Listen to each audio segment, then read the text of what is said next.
the IGF as such really mirrors the dynamics and the structure of the African IGF as well.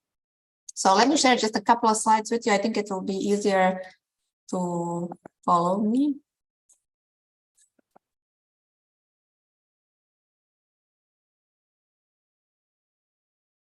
Okay, good.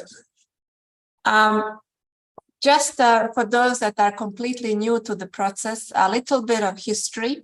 Now, the history is quite complex, but I will not make it complicated in the next couple of seconds. But I do think that as somebody who's participating in these types of processes, which are community-centered, community-driven for the community, then the concept of the World Summit on the Information Society is something to take note of. And this is the process within the United Nations that gave life to the Internet Governance Forum and to the multi-stakeholder model as such. So a very long story short, during the early 2000s and late 90s, actually early 2000s, the World Summit on the Information Society was hosted into two phases, specifically to address the issues related to the internet. At that time, the Information Society. Today, we speak more about the Knowledge Society.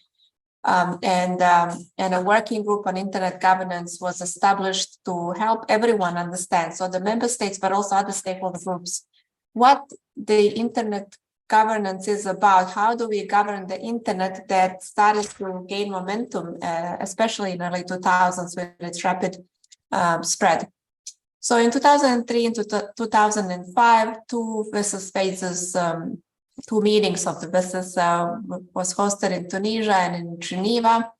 And the working group on internet governance that was established at the time did define the internet governance, or better yet, describe it as the development and application by governments, the private sector, and civil society in their respective roles of, and this is very important, of everything basically, shared principles, norms, rules, decision-making procedures, and programs that shape the evolution and the use of the internet.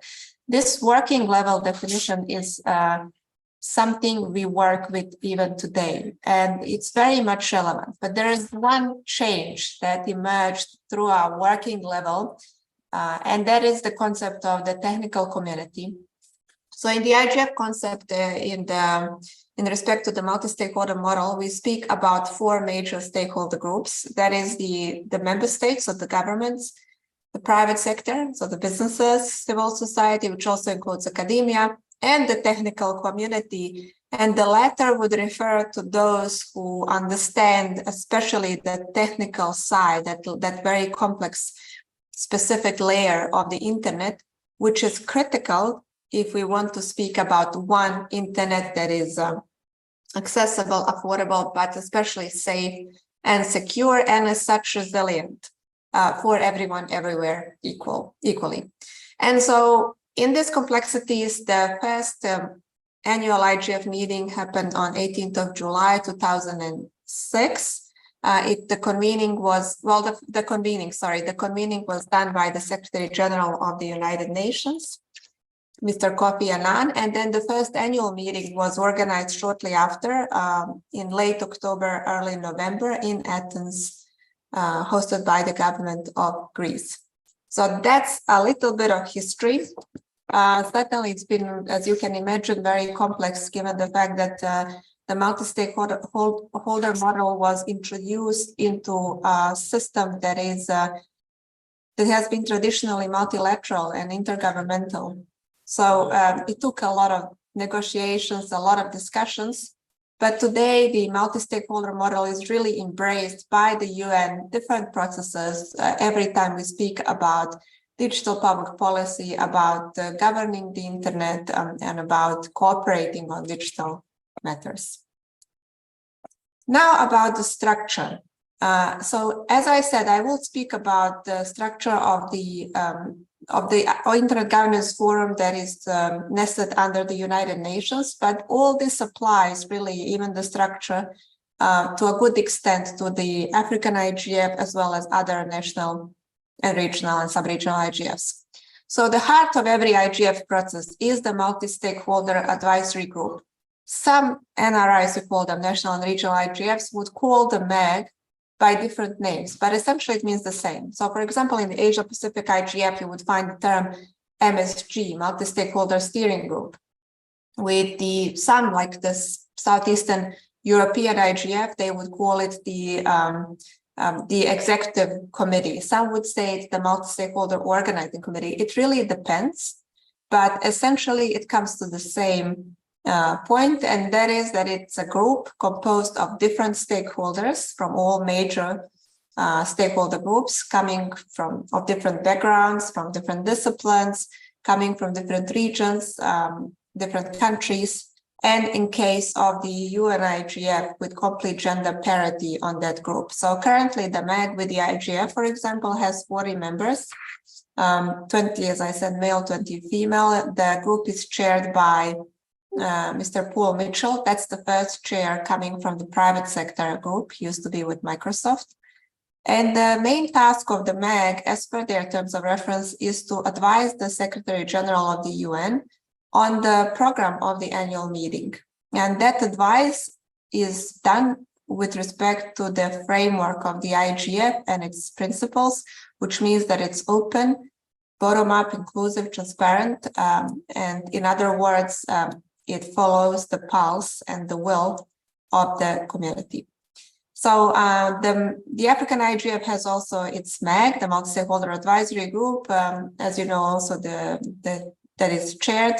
And essentially, it's the same thing. It's just that it may not advise the Secretary General of the UN, but the MAG really works directly, I mean, in the case of the African IGF, with the Secretariat of the African IGF, to understand what's the will of the community of the region, and then turn that will into a concrete form of the agenda and of the program of the meeting. So everything that you see today on the African IGF agenda is basically the result of public consultations and call for inputs that was submitted by the community.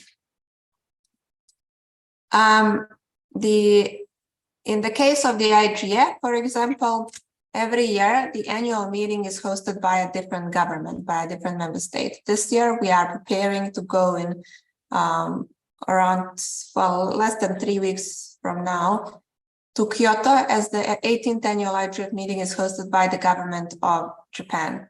Now, in the case of the regional African IGF, it's really similar. I know that they have a very close relationship with the host country. So this year with the government of Nigeria, but also with the multi-stakeholder community in that sense. And it's such a nice system because there is also the Nigerian national IGF, has similar structure, well, the same structure as the African IGF, for example. And in that sense, through the, for example, Nigerian IGF, the MAG of the African IGF can communicate more closely with different stakeholders of the host country. What I didn't mention to you at the beginning, but I'll come to it, is the leadership panel. That's a new structure that's added to the IGF, but you won't find it probably at the NRI levels, but that doesn't mean that there aren't similar formations, meaning those prominent experts that are championing the process and promoting it to ensure that it gets more visibility, and with that achieve bigger impact with respect to the community.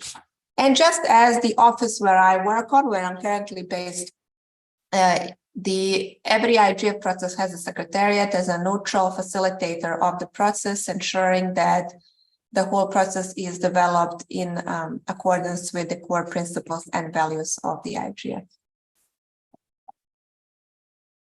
This is to show you how the annual meetings of the IGF look like. So as the African IGF as well, it's a very, very vibrant place.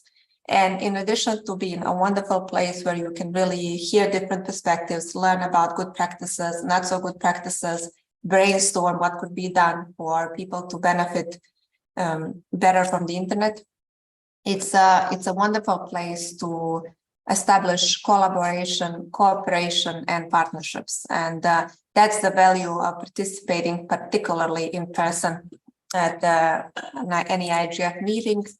But certainly in-person participation comes with a cost, and not everyone are in a position to travel everywhere. For example, I wasn't able to travel to Abuja this year, but that's why all these meetings are very much attentive to making sure that online participation mirrors as much as that's possible on-site participation and provides good conditions for meaningfully participating from the comfort of our offices or home through online meetings. And that's the case for the IGF as well. I won't speak a lot about the outputs, but I just want to emphasize that certainly every IGF results in concrete, tangible outputs or outcomes. And the IGF, for example, produces messages, different types of output documents, and the African IGF has its own communique and different outputs which are of thematic nature, which then helps further different processes to work on particular areas of internet governance or digital governance. As the African IGF as well, there is the overarching theme of every single IGF process, and then within the overarching theme, there are sub-themes around which the program is developed. So in the case of the United Nations Internet Governance Forum and its 18th annual meeting, the overarching theme is the Internet we want, empowering all people. And I hope that on this slide you can see various sub-themes under which more than 300 sessions are developed, and they are quite diversified. So whatever your interest is, I'm pretty sure that you can find sessions which follow your interest. I won't speak a lot about these slides just because I was told that we have a very short time for this session. But I just want to speak a little bit about different processes, which I think are important for you as a newcomer to the Internet Governance Forum processes to know, as you will definitely encounter them, and you will find yourself in a position where you will be exposed to discussions on these types of processes. So I'm sure you've heard about the SDGs and the United Nations 2030 Agenda for Sustainable Development. The 17 SDGs are certainly very central to the UN processes, where through different areas of social ecosystem, the UN system works together with people, with all the member states who embrace this agenda, to just make sure that every area of life is advanced and it's better. So in that sense, you will notice, for example, at the IGF that we speak a lot about the sustainable development, that the SDGs particularly are cross-cutting almost all sessions at the IGF. And in the context of the African region as well, I know a lot has been done by the African Union, for example, on the sustainability, by also presence of the United Nations system in the region. And so you will find the SDGs mentioned quite a lot on this, and it's good to familiarize yourself with the concept of the SDGs. And then finally, this is where, in addition to the NRIs, this is where I will try to conclude. I think it's important as a newcomer to immediately understand at the beginning that the IGF concept is not just a matter of a couple of days of an annual meeting. So it's a year-long process that I said at the beginning is community-centered and community-driven. And everything that's happening in between the two annual meetings is called the intersessional work. And the intersessional work can take different forms. So with some NRIs, for example, it can be a series of capacity development initiatives. So somewhere you will see, for example, school on internet governance happening. They can be independent or they can be associated with the NRIs. I know that you had the African School on Internet Governance hosted just before this meeting. Some are hosting the youth-focused activities. So just I think yesterday we had the Youth African IGF. In the context of the UN level, there are various forms of intersessional work, but in short, they are called the best practice forums, policy networks, dynamic coalitions, and we work a lot on capacity development, and we cooperate a lot with the NRIs, the national and regional IGFs. So you can see on this slide that the intersessional work is thematic. Every year, the MAG looks at what is prioritized in terms of the internet governance issues by the global community, and then depending on the priorities, focuses its intersessional work on particular issues. This year, we are looking at good practices on cybersecurity norms and agreements. We're looking in depth into the issues, good and bad practices, status quo, concrete issues and ways forward with respect to the internet fragmentation, meaningful access, artificial intelligence through a dedicated policy network that is backed by a multi-stakeholder working group of experts. And then we have the year-round dynamic coalitions. They are not dependent on a yearly decision on their focus. They actually have quite long history with the IGF. Some are older than I think a decade, and they focus on different issues like on blockchain, child rights online, internet universality indicators, environmental issues, Internet of Things, domain name system, and so on.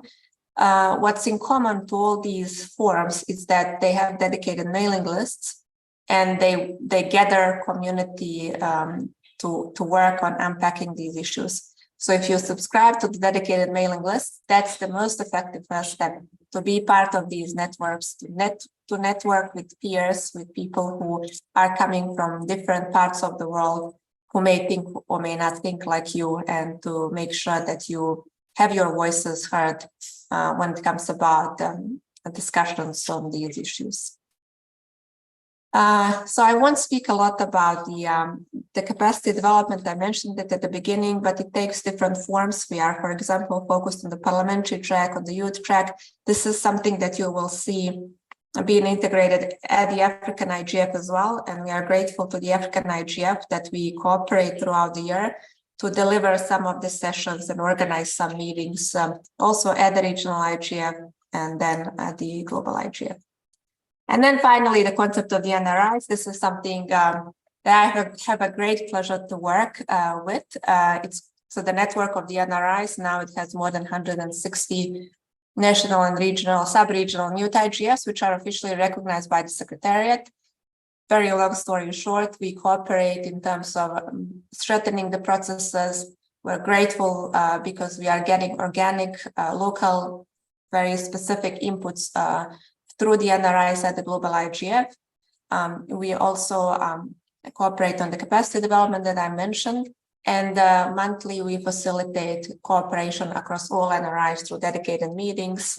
They also have various forms of participation, collectively speaking, at the IGF, annual IGF meeting, and the Secretariat is entrusted to facilitate that work.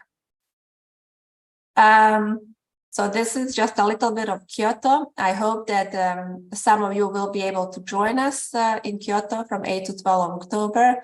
But if not, as I said, there will be online participation opportunities, and I strongly advise that you connect to some of the sessions, to visit the IGF village, for example, to speak at some of the sessions, because that's a very effective way to actively participate, get recognized, but also to bring your valuable inputs to these discussions. And finally, I just want to mention the concept of digital cooperation that with the United Nations has been quite visible in the past couple of years, especially through the roadmap for digital cooperation, but also through our common agenda, both that are reports that came out of the Executive Office of the Secretary General, and they touch upon greatly on the digital cooperation, on the way the internet, its associated tools and services can help to make the lives of people better. It's an interesting document that speaks about different aspects, but I think of your attention maybe the Global Digital Compact as a construct that would outline shared principles for an open, free, and secure digital future for all. And you can see on this slide a couple of areas which are the focus of the Global Digital Compact. And we will see next year during the Summit of the Future whether the Global Digital Compact will be agreed and how it will be agreed. Just this week, the consultations among the member states within the General Assembly will start, and we will hear the first views coming from the member states on what the GDC could be about. This all certainly had a couple of multi-stakeholder consultations that were happening earlier in this year across different stakeholder groups, where different stakeholders were speaking about these topics. What do they see as a priority, and where do they see, as an issue, and what could be done to ensure the internet is the place we all want it to be. So with that, I think I'll stop here. We don't have much time, and I would like to hear from you. We may have maybe 3-4 minutes. That's what I've been told by my colleagues. So be happy to hear from you if you have any questions, or if you have any comments. I'm also looking at the chat. Abdel Jalil, it's always a great pleasure to see you and to hear from you. And thank you very much for this wonderful comment in the chat. Abdel Jalil is my dear colleague and friend who coordinates the Chad National AFIGF and is also a wonderful contributor to the African IGF and various internet governance processes in the region and globally speaking. So with that, 2 more minutes if anyone has any comments. I will leave my email in the chat as well, so please do stay in communication with the Secretariat. We would like to hear from you, and I hope you can also connect with our international work. Thank you very much. And I'll make these slides at the disposal of the organizers, because some of them I know that I've skipped just because we don't have enough time, but I hope you can go through them and hopefully find them useful.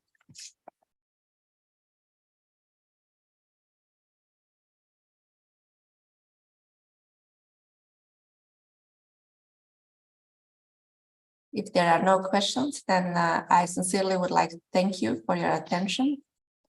And I hope that we will stay in touch on other occasions. Thank you. All right. Thank you, Anja, for your beautiful presentation.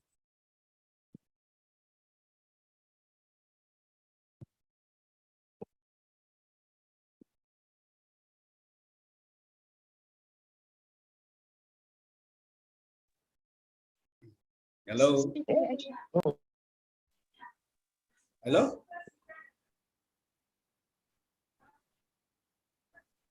Okay.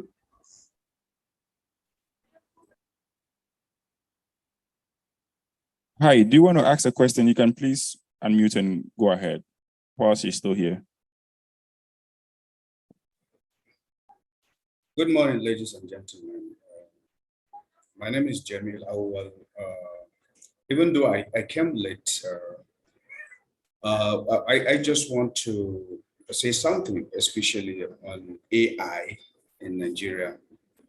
The thing is that what I realize is the artificial intelligence in Nigeria is been immature due to the lack of talents, skills, and data. For example, some organizations they lack data, big data. For you to have an application AI, you need to have big data sufficiently enough for you to predict the future movement in terms of whether it is time series forecasting, prediction, or in terms of image classification, object detection, and so on. So we need to, there is going to be a kind of tremendous work that need to be done, especially at the primary, secondary school, and tertiary institution level. For example, the existing curriculum in the Nigerian university system, or generally at the global scale, it's full of theoretical things, theoretical aspects. Nowadays, the global trend is moving towards imagination, creativity, innovation, and so on. So we need to refine the curriculum so that the students need to be thinking toward how to be creative, imaginative, and this kind of things. Mostly we train our students to memorize concepts, to memorize in physics, even in mathematics. That's my area of specialization. You memorize quite a number of theorems, lemma, corollaries, without knowing how to apply them. So actually, the federal government of Nigeria needs to reform the existing curriculum so that it can move towards achieving creativity, innovation, and imagination. Students should be taught on how to be creative, create things out of the theoretical model or theoretical framework. I think with this, I don't know whether this platform give an opportunity, especially we in the AI setting in Nigeria, we are experiencing issue of funding. Like for example, in my area, in my startup, I work in deep neural network. I work with the nonlinear activation function, the time series prediction, in order to increase the accuracy of the prediction and fairness of the system. The existing activation functions, they are trial and error. Experts used to try using trial and error to predict. That is what is happening in the object detection, image classification, and also in time series prediction. So the activation function do not have a kind of correlation, the link between the input data and the activation function. So my work is to connect them, to connect the input data with the activation functions. So I come up with the system that generated about 101 activation function with the intention to expand it to increase to 100. So we need to, if you have any platform whereby we can come and explore our system so that we can have access to funding. Thank you so much. I'm too much talking. I appreciate your impression. Thank you. Jamilu, if colleagues will allow me, I'm sure to respond very quickly. I sincerely would like to thank you for bringing this perspective and sharing the experience from Nigeria. I know you're sharing the experience of your own country and from your own community, but I can assure you that it's been common across so many countries, and you are sharing the same views, the same concerns. I do agree with you that education is extremely important, to have a specific approach to the way we educate our students, just because at any level, of course, just because it needs to be also based on competences, and it needs to foster digital literacy. And many of the curricula are behind. You are very much right, behind the digital innovation and behind the digitalization processes. I hope that we can raise this topic even more in terms of the priorities during the African IGF, and definitely during the IGF in Kyoto, just because many of the sessions do speak about digital inclusion. And if we really want to be inclusive, and if we want to be as quick, at least, as digital technological pace of development is, then education needs to be one of the central topics in those discussions. And I hope that you can continue advocating for that, and thank you.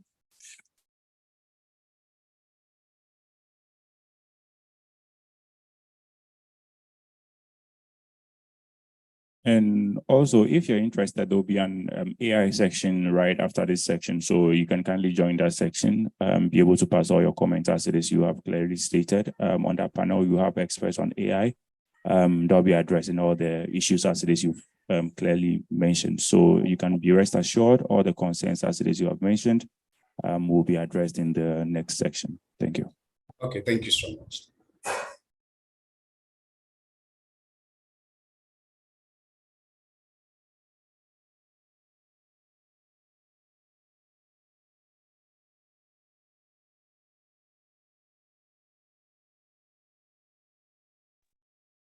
There are no more comments. Once again, I would like to thank you for all the wonderful comments and your participation.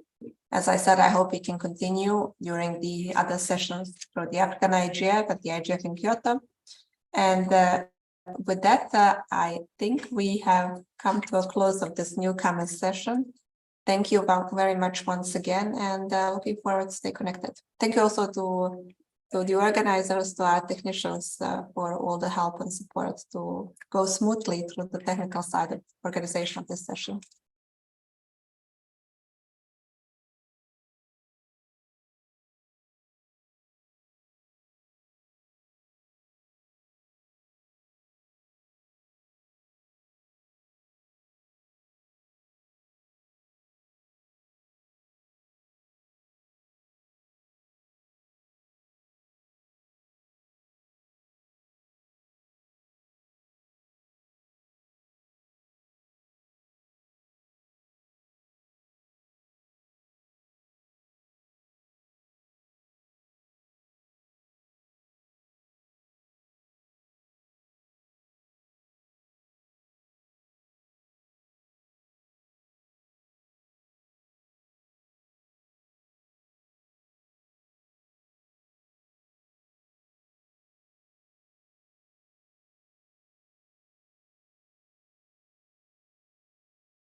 Ladies and gentlemen, good morning.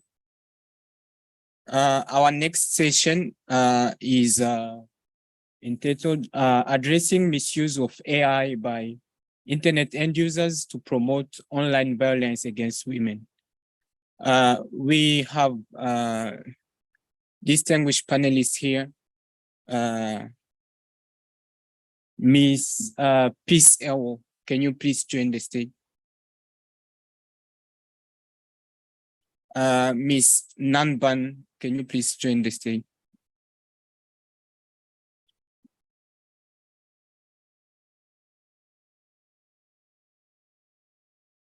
We also have online panelists, Mr. Kevin Mukendi and Mr. Kennedy Wabunge.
So in this session, we are going to we are going to look into the impact of AI on the spread of online harassment of women in Africa. And we are going to suggest some solutions to mitigate this. And we're glad we have young professional women that have been going through some of these from a professional viewpoint or like in real life. So we are going to really have good insight on online harassment of women, particularly perpetrated using AI. So I'm going to give the floor to my distinguished panelists to present themselves.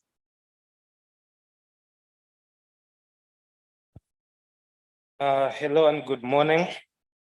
My name is Samuel Njogu. I am a machine learning engineer at Neki Pharmaceuticals. So to start off the session, we saw it fit that we should start with an in-depth explanation of what artificial intelligence and machine learning generally is. So according to the dictionary, artificial intelligence is a term used. At its essence, AI represents the quest to build machines and systems that can perform tasks typically requiring human intelligence. For this, we can picture a computer that understands human language, recognizes patterns, makes decisions, learns from experience, and even exhibits creativity. This is the heart of AI, and I think a majority of you have seen tools like ChatGPT, Bard, and the likes. Before I continue, I would like to pose a question to the audience. Apart from ChatGPT and Bard, what were the original types of AI that came before this? Does anyone know of any AIs other than Bard and ChatGPT?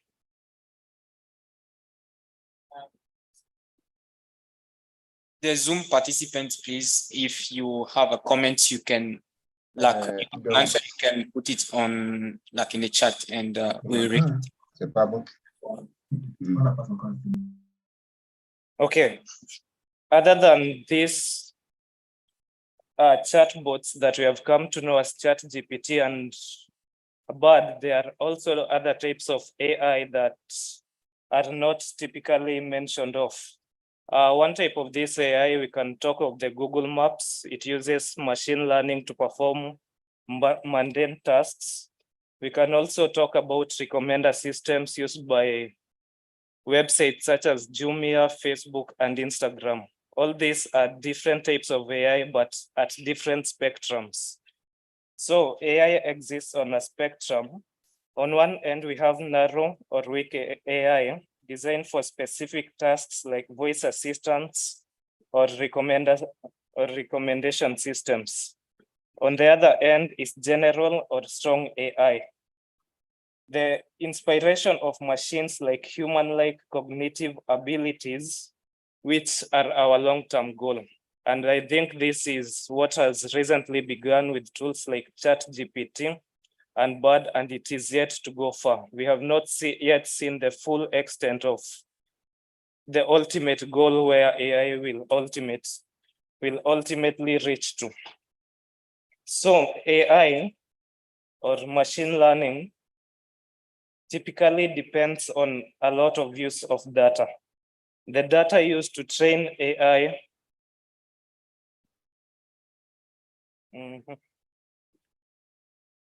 AI's learning process thrives on data. The more data it has, the better it becomes at its tasks. Fostering a continuous cycle of learning and improvement, fostering a continuous cycle of learning and improvement. The more data an AI has, the better it will become. And the data that is used to train the AI ultimately will depend on its nature. So as the other panelists will be discussing, If you train an AI with negative data, the AI will perform negative tasks. For example, you will hear this from Peace and from Adanase later on, as they will dive deeper into this topic. In healthcare, AI aids in early disease detection and medical imaging analysis. In finance, it powers fraud detection and personalized financial advice. Transportation sees self-driving cars showcasing AI's potential to transform commutes. So AI generally is a neutral entity. There is no good AI or negative AI. In the long term, what makes an AI unethical is the data that has been fed into the AI and how it has been trained. As we look, however, this remarkable power comes with ethical considerations, ensuring AI's ethical use and preventing the perpetuation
la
Okay, I believe now you can.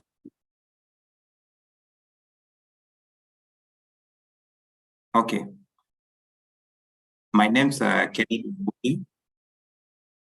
I'm a network engineer and also a data analyst at one of the telecommunication companies in Kenya.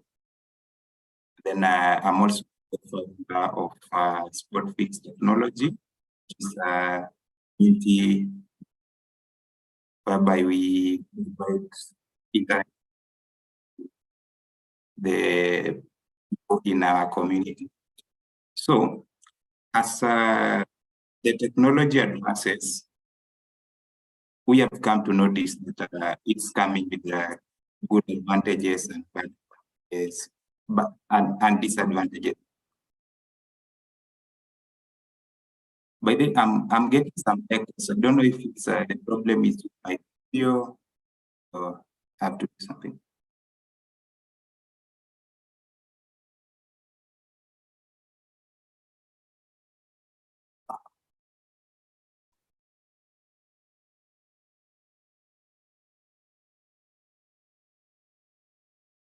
Okay.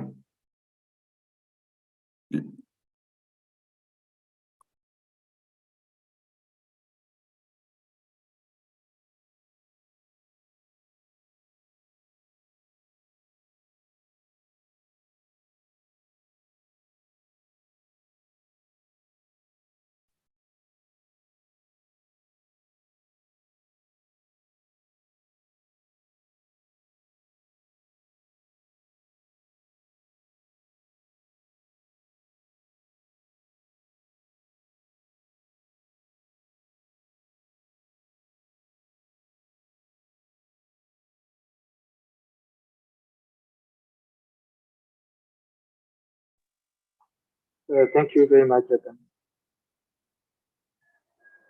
for the speech. Can you hear me?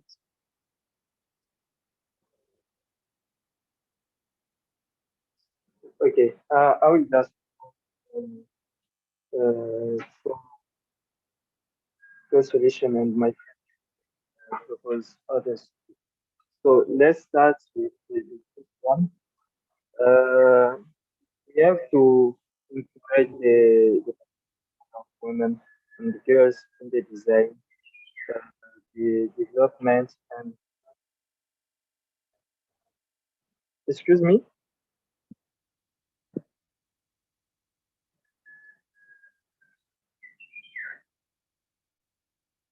Okay, thank you.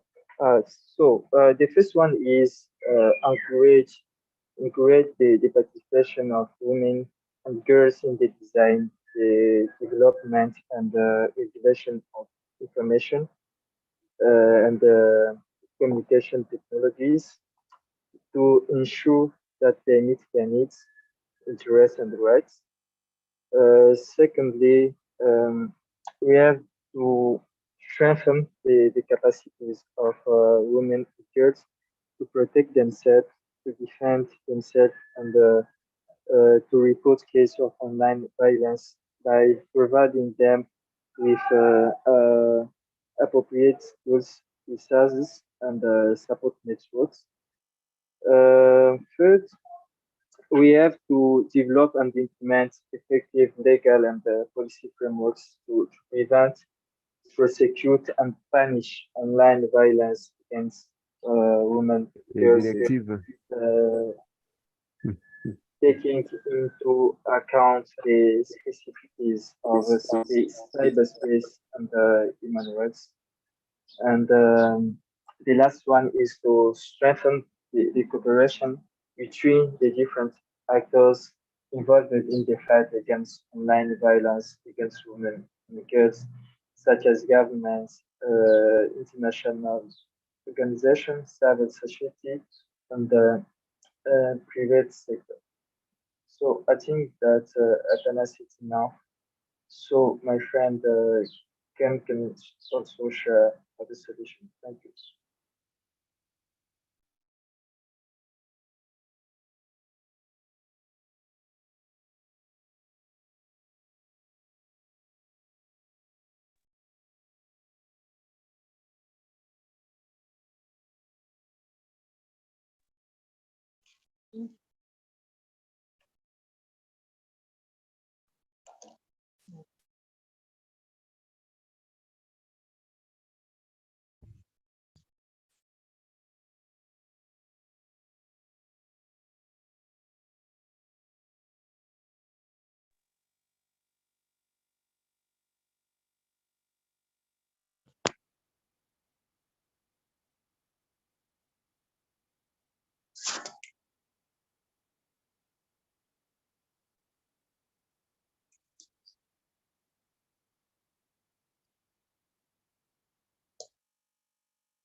Interprétation.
Thank you so much, Sam, actually, for talking about how we can balance innovation and regulation. Yes, we need a regulated AI, but we also need to foster innovation. Like yesterday at the Youth Summit, one member of the parliament just brought this point again, saying that, okay, we have parliamentarians that normally are the ones that are working on these legislations, but sometimes they don't know about TensorFlow you're talking about. We, the young people, have the knowledge, we have the insight, the skills as digital citizens, but we need to get in, we need to step in and give our advices. Sometimes many legislations, when they come up, there is consultation prior that. So we need to participate in these kind of consultations to make sure that our voice are heard. And some other things we need to do, I think Nanban was pointing, awareness and digital literacy. Digital literacy is not only for the people who are not skilled, like who didn't go to school from the villages, but I think also the professionals of now, maybe a medical professional, maybe a lawyer, they need to learn about things that are happening actually online. They need to be updated to make sure that whenever they exercise their professional work, their professional everyday work, they are aware of the dangers that can happen. And yeah, I think this is really very important. And I thank you so much. So we don't we don't have any question on Zoom now. Okay, we have one more question in the panel. Please, sir.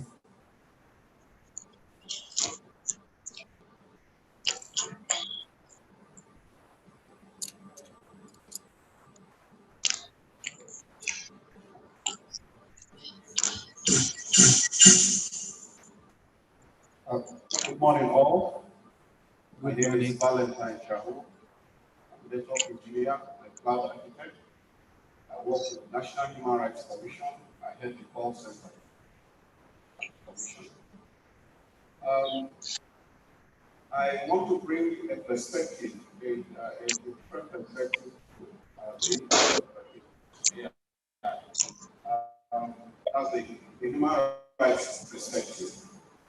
Yes, we talked about awareness and digital education, educating people on how to use digital means. But the use of AI is hampering that, especially for women. They fear that when women go online, they will be bullied, they will be dodged. Keep them away from using this digital tool. And this is a rights issue. It borders on almost every fundamental human right. The right to freedom of expression and opinion is hampered for women. The right to privacy is hampered. The right to equality and non-discrimination is hampered. The right to safety and security. The right to education. Look at during the pandemic, most education was online. And we still have even work is going online now. Both work and all.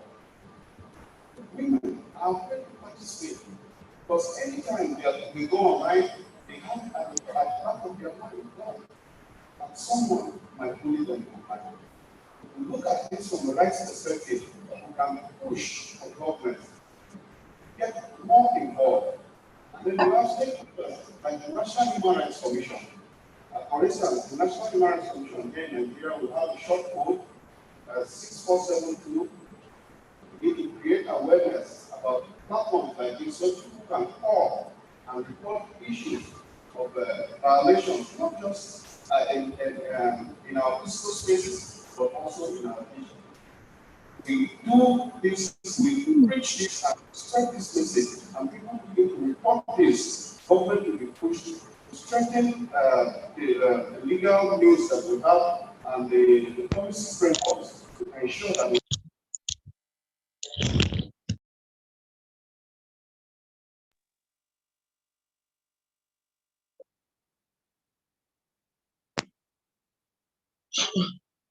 What did I press?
One Nigeria.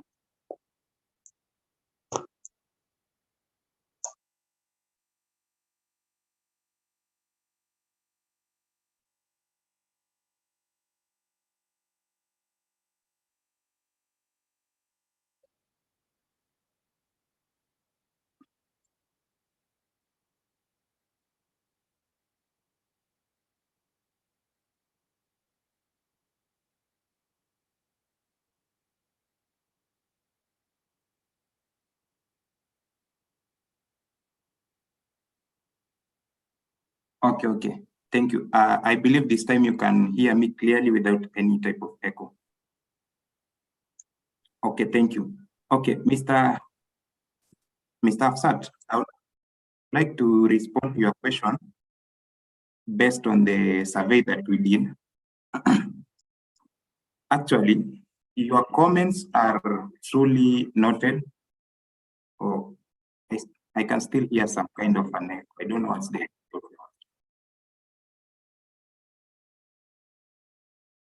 Okay, let me proceed. Okay, during the year of June 2022 to May 2023, we conducted a survey and we targeted certain regions. We targeted Nigeria, we targeted South Africa, and we targeted sub-Saharan countries. And these are the results of the survey. In Nigeria, we managed to reach 1236 female internet users, and 56% of these, they had faced some kind of online-based violence. We narrowed down to the violence, and we discovered that some of this violence was generated by the AI.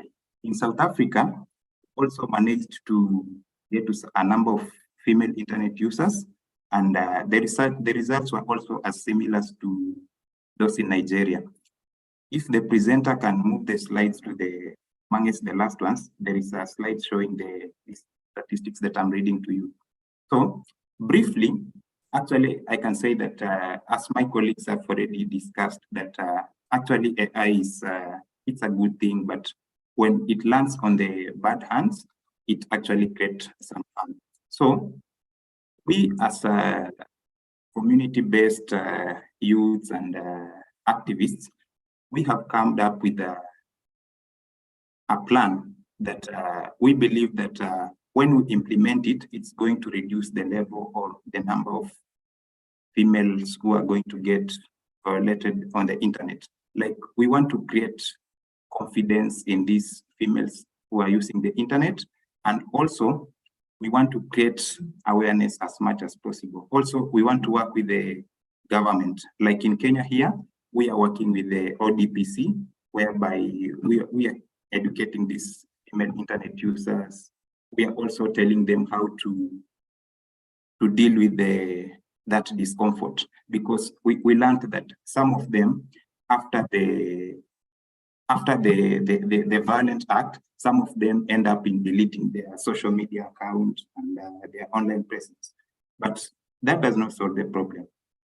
That it's the lady is only trying to hide from the problem, but it's not solving the problem. So actually, we have a framework that is clearly outlined, and I'm urging the participants of this session, if you're here and you like to be part of our community work and our activism practices, please scan the QR code and join to the active movements. Actually, I know time is a matter of interest, and I'll stop from here. Thank you.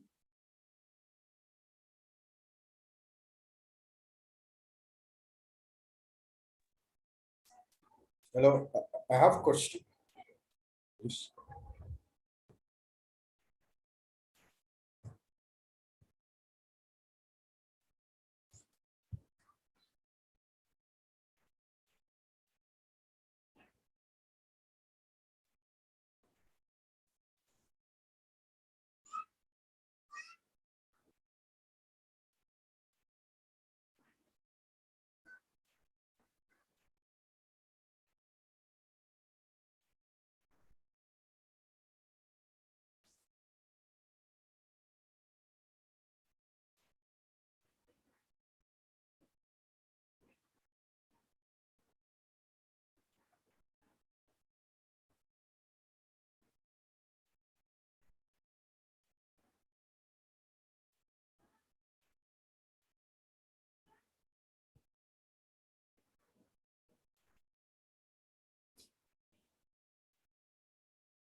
Hello, Mr. Kennedy, can you hear me?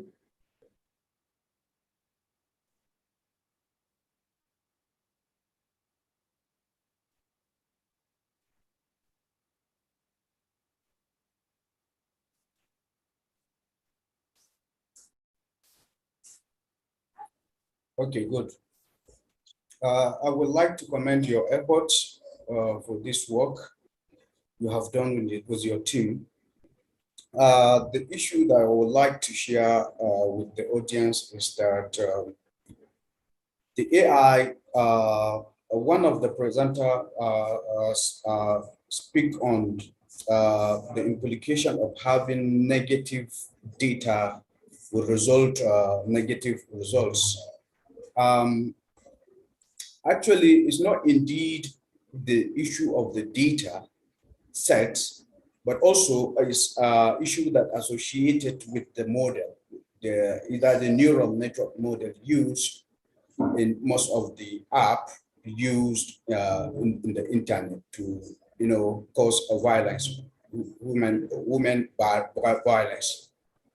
I could remember in 2022, there is a public hearing in the United States of America, engagement for the content of online content that redirects, AI redirects unsolicited content to the children in the United States of America. And I think Mark Zuckerberg was invited to the public hearing and was, questioned that why is it AI is redirecting to pornographic sites that actually harass the women, gender. So the thing is, the neural network architecture, the existing neural architecture used is having some kind of, black box that, for example, I work in deep learning neural network activation functions. So you can see if right from the building of the model, the activation functions used in the current architecture was just right an error. It is just by human assumptions. And you can decide to use sigmoid activation functions in your prediction or in your app. I can decide to use another activation function ReLU.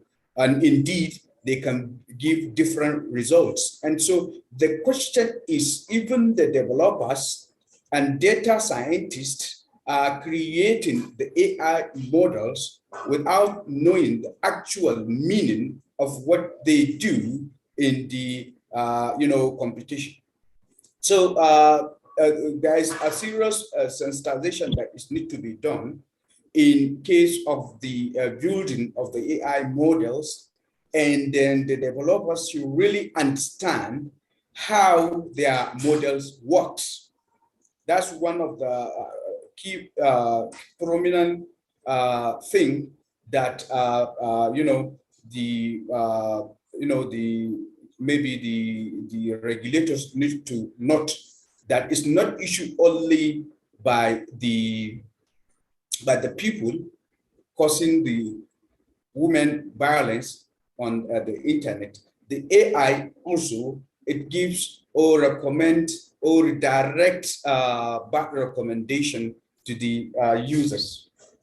And on this note, I would like to say thank you for giving me this opportunity to speak on that. Thank you.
Yes, Victor, I'm online.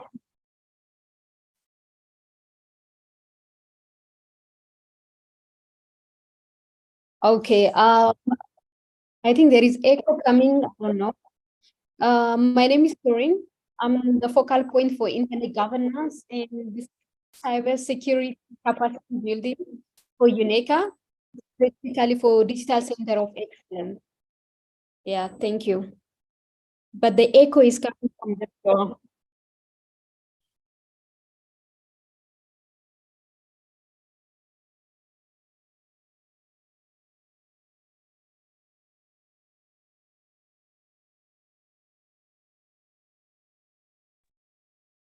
Hi, Victor. Good morning, everyone. Thank you for the opportunity. I'm Preeti, based out of Delhi, and I do fragmentation work for Internet Society.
Thanks, Victor. And I'm hoping that switching my audio from English to original helps the echo. Can you hear me well?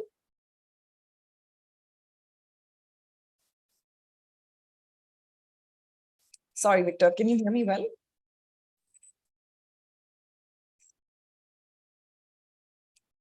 All right, thanks. And thanks for this opportunity as well. So the Internet Society, as Victor's already talked about, works for, an internet for everyone. It works for an open, globally connected, secure, and trustworthy internet that presents virtually infinite opportunities to practically everyone around the globe. When this resource is fragmented, basically what these policies and these decisions that intentionally or unintentionally have the effect of undermining or fragmenting the internet, which in any case consists of about 75,000 independent networks. So in that manner, the internet is a network of networks. When the internet fragments, it basically puts this process into motion, where the network of networks is divided or splintered or fractured into smaller isolated networks. Now, these smaller isolated networks, if we think about them like islands that are no longer connected with the overall bigger global internet, they may be subject to different rules, different regulations, and different technical standards even. And these isolated networks then may not be able to interconnect or interoperate with one another seamlessly. So any policy or decision, however well-intentioned and whatever the objectives of that policy is, that undermines the open, global, interconnected nature of the internet, which are the very attributes that have empowered people everywhere to benefit from the internet, contributes to fragmenting the internet. Now, the key thing to understand here is that the internet is not some abstract technical infrastructure that exists outside our lives, right? The internet is ours. The internet belongs to everyone. It is our medium. It is the people's medium. So therefore, it works so well because there is no one single person or entity that is controlling it. You and I, we can choose to connect to the internet, we can grow the internet, and the internet responds to our needs and it adapts to fit them. So when all of this works correctly and we have an access point by which we connect to the internet, our experience of the internet should be the same no matter who or where we are, because we're connecting to the same unified network of networks. Our experience should be just as seamless. And therefore, when the internet does fragment, or when there are portions of the internet that are no longer accessible to us, networks will most likely use the same names in the protocols. So they may appear to be the entire internet. They may disguise themselves as the entire internet, but they'll offer accessibilities to only parts of the internet. So our access to websites, applications, and services then becomes extremely discriminatory, because it is dependent on who we are and where we are. So the whole issue of internet fragmentation is that it is extremely discriminatory. Different versions of kind of like the same information, be it news or be it information on how to do things or how to build something, it may be available depending on the approval or sanction of a particular government or company. Decision makers at large, basically. So some services might be completely withdrawn, which we've seen across all of our jurisdictions. And therefore, people still might have access to parts of the internet, but it will no longer be the real thing. It will no longer be the whole thing that we have come to know and rely upon. It will no longer be open, simple, and accessible. So we all know that the internet creates virtually infinite opportunities for you and for me and for everyone. It is a great force for good. It has brought about so many connections between people, so many communities, so many causes that it has supported and continues to support. It is valuable to people. The internet is valuable to people when it is open and global and reliable and resilient. So the internet enables and empowers us to make our lives better. Therefore, nobody should have the power, or nobody should even try to take the internet away from people. So to ensure that it remains available, open, global, free for you and me to use, we absolutely must urgently, strategically, and in solidarity protect and defend the internet against splintering or fragmenting into isolated networks. So thanks, Victor, back to you.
On Africa, the internet is growing here, and this threat can maybe slow down the growth or dilute the positive impact I would like the internet to bring to the continent. So, Mokta, you have this. Thank you very much, moderator, for this question. We can focus on the negative impact of this internet fragmentation in the continent. As you know, now we have only 40% of the continent connected to internet with several digital divide between rural city and urban city, as well as between men and women, and between also youth. The issue is, it was highlighted by the first speaker on this multiplicity of network in the continent, and also the issue of we don't have a very good regulation to put in place an open and unified internet in the continent. It is one of the key challenge. Also, when we go in terms of capacity building, we didn't have also adequate capacity building for African government to better understand this issue of internet fragmentation. And as you know, internet fragmentation is a key now in the development of the world, and why in the Global Digital Compact we have one key focus area on internet fragmentation. We can't take benefits of this digital technology without offering access to all.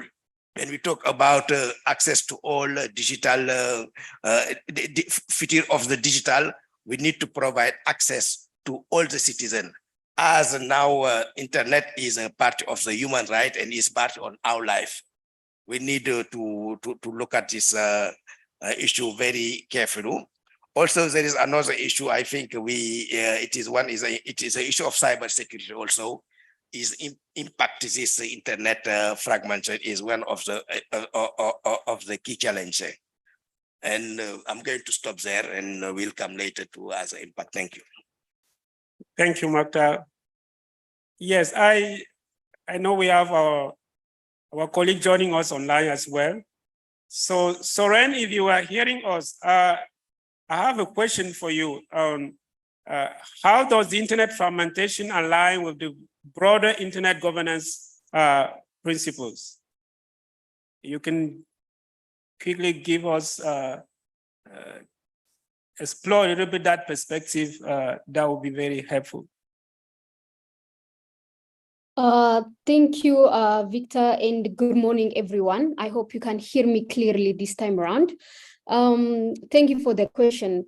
At its core, the internet is conceived to be an open, free, global, interoperable, reliable, and secure network. Thank you for Neti and Maktar for give a very good explanation of internet fragmentation and how internet is the network of networks. But I want to go back to the broader internet governance principle.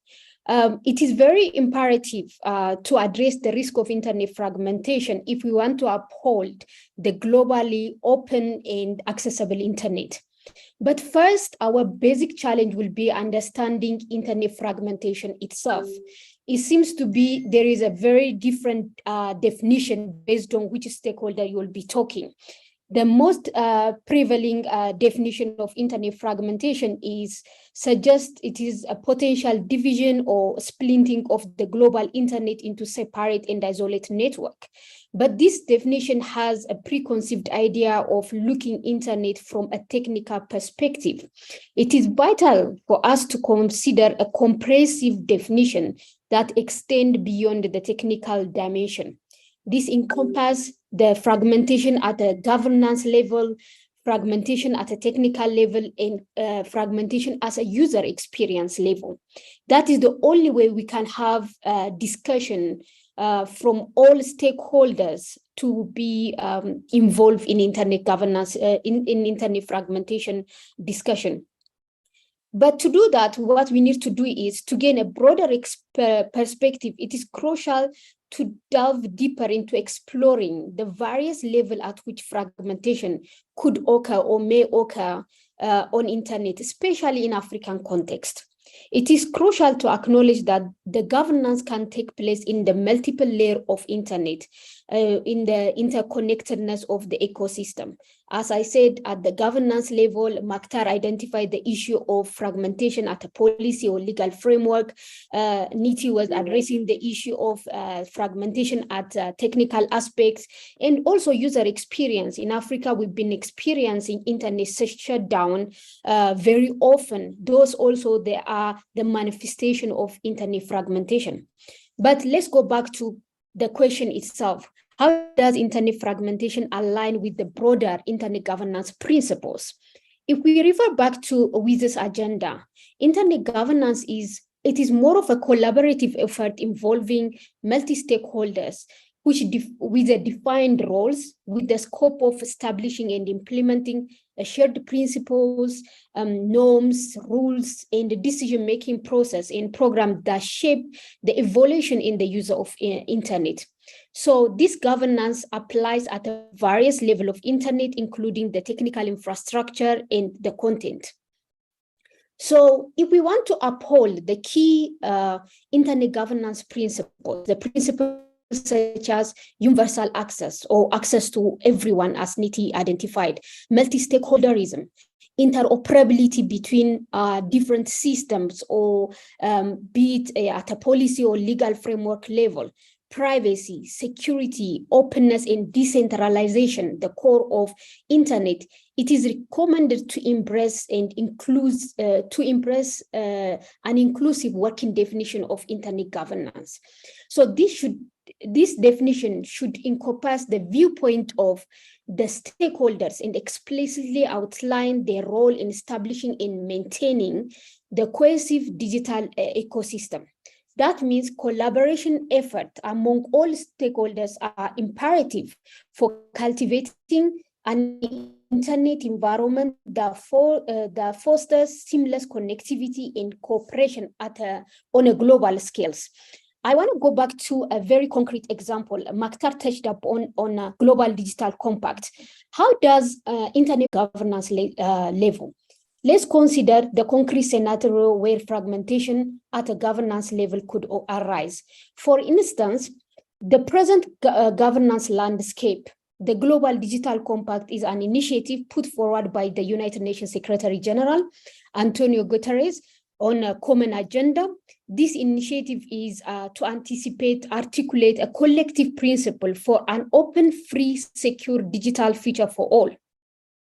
On a policy level, on a policy brief 5, emphasize the compact will be initiated, it will be a multilateral process, but will be using a multi-stakeholder process to implement cooperation and collaboration.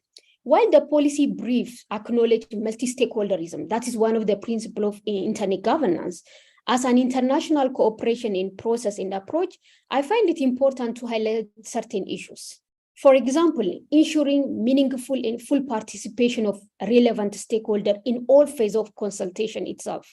That means from the input, editing, the validation, reviews, and implementation. The second one is we should have a meaningful of existing successful frameworks. How do we use existing frameworks such as the IGF, that is the Internet Governance Forum, the WISES Forum? By doing so, we avoid a process fragmentations and ensure that all the internet governance process. So now you are noticing there is process fragmentation might occur even if technically the internet is intact on itself. Furthermore, we need to also take account of meaningful engagement of countries with limited resources. When we are introducing new governance processes, how do we ensure that countries with limited resources can be meaningfully engaged?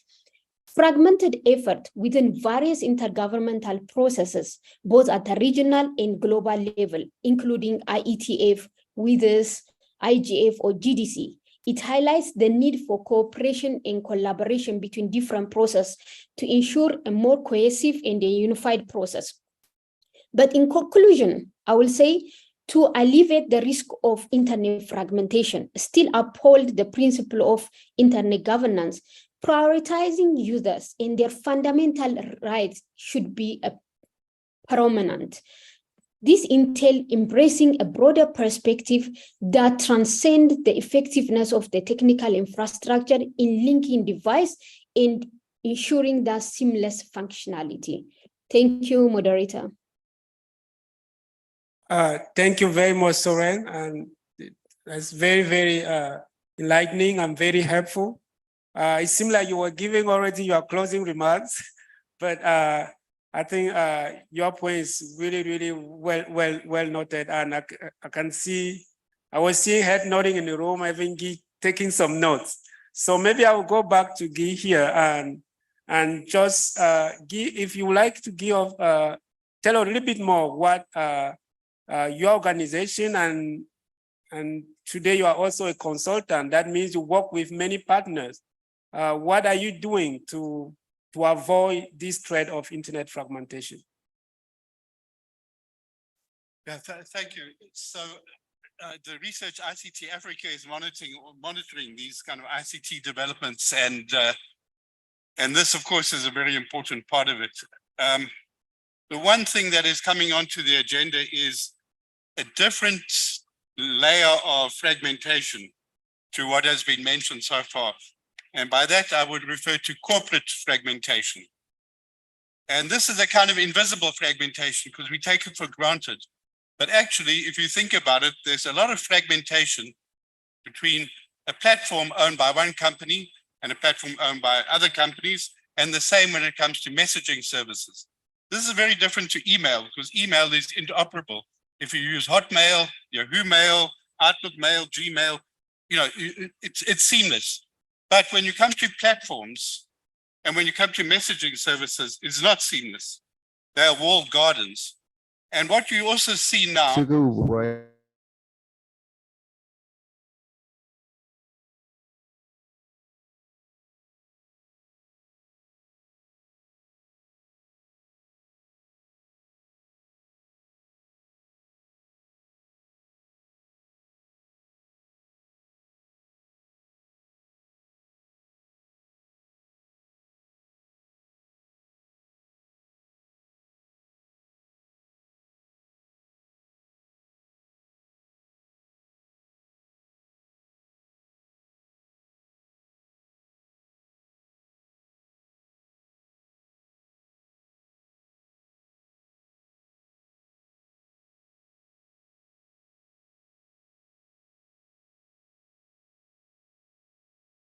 operability, the seamless thing. So we need to think of network. How do we promote the network effects at scale of the full internet network of networks? Now, I just want to say a sentence about AI here, because AI is very interesting. AI, we are seeing, like we saw in Web 2.2, we saw the platformization of Web 2.2 with big companies as the big platforms. Now AI, we see platforms developing at the foundation model in particular. But the way that these things work in relation to fragmentation, they benefit from the open internet because they scrape data all over the place, including sometimes copyright data. Anyway, they scrape data, but they put it in their walled garden system. So that is a form of fragmentation we have to look at what are the policy implications of this. Now, if you just give me 2 minutes, I'd say there are some glimmers of hope. And I think that Africa, which is suffering just like the rest of the world from the corporate fragmentation, we can get involved in the rest of the world dynamics where there's some glimmer of hope. So very briefly, what you see is now some push for more common protocols in the social media sector. So if you take a social media network that's called Mastodon, it is using an underlying protocol called ActivityPub. And now Meta's new Threads, which is the answer to Twitter, or they want it to be, Threads is also going to use ActivityPub. That means you should be able to, if you're on Mastodon, have content coming from Threads and vice versa, send messages across, because they will be like email. So that's a very good positive development to get that level of protocol. Then you have an initiative called Data Transfer Initiative. Data Transfer Initiative, it's created by Apple, Meta, and Google. And what they're doing is, how can they develop standard formats for your personal data and adapters? So if, like me, I don't want Twitter anymore. I don't like Twitter anymore because of Elon Musk's policies. I want to leave. Okay, so I can download my data, but then what do I do with it? Anyway, under this data transfer initiative, which Twitter X is not yet a member, under this data transfer initiative, you don't even have to download it. You just press a button and it transfers into the other platform. So it's got the operational conversions because data, it's in different formats. So this data transfer initiative is important. It's positive. African stakeholders should get involved. The last thing is that when you come to social messaging, and I'm very glad that Shifa is speaking after me because maybe she can comment on social messaging in the Internet Engineering Task Force, they're looking at interoperability in social messages. Like if you're on Telegram, can you send a message to somebody on Signal or WhatsApp and vice versa? So the complexity now that comes into that interoperability and ending that fragmentation is encryption. Because what happens to the encryption? Encryption, of course, doesn't exist. It's end to end, but when you type a message, it's not encrypted. It becomes encrypted in the when you receive it, it's disencrypted. But if it's going to go from one encryption company's system to another company's encryption system, what happens to encryption in the process? So that's a lot more complicated. Nevertheless, there are some positive things to end corporate fragmentation of the internet. It will require some policy impetus, I think, and there's some technical questions, but we have to do it because, in a way, that is a real obstacle to leveraging even more benefits from the internet. Thank you. Thank you very much, Guy. And as you mentioned, I can quickly transition to Shital, and your organization work on at the intersection of policy and advocacy. So if you can just take from where Guy left and give us a little bit more what your organization is doing to avoid this threat of internet fragmentation. Thank you. And I don't want to take too much time. I know that we want to hear from you as well. So I wanted to focus on one area where we are engaging on this topic in the spirit of promoting and protecting a multi-stakeholder discussion. And as I mentioned, I co-chair the Policy Network on Internet Fragmentation at the IGF. So my colleagues before me have given, I think, a really good array of examples and explanations for what internet fragmentation is, what it looks like, and all of that has spoken to the complexity of the topic. And so what the Policy Network has been trying to do ever since it was set up about 1.5 years ago, almost 2 years actually, within the IGF, is bring some clarity and some understanding to the topic. And it really, I think, is great to hear how we're all coalescing around similar understandings and concerns and commitments and recommendations for addressing this complex issue. So at the Policy Network, what we've been doing is, well, we started trying to just define internet fragmentation. I say just, it was very complicated and we couldn't do it because everyone had different views. But what we understood is there were some common threads to what was being discussed. So whether it was about shutdowns or regulatory threats to the interoperability of the internet, or whether it was about fragmentation of governance processes by the creation of duplicative mandates, for example, whatever it was people were talking about, we found they were generally talking about 3 different areas. So either fragmentation of governance, or fragmentation of the user experience, or fragmentation of the technical layer.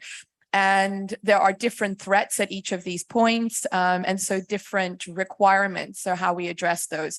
What I've heard from others is really that we understand that there are some core elements of the internet that we have that we need to preserve: the multi-stakeholder governance model, the critical properties, interoperability, user control, user rights, etc. And all of that is something we've captured in the framework so far. So where do we go from here? What we are planning to do with the Policy Network, what we've done already, is unpack each of those areas and are looking to develop recommendations for preserving an open, interconnected, interoperable, and resilient internet. So I invite you to take part in the work. We're going to be presenting it at the IGF in Japan, and you can join online or in person. But I just want to end on the point that we are, and this is more actually from my own perspective, as opposed to necessarily as a co-facilitator of the network, although it is a message that comes through in the draft paper that is open for comment, by the way, of the Policy Network. So please do share your comments with us. I can tell you how in a bit. But one thing is for sure, the internet is evolving, right? We don't want it to not evolve. We want it to evolve. We want it to become even better, more resilient, more, open. And I think, Guy, what you mentioned there is that, of course, we're seeing regulation, we're seeing changes that are positive, of course. We want to preserve what is so good about the internet, those critical properties, interoperability, and we want to make it, of course, even better. So, ensure that the walled gardens, the threats that you described do not become more common, but instead we improve user experience, we ensure user rights are protected. And I think when we're talking about internet fragmentation, that's what we're worried about, that as the internet evolves, instead of moving towards a better internet, a stronger, more resilient, more open, more interconnected internet for more people, we're moving away from that. And that's what we're worried about. So there are a lot of, as I think, Guy, it was great to hear your examples of positive measures and different policy approaches and technical measures as well, which is great.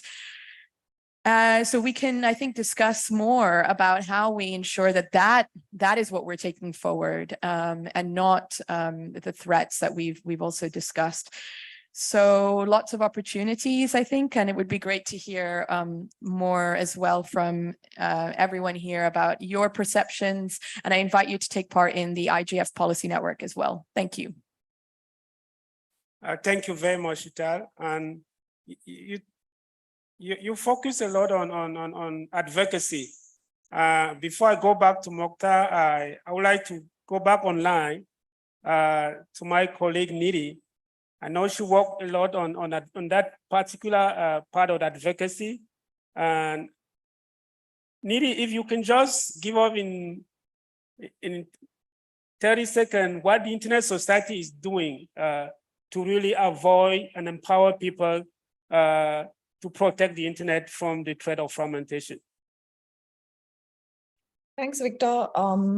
So I think we're at the Internet Society, we're trying to build our work in, as three different pillars. The first is to provide everyone who's interested in defending the internet against these threats with an advocacy roadmap. So what we're currently building is an enabling tool of sorts that will help anyone and everyone understand how fragmentation operates, what sort of threats and policies actually exist against the internet to undermine, the critical properties of the internet, and how it can impact me. What is it that I can do? So it's an extremely enabling tool that we're creating to be able to enable advocacy against fragmentation threats, depending on where you are, depending on your geographical context.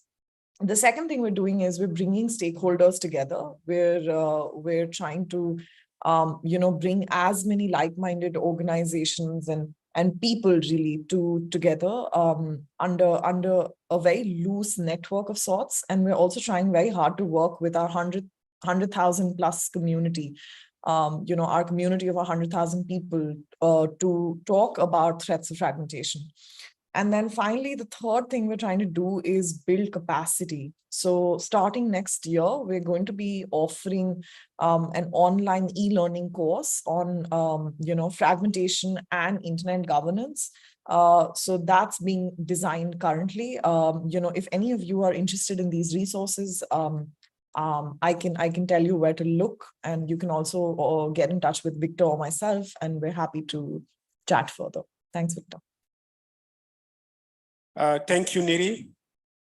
Very, very insightful and very helpful. And coming back to you, Mokhtar, I would like to know what the United Nations Economic Commission for Africa is doing to address the threat of internet fragmentation on national and regional internet regulation. So yeah, if you can really give us tell a little bit more what UNCA is doing. Thank you very much, moderator. We have to know internet fragmentation. It is not a new issue. We discussed since 2005 on this internet fragmentation, and 20 years after, the subject remains the same. And I think as a speaker talk about this advocacy is very important. I think all organizations work on with the partner member state like ECA for advocacy, this internet fragmentation to have an open and free internet for all. But this advocacy has to involve a study on to highlight the social and economic benefits of the connected Africa. It is something very important for African country to understand better this internet fragmentation. As the area where ECA is working to avoid this internet fragmentation, it is a policy research. It is something very important and a lot of organizations forget to focus on this policy research to show how this internet fragmentation can be sorted out, because we talk about interoperability, we talk about this fragmentation on the regulation side, on the user access, as well as on the capacity side. I think the policy research is very important. And also, I think what is another thing very important, capacity building. We talk about capacity building. I'm not going to stay more on capacity building.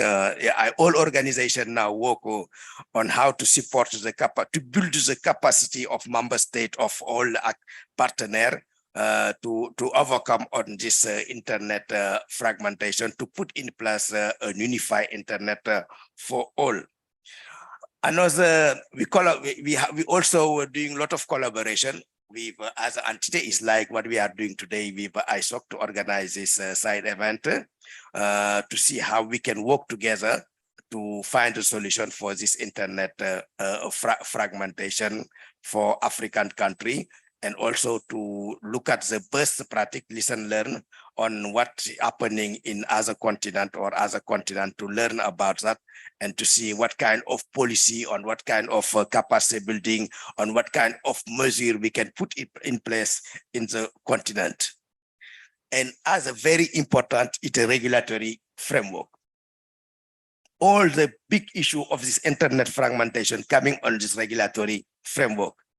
Such now when we want to talk about this generative AI, artificial intelligence, how to regulate this artificial intelligence and to minimize this internet fragmentation.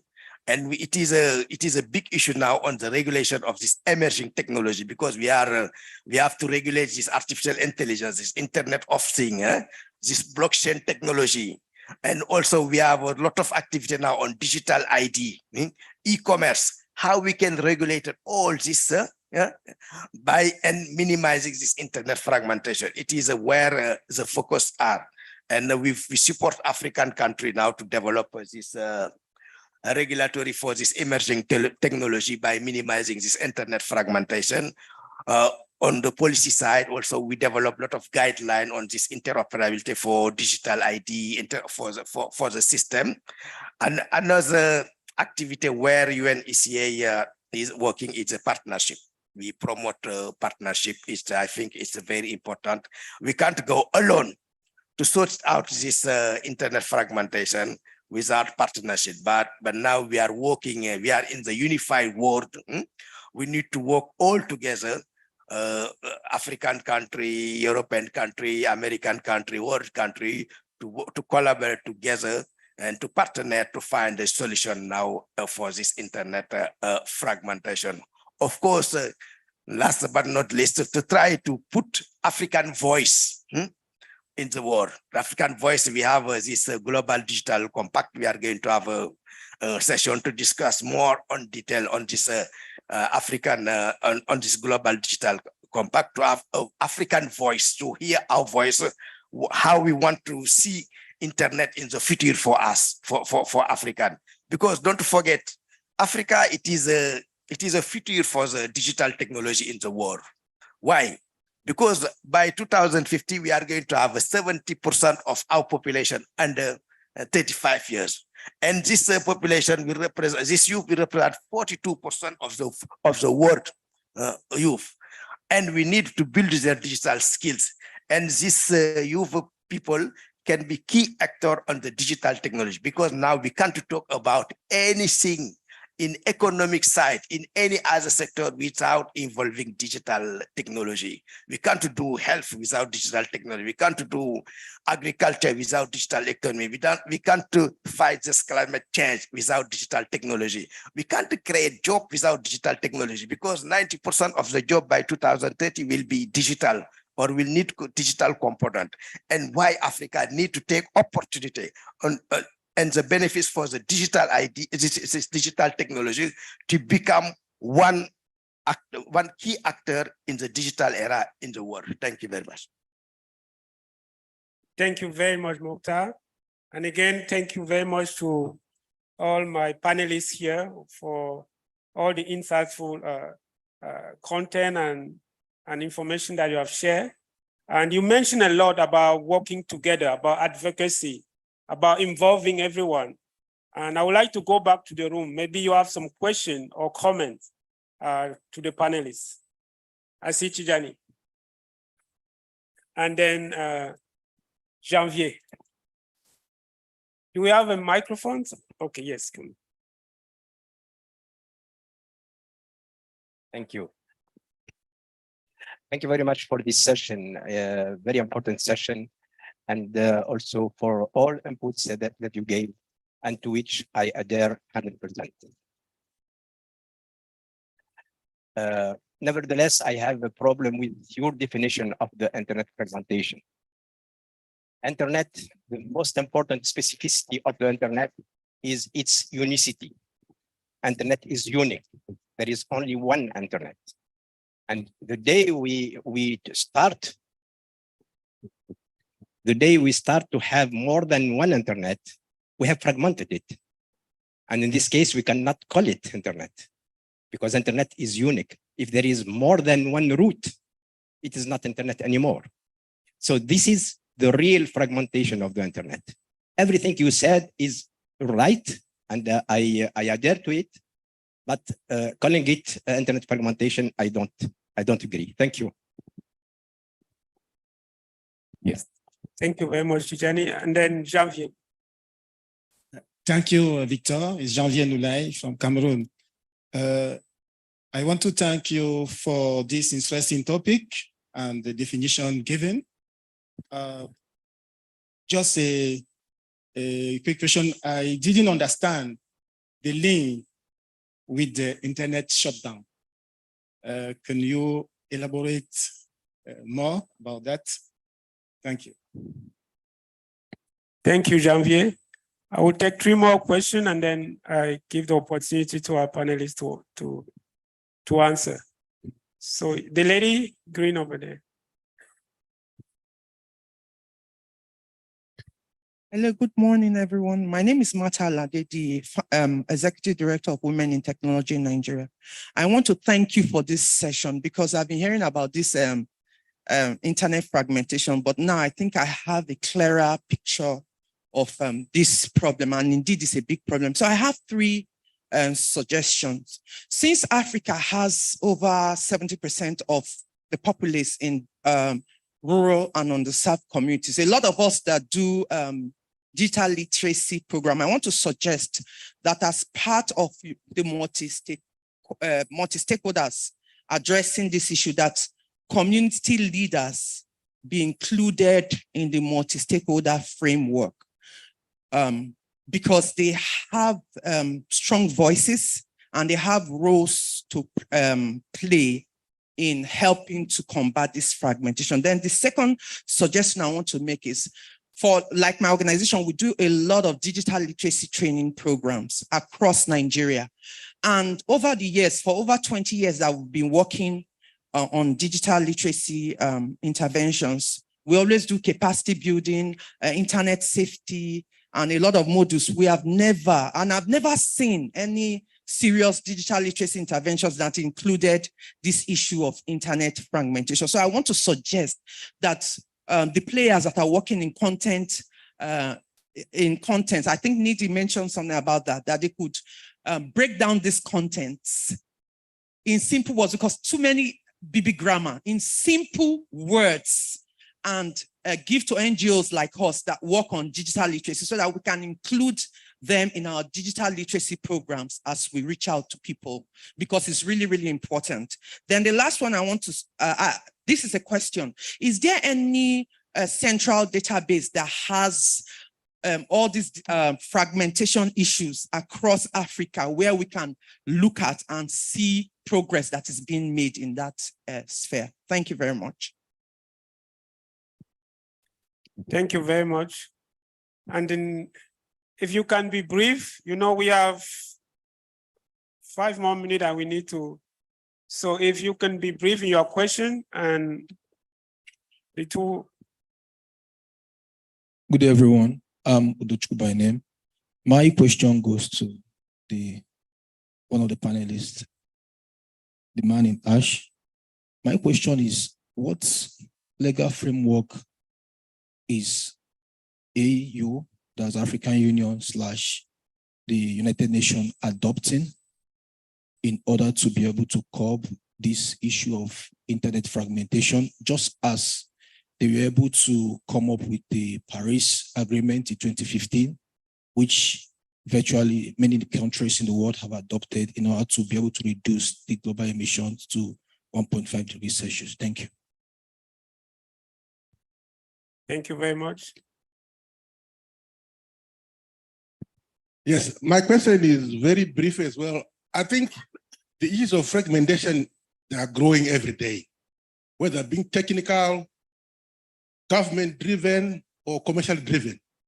I think we need to start to do something. Instead of just keep on talking like Makta said, we've been talking for a long time. Let's look at the challenges and let's come up with concrete solutions to address them. If it's technical, like migrating from IPv4 to V6, let's do something quickly and solve the problem. If it's commercial, what do we do? So my only plea is, let's come up with concrete programs, whether when we go to Japan, Kyoto, what do we do within a given time from like a year to address this problem of fragmentation? Thank you. Thank you very much. I think I can go back to our panelists. Since we start late, and if you have a few more minutes left at the end, we can come back to you for more questions. So we have a question from Janvier and comment, but also a question from Tijani on this definition of internet fragmentation. Maybe Soren or Nidi, either of you want to take that first part? Okay, Victor, I can touch on Tijani's question. I don't know. I cannot say I agree or disagree with him, but depending on which stakeholder you are talking to, they have their own understanding of what internet fragmentation is. Yes, you might look at it from a technical point of view. If it's not one global internet fragmentation doesn't happen. That is one school of thought, but there are so many school of thoughts, meaning that there are people feel like if we want to have one global internet, we need to have interoperability, not only at a technical level. The TCP/IP might still be TCP/IP, but as I think Guy was giving example how maybe WhatsApp message cannot be able to communicate with Telegram, or one technology not be able to be interoperable with the other ones.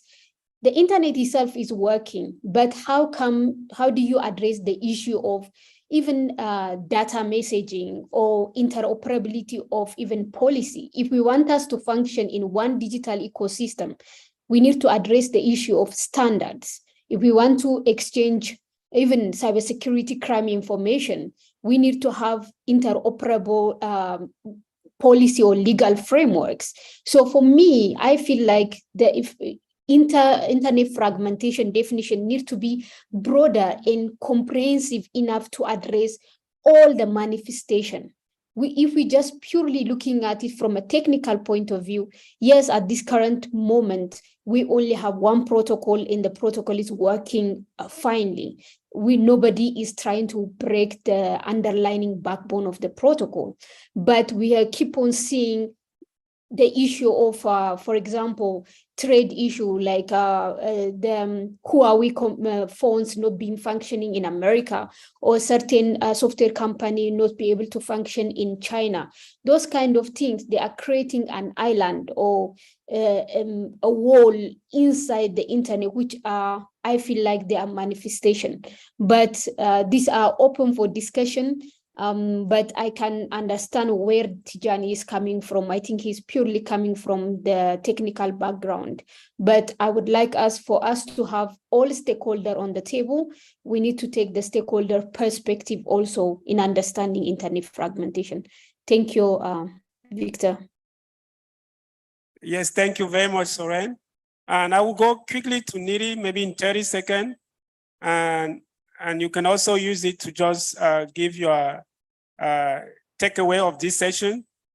Janvier mentioned the issue of connecting internet fragmentation and internet shutdown. So Niri, if you can just quickly make that connection and give your closing remark as well. Yes, thank you. I can do that very quickly on internet shutdowns, as well as I think there was a question also about is there some place we can go to find out what's happening, what's the update on these various threats against the internet. So on internet shutdowns, of course, there's primarily two schools of thought about internet shutdowns. One is how shutdowns are a very brutal, absolute way to cut off access. But purely from a technical perspective, there is a school of thought that does not think that that's internet fragmentation.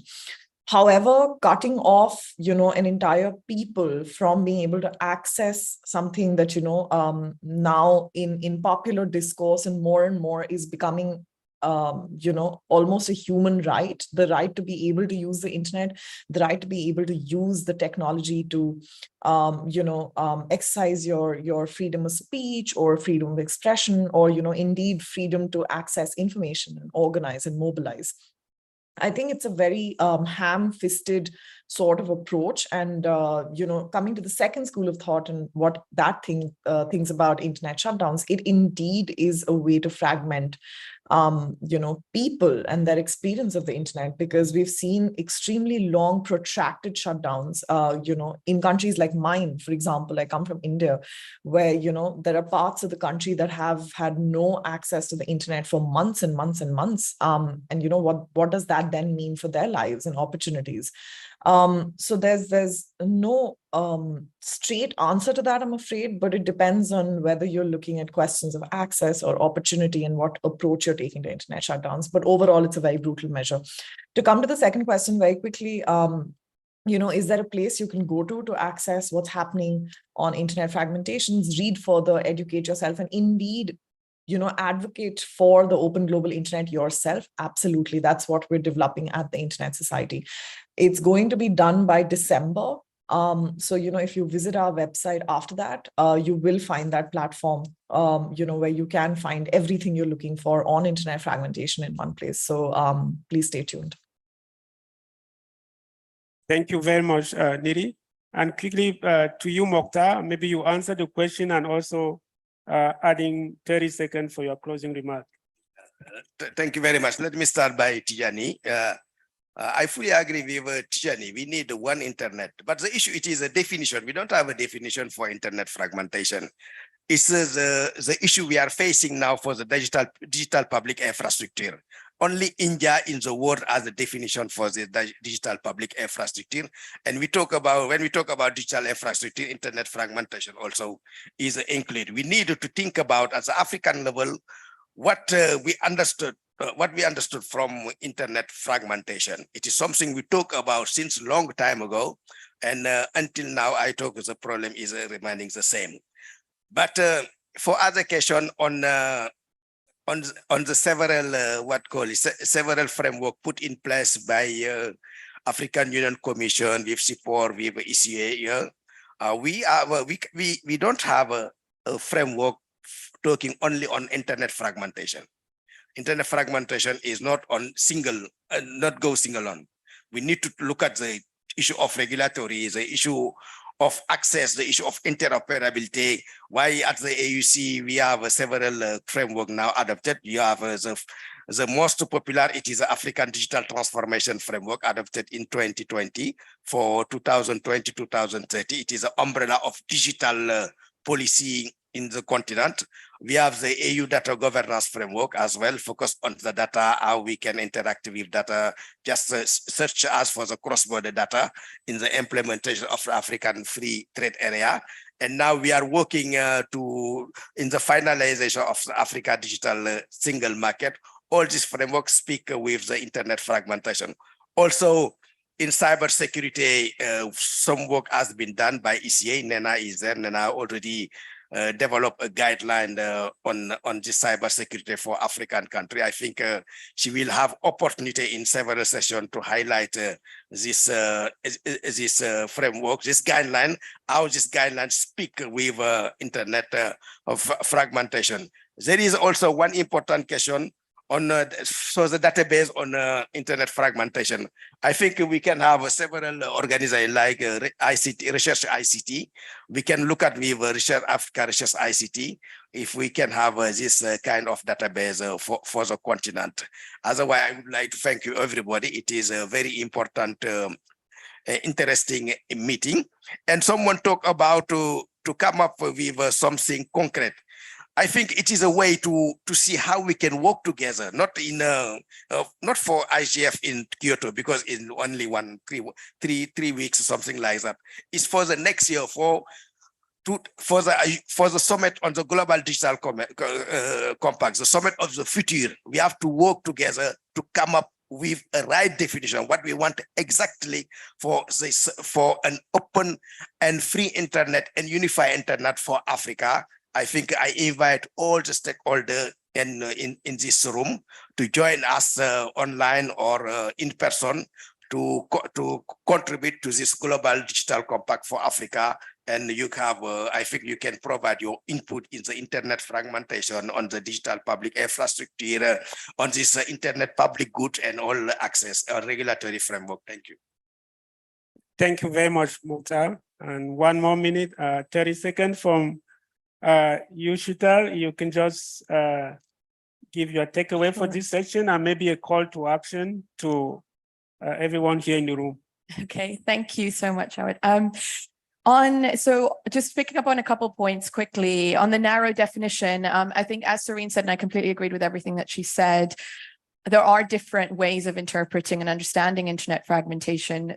There is the more narrow definition. I think there are some risks with using that narrow definition simply because of the many linkages between regulatory frameworks, other actions that are being taken, and the technical layer as well. As we become more and more dependent on the internet, having a narrow approach may mean that if we are just focusing on maintaining, for example, a common identifiers of the technical layer, interoperability, we miss other actions and measures that could cumulatively impact the technical layer. So I think there is value in considering that broader understanding, which, as we've just discussed, there are already frameworks for doing that.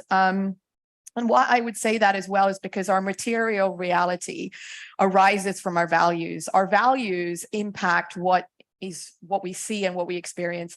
And just to respond to your point or question about the shutdowns,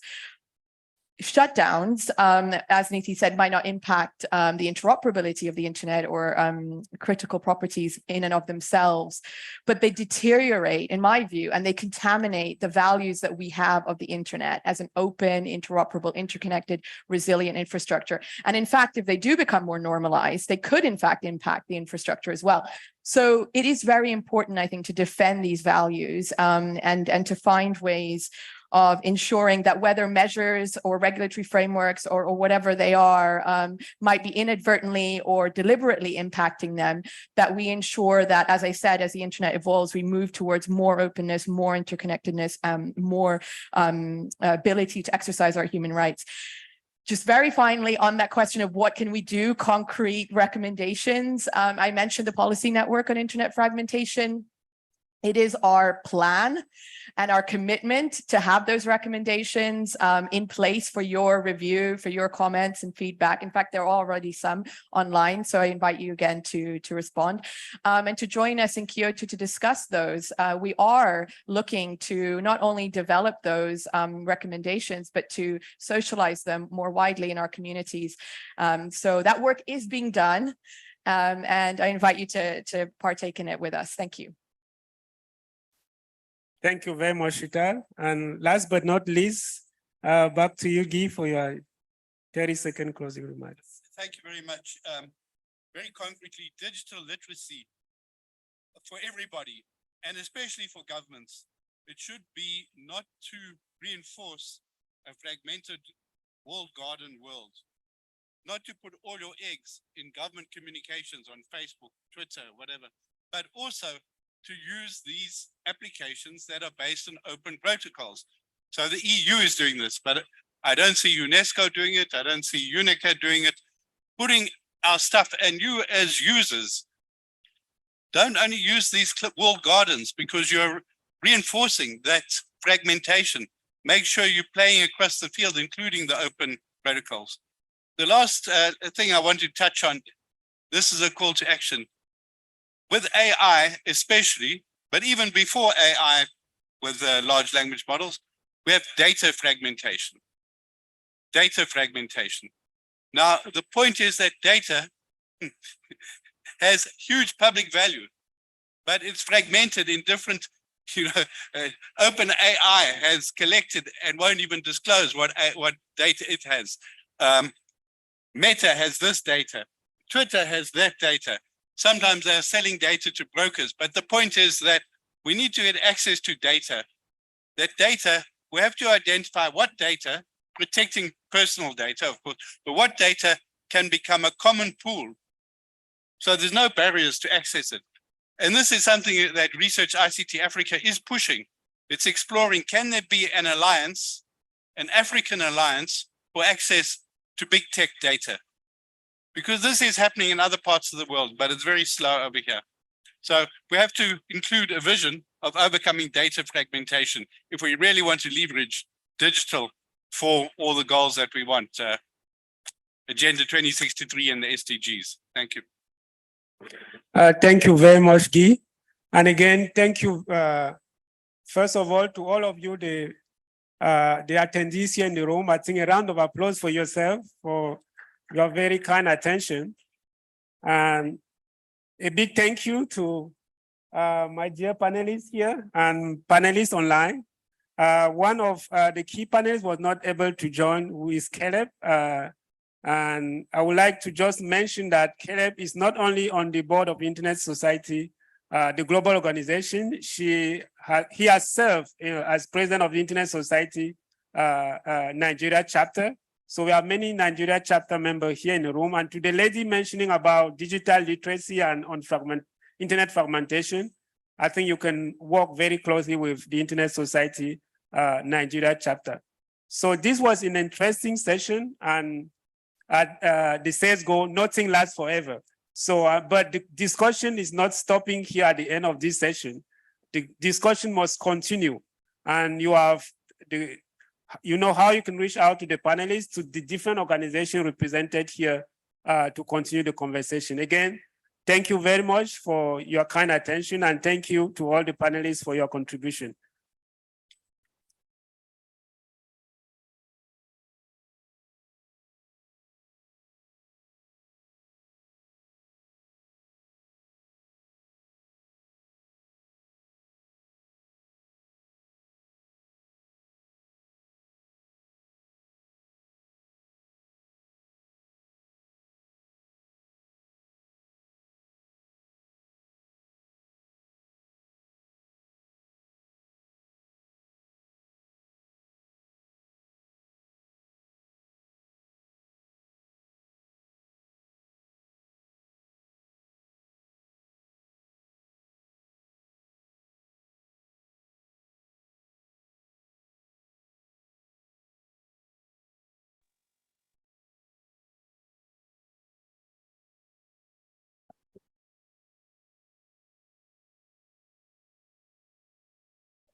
How are you, madam?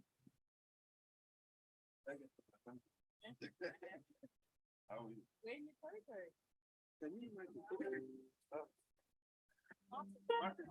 Mr. Koyabi Martin.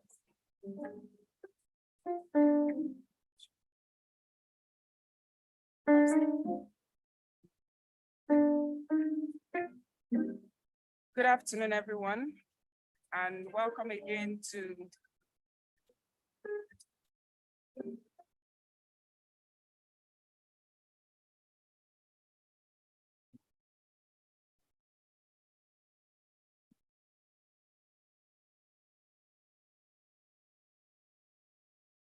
Good afternoon, everyone, and welcome again to the African Internet Governance Forum 2023. And welcome importantly to this session on the implementation of the African Union Convention on Cybersecurity and Personal Data Protection, more popularly known as the Malabo Convention. Of course, as we continue to work towards transforming Africa's digital landscape, and as we think about empowering inclusion and innovation, security in the cyberspace is absolutely important. And so in order to establish a credible framework, in 2011, the African Union Convention on Cybersecurity and Personal Data Protection was drafted. Of course, it is known in terms of the year. It was introduced 2014. And for that convention to come into force, it required 15 ratifications from African Union member states for it to come into force. And after 9 years, this year in June, with a ratification from Mauritania, the Malabo Convention came into force. And so Africa is at a very important juncture in its digital policy landscape. Of course, the Malabo Convention is the first convention related to any digital conversation to enter into force in the region. Now, it is not only the first regional treaty on cybersecurity and cybercrime in the region, but of course, like I said, the first legal instrument pertaining to digitalization. And that brings up so many conversations. For example, would we assume that with only 15 ratifications, the Malabo Convention would take its place as the only regional instrument that will see to cybersecurity and cyber resilience in the region? Will it actually receive support for it to be domesticated in all the African Union member states? Again, with the fact that it was drafted in 2011, do we think that it is still fit for purpose, considering that it's been a number of years since it was drafted and we're having so many conversations like the emergence of artificial intelligence, blockchain, cloud computing, and other very important conversations? Again, given that several member states already have cybersecurity legislation, and particularly the fact that they draft cybersecurity legislation different from data protection legislation, will the Malabo Convention, which combines data protection and cybersecurity together in one instrument, serve the purpose to protect data as well as cybersecurity in the region?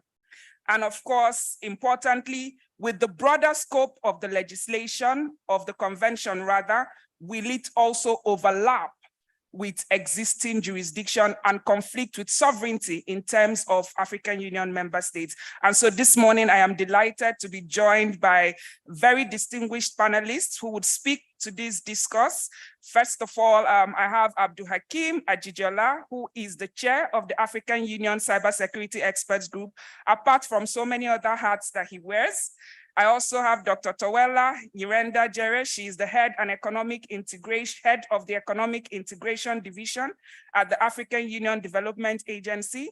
I also have Mr. Sam Hall, who is the cyber policy lead of the UK's Office to the African Union. I also have Folake Olagunju right here by my left. She's the principal program officer for cybersecurity, internet, and e-applications at the ECOWAS Commission. And I also have Dr. Martin Koyabe, who is the senior manager of the AU GFCE project at the Global Forum on Cybersecurity, Cyber Expertise. And last but not the least, myself, Nenna Ifeanyi Ajifo. I serve as the vice chair of the African Union Cybersecurity Experts Group. We will start off with responses to questions. And briefly after that, we would also open the floor to questions, which would all respond to, particularly the panelists will respond to the questions. And because of time, I think we should get to it. Now, importantly, before I go on with the question, in 2019, the African Union established the African Union Cybersecurity Experts Group, and that group has been very fundamental in pushing for the promotion of cybersecurity in the region, and particularly for the ratification of the Malabo Convention. It's important to say that at the time the group was inaugurated, the Malabo Convention had not received adequate ratifications. It was about 9, and the group worked tirelessly, and thankfully the convention has come into force. So Mr. Ajidiola, if you would do me the favor, the first question would go to you. What do you think took so long for the Malabo Convention to receive the minimum number of signatures, ratifications? And it would be great if you could also speak about the role of the African Union Cybersecurity Experts Group towards ensuring the implementation of the convention now that it has come into force. Thank you very much, Nena, and good morning, ladies and gentlemen.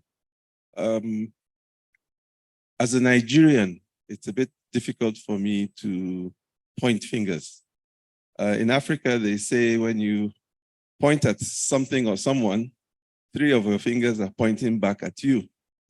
I say this because as a Nigerian, my own country, Nigeria, has not even signed the agreement. And so it's very difficult to sit on the expert group with members whose countries have signed and your own hasn't. I do appreciate that towards the close of the last administration, there was an announcement that I think permission had been granted for its signature, but that's one of 3 steps. So why does it take so long? Frankly, bureaucracy moves like molasses at all levels.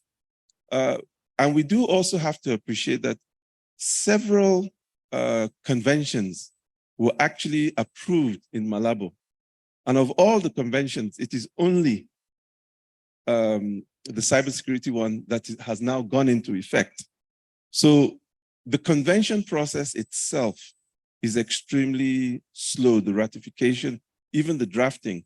I think, Nena, you said it was first penned in 2011, but I think it actually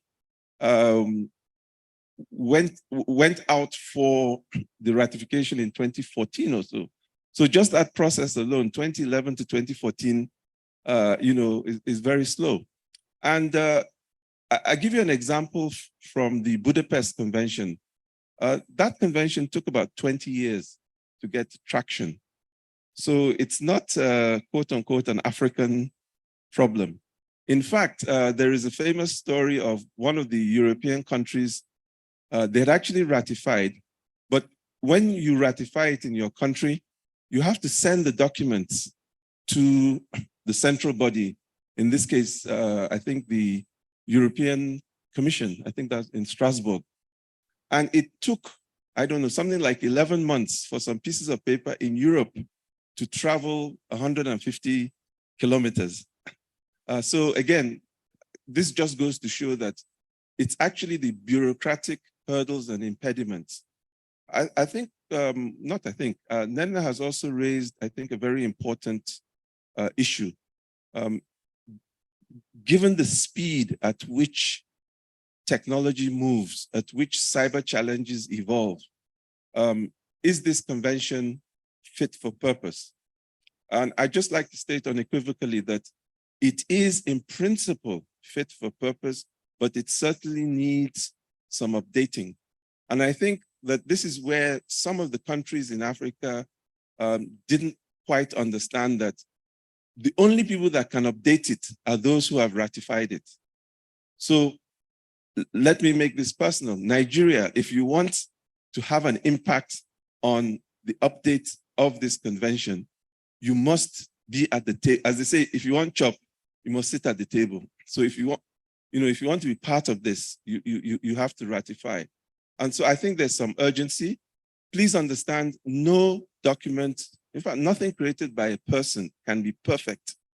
But what you do is that you take the best you can the best that could have been done at the time, and you keep fine-tuning it. Because remember, there are simply some cyber crimes that just didn't, ransomware didn't really exist at that time. So you can't expect the drafters to incorporate those kind of issues when they don't exist. We're going into IoT, we're going into 5G, we're going into AI, so we're going into quantum. So there are actually going to be new kinds of crime, so to speak, or malfeasance. And so we must understand that these documents are living documents. They do need to be upgraded. They do need constantly to be fine-tuned and adjusted as new challenges come up and as we move forward with our own development. Thank you. Thank you so much, Mr. Jijela, and of course for highlighting the fact that we need to think about progressing in terms of digitalization. And of course, that highlights the importance of cybersecurity to the digital economy. And I'll come to Dr. Tawela, particularly because of the role of AUDA NEPAD in terms of societal development and economic growth in Africa. The African Union has adopted cybersecurity as a flagship project of the African Union Agenda 2063 And of course, if you look at the digital transformation strategy for Africa, which speaks to the theme of this year's forum, cybersecurity is also one of the cross-cutting themes for the realization of digital transformation in Africa. And so I would ask you, Dr. Towela, how you think the AU can enhance the implementation of the Malabo Convention now that it has entered into force to advance the benefits of digitalization towards stimulating economic growth, eradication of poverty, and societal development in the region by 2030. Thank you very much, Nena, and good morning to the participants in the room and to those that are following online as well. Maybe just to retrace a little bit. So 2017, I think we were in Cairo at the AFIGF, and we were still discussing Malabo because at that time, I think we only had half of the ratifications. And I think, you know, at that particular time, our concern was how do we actually raise better engagement and awareness with member states on the convention, its implications. And the strategy that we adopted as the African Union Development Agency, working together with the AUC, was to look at how to assess how far countries were from the provisions of the convention, because we understood from various engagements, and I think as Hakim has mentioned, that there was a certain reticence in terms of moving forward with the convention because people were not 100% satisfied with the content. So we wanted to understand what was the nature of this reticence, how far removed were people from the implementation of the convention, and how could we then use that, number one, to motivate for the convention, but also to begin to already see where the potential issues could be. I think it's gratifying to know that, yes, it's taken us 9 years, but we've arrived. The convention is in force, but that just means that we have more work to do now in terms of how are we now going to take that convention and domesticate it, but at the same time, I think deal with some of the issues perhaps that need to be refined and reviewed as we progress with the implementation. One thing I think that we should perhaps recall is that perfection is the enemy of good. The convention will never be perfect in any shape or form. And I think we have to always have the mindset of an iterative approach as to how, as things evolve, we will continue to refine the convention to make it fit for purpose and speaking to our needs. Turning now to the AU Commission and the work that they have done, I think number one, being able to raise cybersecurity to the level that it is a flagship project of Agenda 2063, I think is commendable. And I think that it's important to acknowledge the fact that cybersecurity itself, I think, it's very multifaceted in terms of the kinds of things it touches on. So as the AUC is working on the digital transformation strategy and all the different policy frameworks that relate to that, cybersecurity will always find itself weaving in and out of those specific themes. So whether we're talking about the data policy framework, whether we're talking about the digital ID, when we turn to the AFCFTA, we start talking about digital trade and the protocols on trade. In all those elements, the issues of privacy, data protection, cybersecurity will find themselves in those spaces. What is needed, I think, is continued advocacy and awareness raising with member states. I think there is a continued need to maintain this aspect of assessing where countries are at and determining the kinds of interventions that would help countries to bridge the gaps that they have, whether it's in the policy development processes, whether it's in implementation, whether it's in the skilling of the requisite expertise that is required, whether it's even the ability to participate in some of these digital spaces where these negotiations and discussions are taking place. So I think there's a lot of different elements that need to be unpacked. And I think that one has to take the approach of the things that are global and common to all the countries, but then also being very specific about really targeting interventions to meet countries where they are on their digital journey. Thank you, Towela, for highlighting regional efforts. And I think while we also address the efforts at the continental level, it's also important to think about sub-regional efforts and perspectives. And I would come to Folake. Nigeria is an ECOWAS member state, and Mr. Jijola had already pointed out to the fact that Nigeria had not ratified the Malabo Convention. But interestingly, the ECOWAS Commission has been at the forefront of promoting cybersecurity in the ECOWAS region. And it would be nice to hear from Folake regarding her thoughts to the Malabo Convention now entering into force, what it will mean for sub-regional organizations like the ECOWAS that have already drafted and implemented cybersecurity policy strategies at the time that the convention entered into force. Thank you very much, Nana.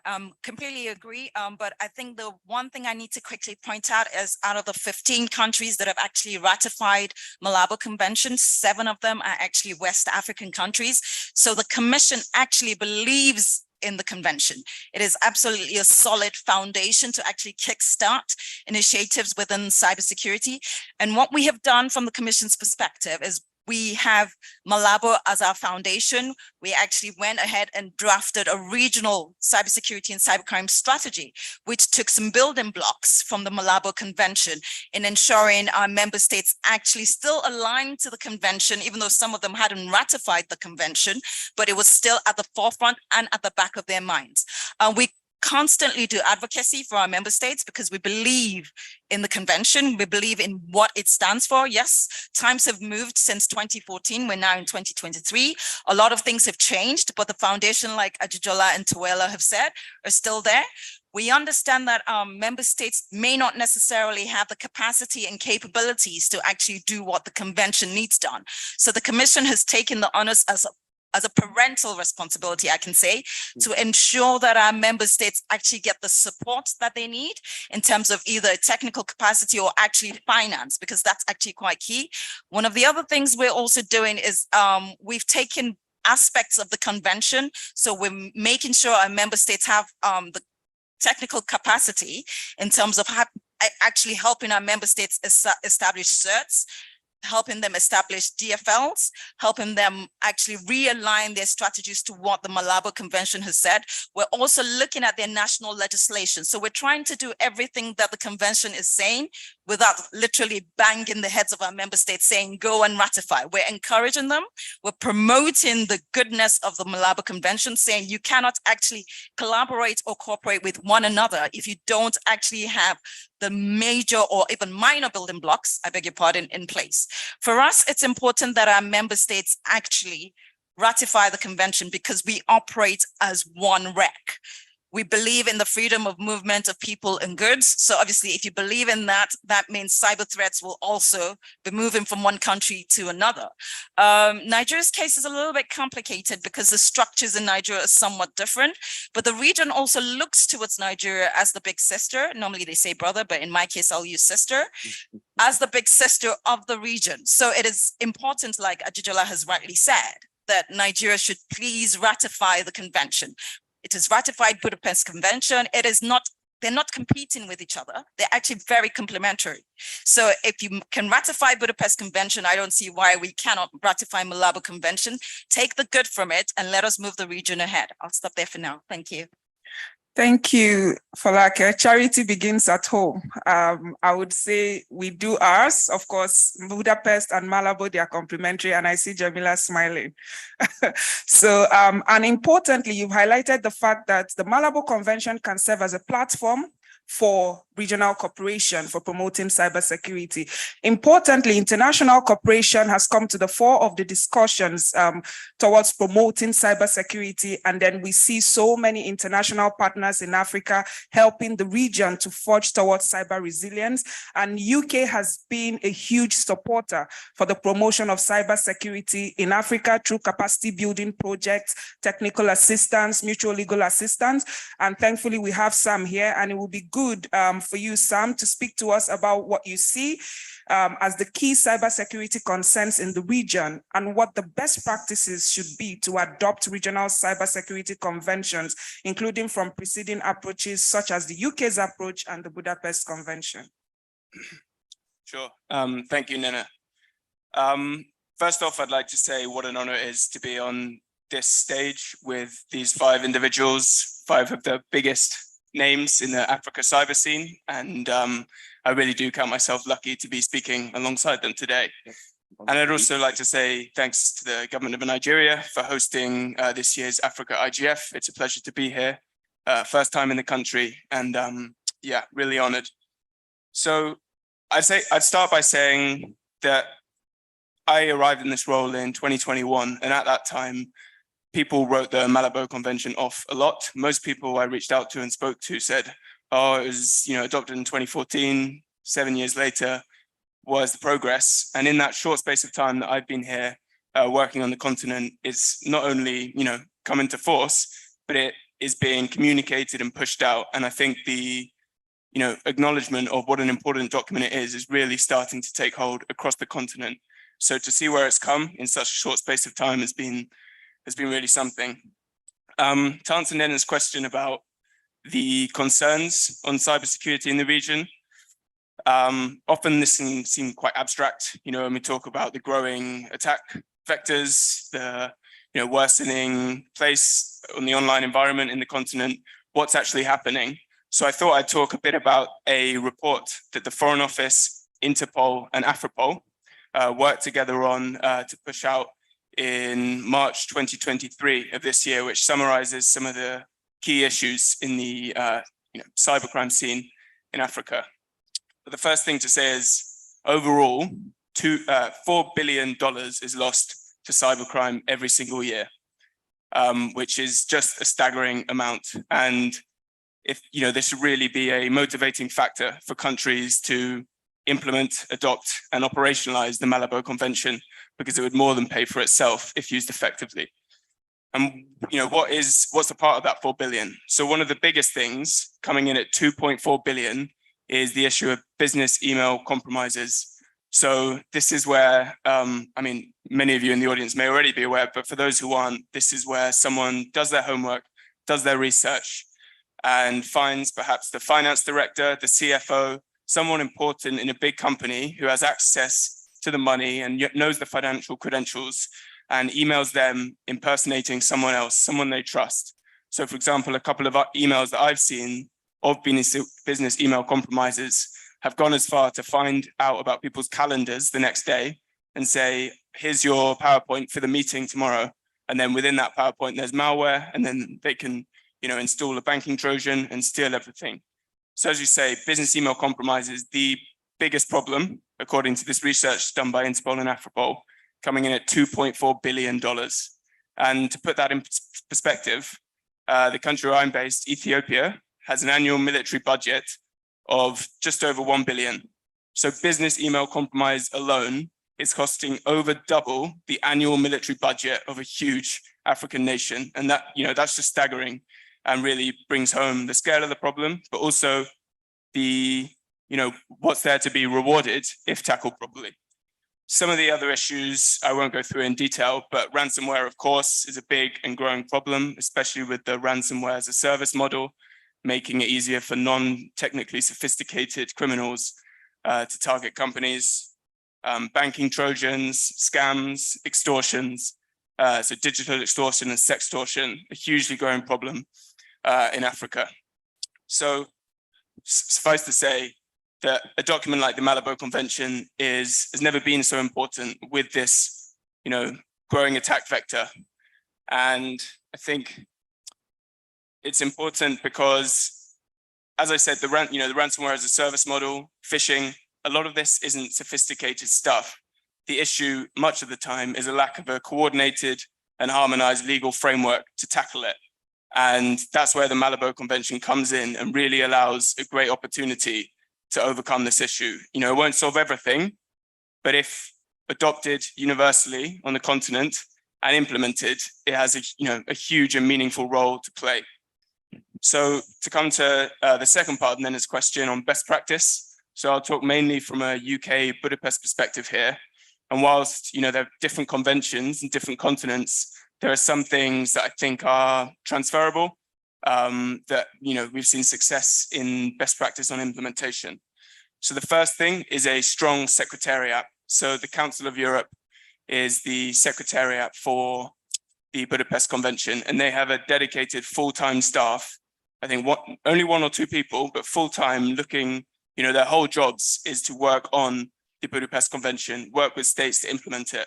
I think the African Union Commission, you know, could really benefit from doing the same. If they had someone dedicated to doing this, you know, answering questions from member states, pushing its promotion through comms campaigns, engaging with partners like us on how we can work together to, you know, roll out the Malabo Convention. That's one thing that is crucial. I think without a full-time secretariat and the Council of Europe, we wouldn't have seen the take-up and success, albeit I would definitely agree with what Abdul Hakim said at the beginning about the Budapest Convention not happening overnight. It took a long time to be the effective tool it is, and a lot of that's down to the dedicated support that it has. The next thing I'd say is, well, it's tied to the secretariat point, but it's funding for implementation and working with countries to address the gaps that they have in order to accede. And that's funding provided by member states. And I think there's no reason that, you know, African member states couldn't fund the same for the Malabo Convention. And just to bring home the problem, so just to bring home this example, the Budapest Convention is not the only Council of Europe convention. There are many, but it's much more widely used and adopted because of the funding that member states have given it. And so it really shows the difference. There are other Council of Europe conventions which are kind of just, you know, gathering dust on the shelves because they don't have that dedicated secretariat or funding. The next thing on best practice is, you know, every few years there's a plenary for the Budapest Convention. And not only does this allow it to be, you know, updated and keep evolving with the evolving threat of cybercrime, but allows countries to come together and express their issues and say, you know, we had trouble with this clause, or we had trouble with this needs to be updated, and kind of share from each other and stay in contact. And yeah, as Abdul Hakim said, the only way that this can continue evolving, or the only way that you can amend the Malabo Convention is by being a party to it. So big plenaries, bringing everyone together, working out the issues, that's something that has seen the Budapest Convention really grow and become more and more effective as time has gone on. And I think one final thing I would say just on best practice is that capacity building point. So there's so much going on across the region in Africa, some of which, you know, we're proud to have been a part of, on capacity building for judges, prosecutors, on, you know, the use of digital evidence, prosecuting cybercrimes. I highly doubt most of it has anything to say about the Malabo Convention. If I was making the policy here, I would say that all of these programs should incorporate a module or two on the Malabo Convention, so judges across the continent, a party to it or not, are hearing about it and hearing about how useful it can be. And I think that would be a great way to amplify the convention. And I think if the Commission, the AU Commission, engaged with partners like us and UNODC and DOJ or Interpol, whoever it might be, and say, all of your capacity building now, we'd like to work together to make sure Malabo is incorporated into that, because it is relevant for African judges and African prosecutors.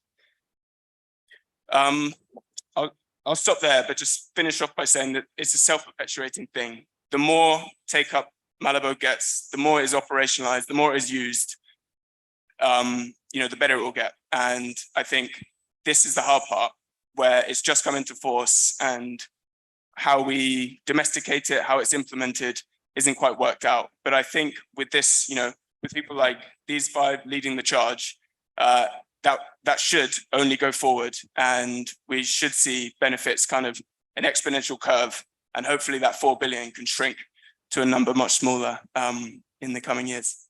I'll stop there.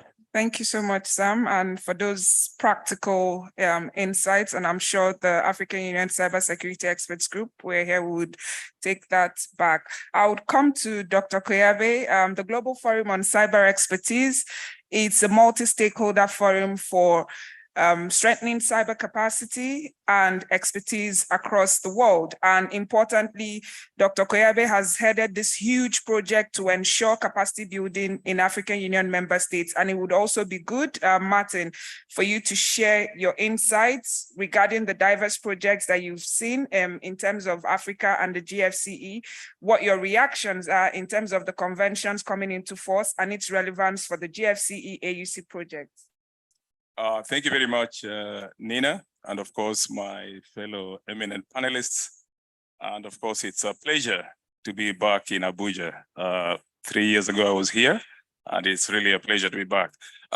Just to pick up on what the fellow panelists have said, they've touched on a number of areas that are very pertinent to this particular area. So first of all, if you look at the history of the convention, the Malabo Convention, of course, many countries had the opportunity to ratify, but we have to give really congratulations to Senegal, which was actually the first to ratify the convention in 2016, if my memory serves me well.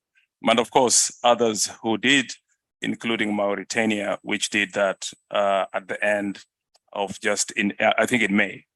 The issue around the convention and how it really reflects from the GFCE perspective is very, very, very important. And from the GFCE perspective, as Nina said, we deal with a lot of organizations, especially the donor community and also development partners, member countries, individual experts, and also other private sector players in order to come together so that we can be able to build cyber capacity. In fact, we have a discussion on this in the next following session. But just in brief, one of the areas that was very key was the collaboration between the GFCE and the AU, especially when it came to cyber capacity building and enhancing cyber, especially resilience in many of the member countries. Our experience was very massive in terms of what we realized was that many of the member states represented here, of course, from different sectors and ministries and agencies, is that there was the issue around prioritization. Many organizations and member states had different prioritization when it came to issues of cyber.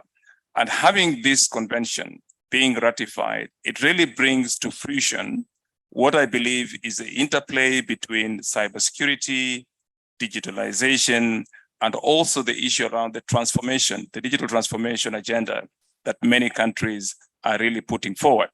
And in particular for the African continent, the issue about the Africa free trade, the Africa free trade, the common area free trade would be very useful so that countries can be able to trade, some countries can be able to exchange information and so forth. The other aspect we're looking at is how do we build sustainability when it comes to development issues, especially in the area of, let's say, the convention and how the convention can be implemented.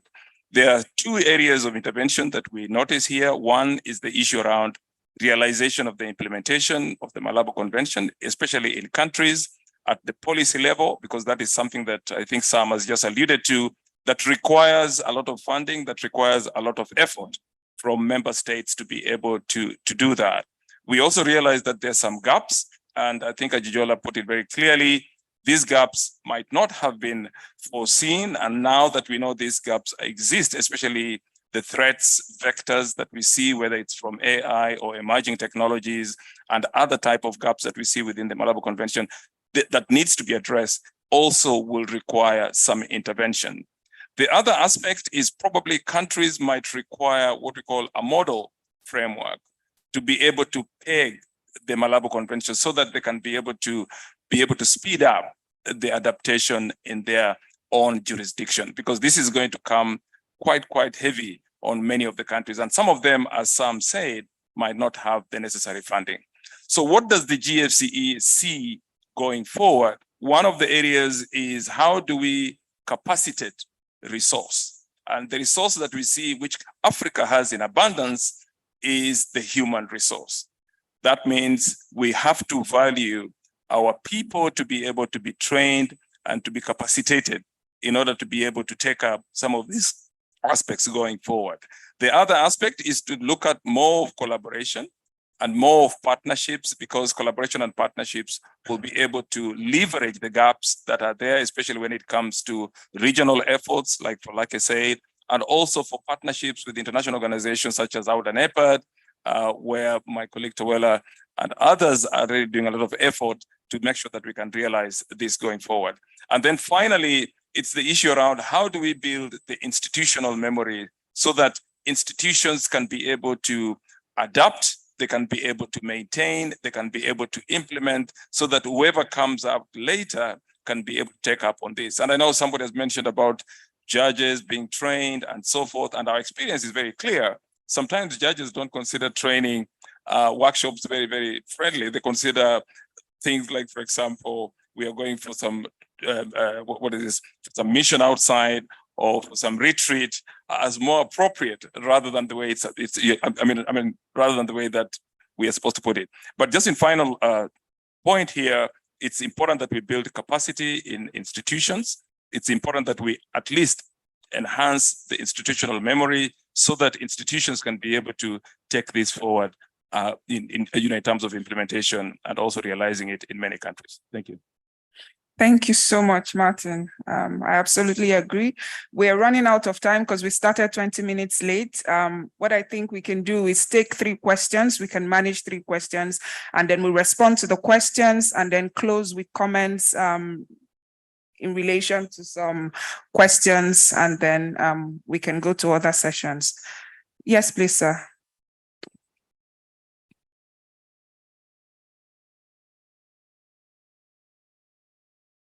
Okay. Good morning. My name is Mr. Abbas Babagana from the Federal Ministry of Communications, Innovation and Digital Economy. My question goes to Mr. Ajijola. Please, since Nigeria is a member of the Budapest Convention, Nigeria has ratified, but we are yet to ratify the Malabo Convention. So from your experiences and collaborations with the National Security Advisor, that's the organization in charge of the national cybersecurity issues. So I would like to know what is the impediment, so what is stopping Nigeria from ratifying that Malabo Convention? Any advice so that we can collaborate as a ministry and take it up with the National Security Advisor? Thank you.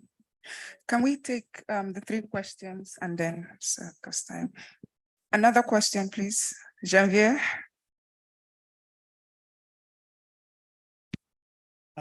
Thank you, Nena. It's not a question, just to thank you for this session focused on Malabo Convention. I just noticed that into the agenda of this IGF, we have parliamentarians. I wonder if it's not an opportunity for the chair and you to meet them and discuss with them, maybe hand over a copy of Malabo Convention to them, maybe. Thank you. Thank you, Janvier. You're here as well. 3 of us will do that. Please, another question or comment? Jamila, please.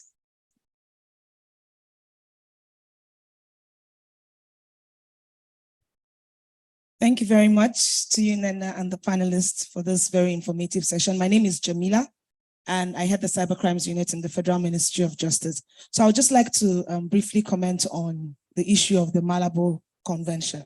I would like to make it known that the process is not stuck with the Office of the National Security Advisor, but then it's at the Office of the Attorney General of the Federation.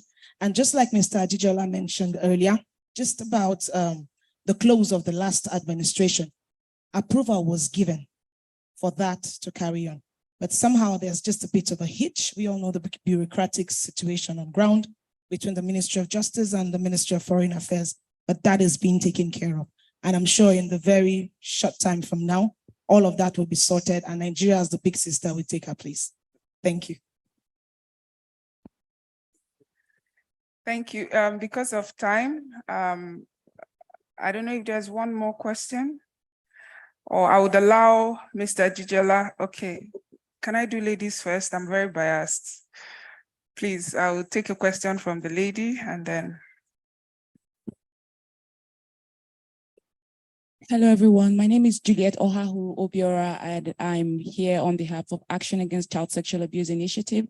And we are one of the InHope supported hotline that facilitates the removal of child sexual abuse materials online.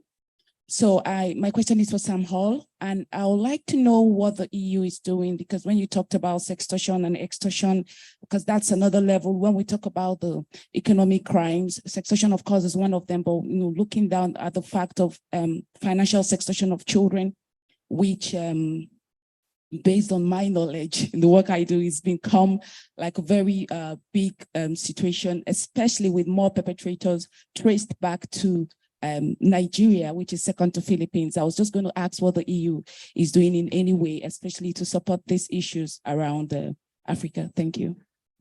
So I'll take one more, since we had 2 comments and 1 question. That's why I'm allowing extra. So, and then we'll respond to them. And thank you. I'm Eddie with the Solidarity Center based in the US. The question is just to ask the sister who talked about the AFCTFA to elaborate more on what you said regarding the cybersecurity. Thank you. okay, thank you. Would respond to the questions and of course close. Mr. Gigiola, would you want to respond? But alongside your response to the question, just to touch upon how member states can implement their own legislation alongside the Malabo Convention, in the fact that some of them have already drafted cybersecurity legislation. Thank you very much. Let us put some things in context. When you want to deal with many cyber challenges, there are 3 key factors: people, process, technology, in that order of importance and categorized. So in terms of the processes, because I think Martin spoke quite eloquently about the people issues, this is where the Malabo Convention comes in. The frameworks, this is where the legislation, the policies, and regulations come in. And I think a big challenge across Africa is that we've not fully understood what is in it for us, what is in it for me. And this now comes down to the issues of whether it is Federal Ministry of Justice, whether it is Federal Ministry of Communication, whether it's Office of the National Security Advisor. I think, and I would say that the onus is actually on us here, not necessarily the people in those ministries, because I think we've not done a good enough job of conveying what's in it for you, what's in it for Nigeria, what's in it for any other country in the continent. Sam spoke about, I think, 4 billion loss annually, $4 billion lost to Africa annually because of cyber crime. Excellent. That's a very important statistic to hook onto. Folake spoke about issues relating to alignment. And this is where I think it is imperative that our various jurisdictions have some kind of alignment. She spoke of the need of alignment because of, for example, cross-border flows. But again, Toela spoke about the Continental Free Trade Agreement. And I would say that there, especially, you need trust and you need alignment, which comes back to the Malabo Convention, because that's actually a key framework instrument for building that trust. Today, maybe some of our brothers from Gambia or sisters from Ghana or, our guests here today, to come to Abuja. Yes, they got tickets and everything, but the money they held, you couldn't come, you're not going to spend your cedis here. You had to convert that money into dollar, come to Abuja, and then convert it back into Naira. This is all part of that alignment. And we were just last week with some of the people from the AFIGF Secretariat. Because when you're doing this inter-African trade, I didn't say out of Africa, within Africa, because of this need to change into this central currency dollar, which means that the commissions leave Africa. Those commissions also amount to about $5 billion a year. So just imagine, between the actual crime and the lack of alignment, at least $9 billion leaves Africa. What could Africa do with $9 billion? Very quickly, we also have to understand, and I think this is part of not appreciating what's in it for me or for us. The African cybersecurity solutions market in the next 10 years, according to people like William McCanty in Kenya, will hit in the range of between $15 and $30 billion. And like Janvier said, this is what we have to put to the parliamentarians. What piece of that action will be for your constituency, for your jurisdiction, for your country? Can you imagine the kind of jobs you can create, the kind of wealth you can generate? Indeed, for government, can you imagine the kind of taxes government would get? So I think this is part of why we've not done that a good enough job of conveying, because once these people, whether it is in the ministries, in the security agencies, in the parliament, see that there are significant benefits. I think too often we talk about the problem and we don't actually talk enough about the benefits that can accrue from solving the problems. We have a headache. Everybody knows you take an analgesic. Somebody is profiting from your headache. And then very quickly on the issue of the child online projection, Janvier, maybe you'll be able to speak with her a little later, because as a group at the AU, we've actually developed an Africa child online protection policy. It's, I think, currently being reviewed at the ministerial level. So a lot of work has actually been done on this specific issue. I don't think we need to wait for guidance or support or help from external parties, with all due respect to the EU. There are things we have to do ourselves. And we all know as Africans, we do have certain value points. Children are one, respect for elders are another, transparency, community. And these are all the kind of things that go into our thinking on the child online protection. So I think on that note, I will leave it there. Thank you. Yeah, thank you so much, Chair. And of course, for touching on the child online protection issue, Sam, would you like to also add in terms of your efforts? Yeah, I was also going to mention. Sorry, Sam, we have 5 minutes, so 1 minute. The AU's new policy, so I'll make it quick. But thank you for your question. So the Council of Europe is the body that we work with, fortunately, not the EU in this instance. And so child sexual abuse material, CSAM, that's illegal. So any of that we can just use as something that's illegal under the Budapest Convention to undergo investigations.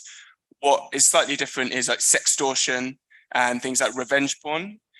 At the moment, those issues in the UK at least are dealt with under other laws. So on sextortion, we use blackmail laws to prosecute those. But fortunately, coincidentally coinciding with the AU's child online safety policy is our own online safety bill. And under that, sextortion will become illegal, revenge porn will become illegal, and all of this kind of myriad of really horrible issues will be dealt with under this new piece of legislation, which is also going through our own parliament currently. I'll stop there, but there's a bit of a difference between material and using, blackmail in that instance. I hope that answers your question. Thank you so much. Tawela, would you also like to respond to the AFIGTA question? And of course, briefly in 1 minute, how you would want to advance cybersecurity in relation to that as well. Thank you very much, Nena.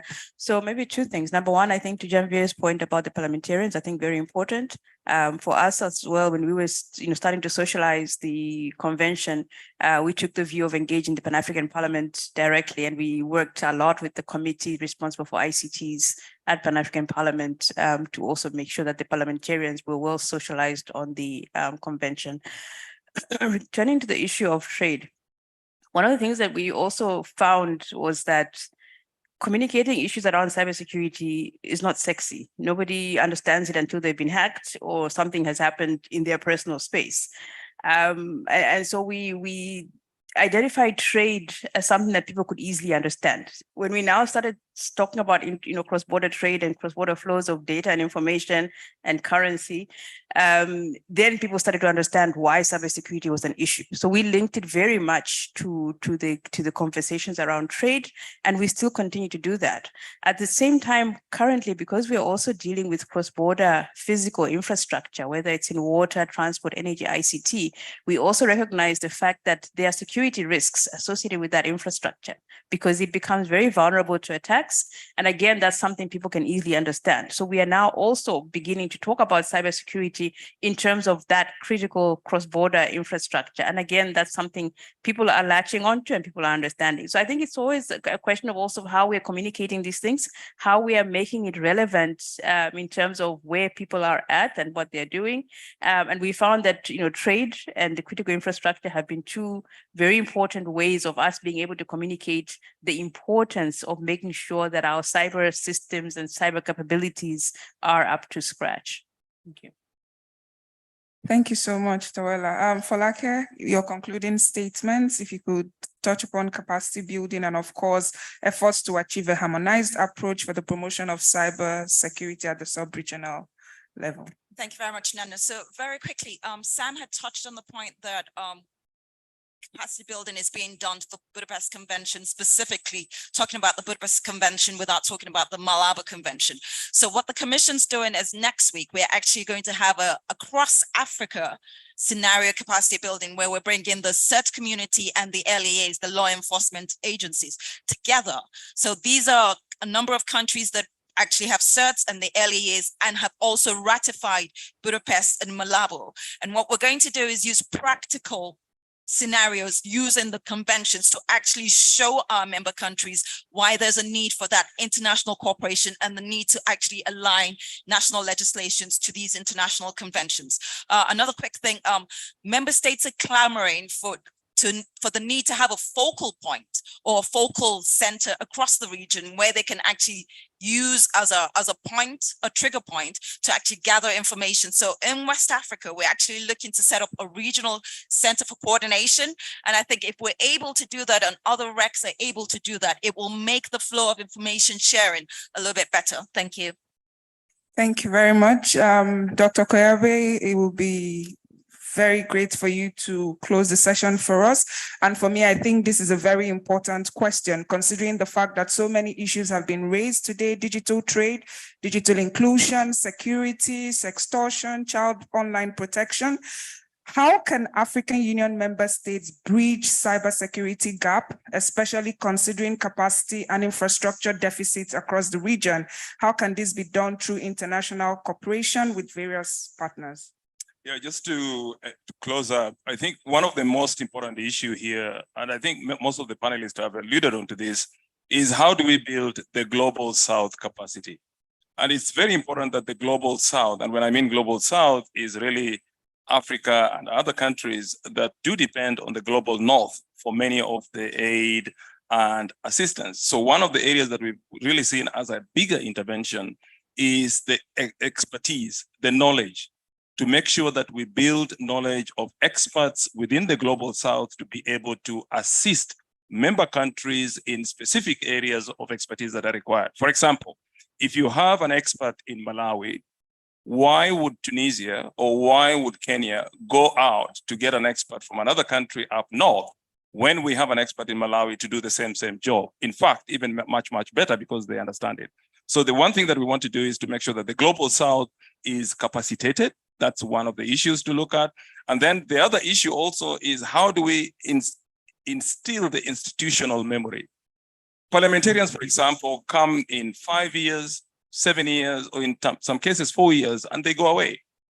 How do those institutions maintain that memory so that people can be able to come after them and be able to carry on the policy agenda, carry on the issues that have been discussed by the previous government? So therefore, institutional memory and building that capacity within institutions is important. The next thing is the issue about finances, capital. Member countries must invest in cybersecurity, period. Thank you. Thank you so much, Martin. And I'm absolutely grateful to everyone for joining this session. And we have so much to take away, so many lessons. And of course, there will be a report sent back to the African Internet Governance Forum organization lead. And I'm so grateful to the panelists. We had full representation, African Union Cybersecurity Experts Group, the GFCE, Outer NEPAD, ECOWAS, and of course the UK's Office to African Union. So thank you to Sam, thank you Folake, thank you Tawela, thank you Martin, thank you Abdul Hakim, and of course thank you to myself as well for moderating this amazing session. Have a lovely afternoon and see you in other sessions. Thank you.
Yeah, thank you.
Hamilton, I ready.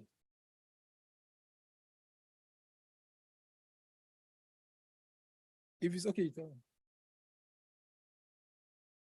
Thank you.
Yaron a ce, kai, ba kashe ba ma. Wallahi ba kashe ba. Of the greatest Nigerian super.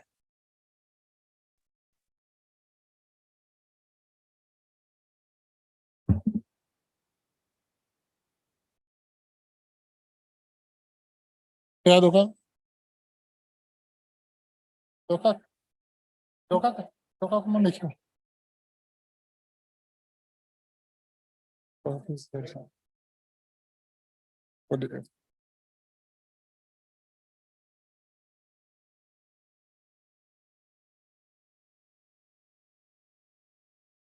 Doka ita gaba. Hey.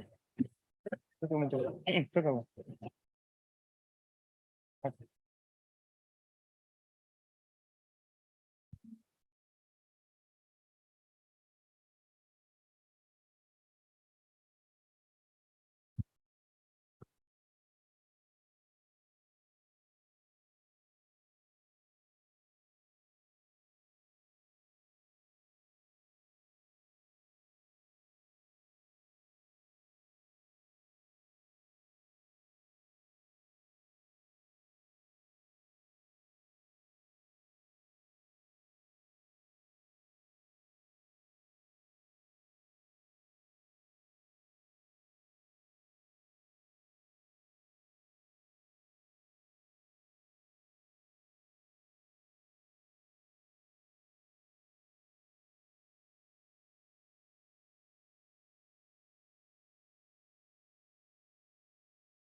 Technical, hello. I need to share my screen, but it says somebody else is sharing at the moment.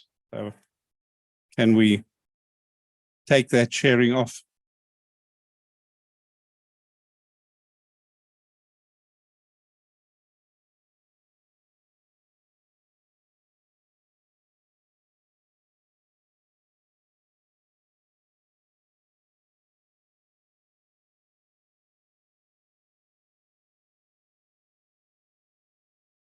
Okay. Yeah, it's working now. Thank you.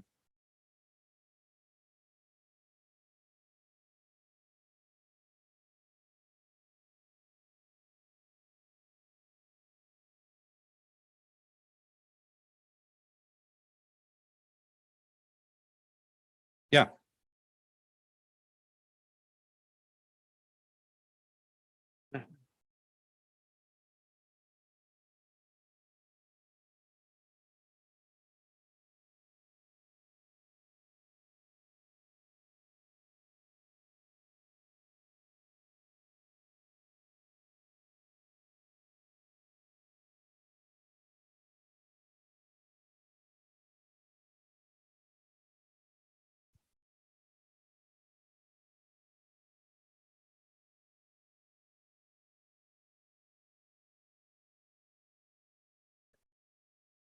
Okay.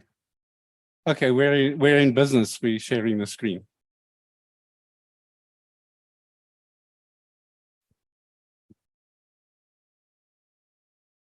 Thank you everyone for joining us in person and online. This is a RIA coordinated session on platform governance. And we are going to present as well as discuss platform governance issues from Africa, which we did some research on a platform governance and produced a policy brief that we are going to talk about. I think those of us who've been working on this subject, we've noticed or we've been saying that platform governance in Africa are quite unique. First, because Africa itself is a unique continent with very different contexts in the different regions that we have. And then number two, the fact that we don't have the platform companies themselves being domiciled in Africa. It means that we have to go through various lens to get content moderated in this continent.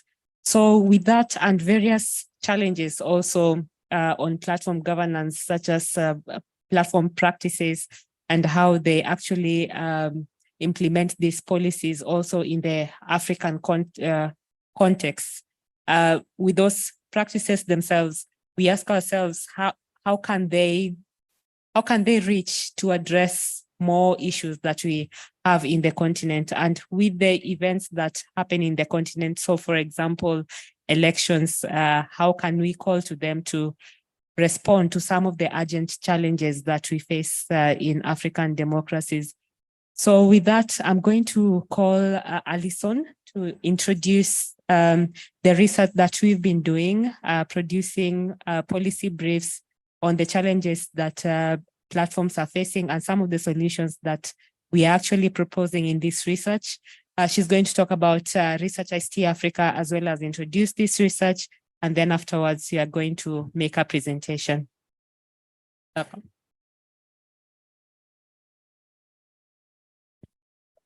I think it's good afternoon, everyone. Thank you so much for joining us, particularly to our online participants. We hope you'll have an opportunity to engage after we've done a short presentation. I briefly wanted to just introduce those of you who don't know Research ICT Africa. We are an African digital policy and regulatory think tank. We've been working on the continent with partners in various countries for over 20 years.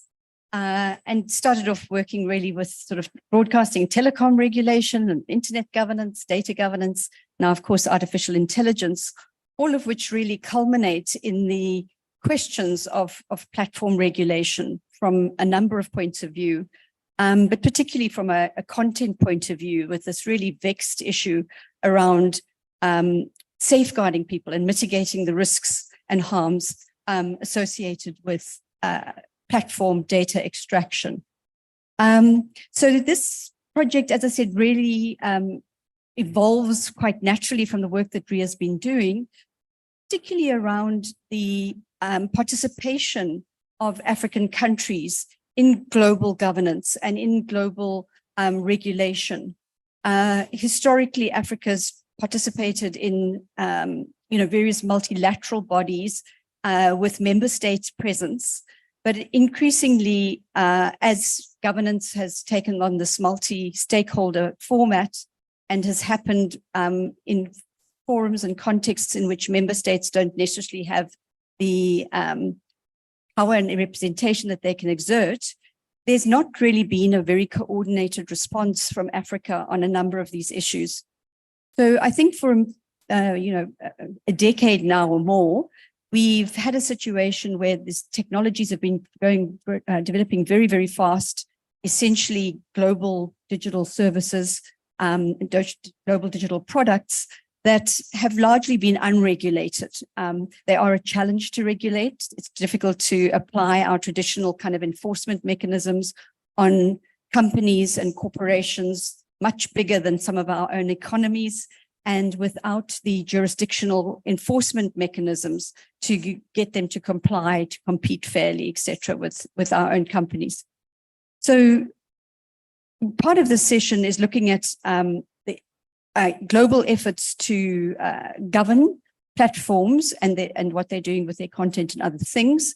But it's also about mobilizing Africans around these issues so that we become more aware of our rights, more mobilized in order to act collectively through collective action on these forums, and of course to raise our voices as multi-stakeholders. And that includes African states, because many of these multilateral as I said, multilateral forums are dominated by member states, but these multi-stakeholder forums are very often dominated by civil society. And so they're not decision-making bodies, and there's not often sufficient government commitment to them.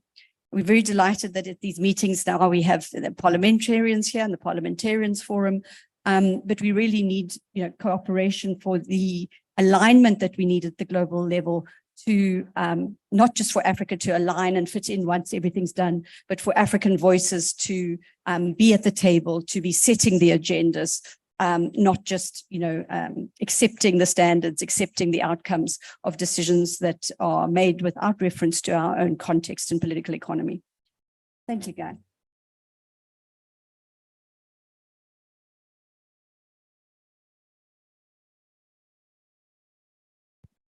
So hello, everybody. Thank you for coming out. I hope you'll find it worthwhile.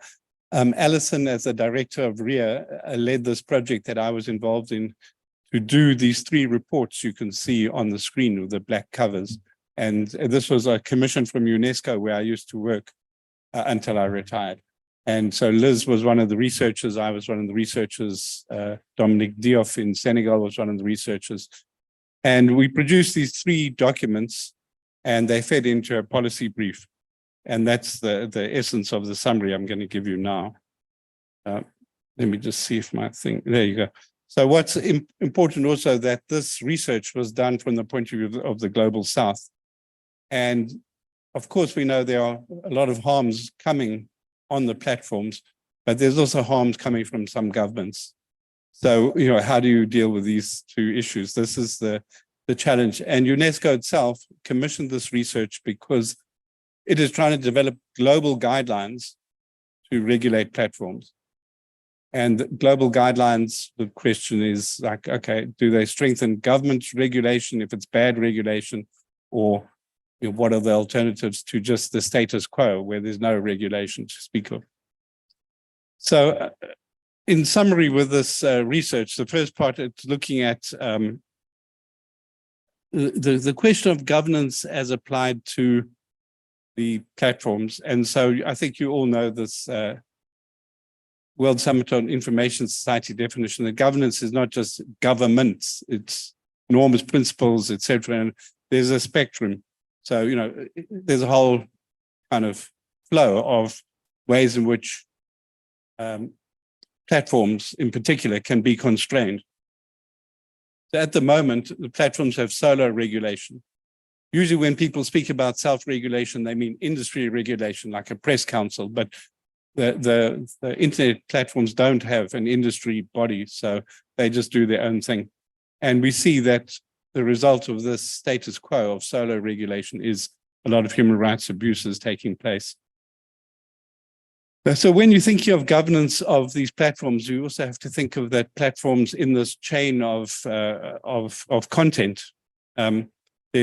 How do you govern the production, those who are producing content? How do you govern the distributors of content, and how do distributors and those who consume the content? Of course, some of the consumers are also producers, and they also share, so they're also distributors. But a lot of the governance of platforms has been not really of platforms, it's been governance of producers. So you see a lot of people being prosecuted for producing content online. And the reason why this sentence underlines distribution is because at the end of the day, governments can and they do prosecute individuals, sometimes justly, sometimes unjustly, for what they're putting on the platforms. But it's a kind of a dealing with the, well, how do I put it? Dealing with one part of the problem, but actually, if you could have the platforms playing a bigger role in stopping the distribution of content that's harming human rights, well, you could still go chase some individuals, but you wouldn't have to put all your energy into that. So, you know, it's logical that you put more attention in distribution, the distribution moment. And then consumption, you know, what should governments do about consumption and other stakeholders about the governance of consumption, that people are more digitally literate and they also know more about civil behavior. So that's also a chain that when you're speaking governance of platforms, you know, it fits in like this. And then the most important thing for this research was that if you're going to talk about governance of platforms, you have to look at causes, not the symptoms. And so this research looked at the causes or the drivers, and it came out with 5 things, which I won't go into detail now because I think you probably know these. But one is that the algorithms that organize your content feeds really give a lot of oxygen to emotional content, angry content, fearful content, because this is what engages people. And so the more that content comes, the more you're going to stay with the platform. So it's very well known, and it's actually even under pressure from public opinion, some companies like YouTube, they toned down the algorithms so that there was less of this. Then you have automated ad exchanges, and advertising is a big cause of spreading disinformation because it's automated, it's targeted, and it's not vetted. So this is a whole issue that also is part of the picture. And then, of course, the platforms like to say, well, you know, we're just neutral, it's these people misusing us. That is true, but the abusers can use platforms because platforms are actually set up in a way, like if you're going to produce xenophobic, aggressive content, it's going to play into the platform's curation algorithms that are going to give you virality on that content. So it's a two-way thing. Then it's how the platforms spend money. And, you know, there's so much evidence that they spend a lot of money on lobbying to keep regulation at arm's length. But they don't spend on prevention activities or cleaning up activities. So we all know that, you know, when it comes to their budget spent on moderators, a tiny fraction goes on Africa. Then the 5th factor is that people are ill-informed about this whole thing, so that there's this whole platform operation which people just like to use because it's free, but they don't understand that it's all about attention economics, and there are these risks coming from the ads and from the abusers and so on. And then the last point is the company's policies. They say they have lots of what they like to call community standards. Well, I'm sorry, the communities don't exist, and communities didn't decide these standards. The companies created these standards, but they call them communities. And these standards they have lots of holes in them. Sometimes they're not easily operationalizable, but they don't implement them also. That's a problem. And especially they don't implement them in Africa.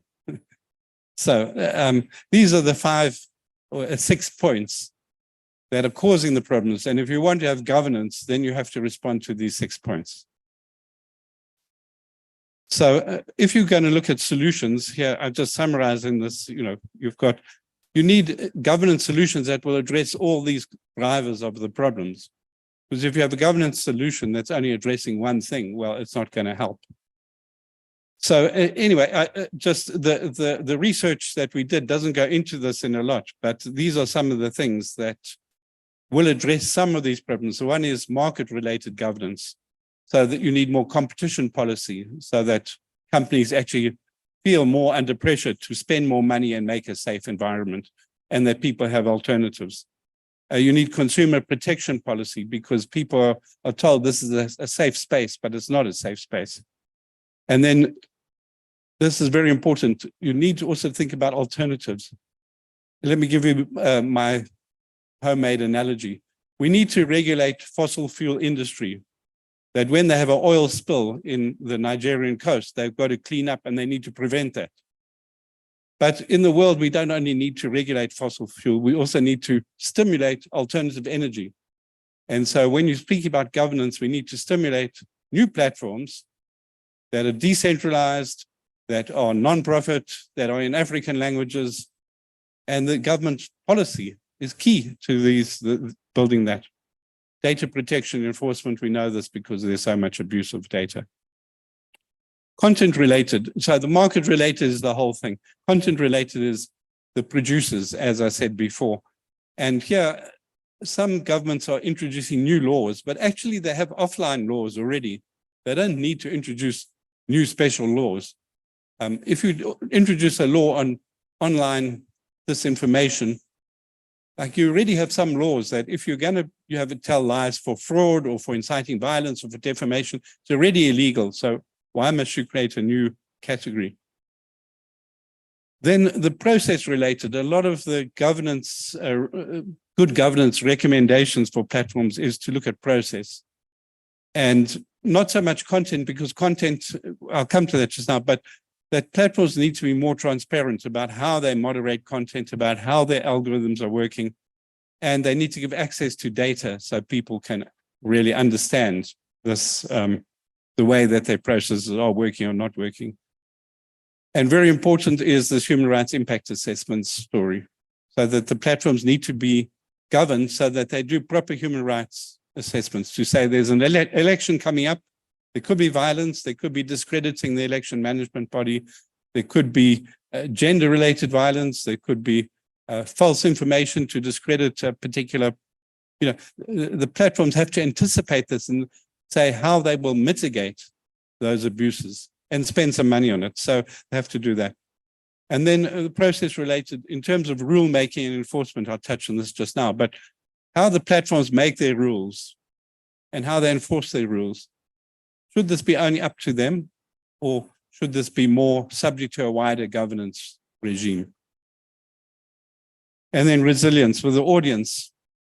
So I'm talking about that spectrum of things that you govern. Audience, all stakeholders, especially education ministries, need to be running these digital literacy, media and information literacy. But the media itself can play a major role in that. Pointing out what is false online. Who is organizing this? What are the narratives? What are the networks? Why are they doing it?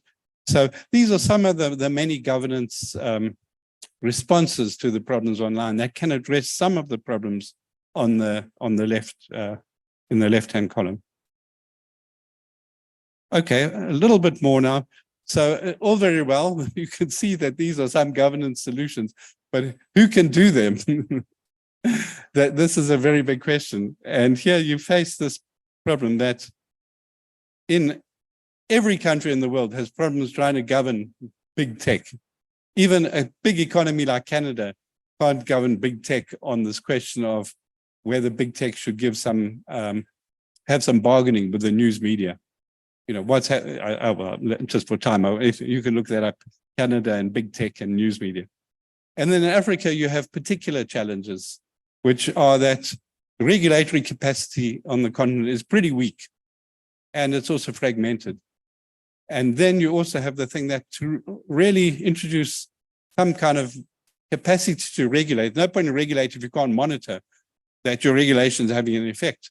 But now you have to monitor in many languages, and you also need big data analytics to do this monitoring, and you need access to data. So these are real challenges for African regulators to do this. So all very well, we have these problems. Africa's being affected by them, like other parts of the world, but there are particular issues in Africa. And so who's going to do it? And how will it be done? So this is something that's in this, came out of this research process that I started talking about. You know, don't try and do everything because it's just too much, especially if you're a country with, you know, a fairly weak regulatory system and no bargaining power with the platforms. So you could take like, okay, Ebola myths and whatever around Ebola, that is the #1 issue in, for example, Sierra Leone. And that is one issue you've got to govern because it's critical. Or you could say coming up in Ghana next year is elections. You've got to govern this issue. Violence, you know, if you've got this incitement of violence in Ethiopia, how do you govern that? Ethnic violence. So this is a suggestion to just choose one issue and then also choose what kind of governance is going to work. Is it governance of the content producers? Is it governance of the platforms that are the vectors, or is it governance with audience literacy, or you know, in what balance are you going to try and govern that? So part of the ideas here is to, how do you do it? Well, you get one regulator who's responsible. So obviously, if it's health, it's the health department regulator. But if it's elections, you could have your election management body who has to take final responsibility as part of the state to do this. But they need to coordinate with other regulators, like privacy regulators, data protection regulators, whoever else is relevant to that. Self-regulatory bodies also, if the media is there, you need to have partnerships with them. And the platforms have to be part of that alliance. And then that dynamic coalition, as it were, can set and monitor systems, but bring in the civil society, media, and academia. And then together, you basically, you set some rules, you set up the monitoring, you draw on the academia to help with the monitoring, you draw on the media to play their role and also, you know, giving coverage to these issues and so on. And of course, it's very important to leverage then in this governance thing. What is the AU's position on these? What is regional organizations? How can they support? And then offshore actors. Offshore actors are very important because these companies don't have headquarters on the continent. So you've got to figure out who has got leverage to put pressure on these companies to act meaningfully and join these kinds of governance coalitions. Okay, my last point is really AI governance and an MM approach, because AI is now a kind of a new ball game. So I've been speaking about the platforms, social media platforms. Now, how does AI governance relate to this question? Because this is also about harms that are, you know, evolving. So people don't know this, but already there's a lot of AI in this content curation. So whatever you get on TikTok or on whatever is going to be blocked on Facebook or whatever, it's all AI at work. Not always so well, but it's there already. That's in the sorting, the sifting, and the filtering of content. Now, of course, the big buzz is because we've got AI that is generative. It's not just sorting, it's producing stuff. So this becomes a new ball game, which complicates the question of governance. But it also means that if anybody or any malicious actor can use generative AI to create hate, misinformation, disinformation, targeted to certain groups, then the distribution level becomes even more important. Because at the end of the day, you can try and, if a government, you can jump on some individuals, but AI is going to be, you know, much more than a few individuals. So you also have to look at the distribution channel. And that's why the social media that are using AI need to play a role because, for example, they need to introduce standards as to, for example, watermarks on AI, and they need software and their own AI to detect when there's a deep fake. And just to tell you that, people speak about AI in the abstract, but actually AI is becoming a platform, and platform in the sense that social media, when social media first started, it wasn't in the platform sense of the big companies. Now you see this with AI. And so I've got this little graphic here of a filing cabinet because there's different levels of this AI. And so the one is the real foundation. And so governance needs to apply to that foundation level because as with anything, the foundations you have and how you build them, how well they're built, the quality of the ingredients of the cement, all that stuff, it affects what's going to happen on top of it. So that's got to be governed. How does Africa govern those foundations?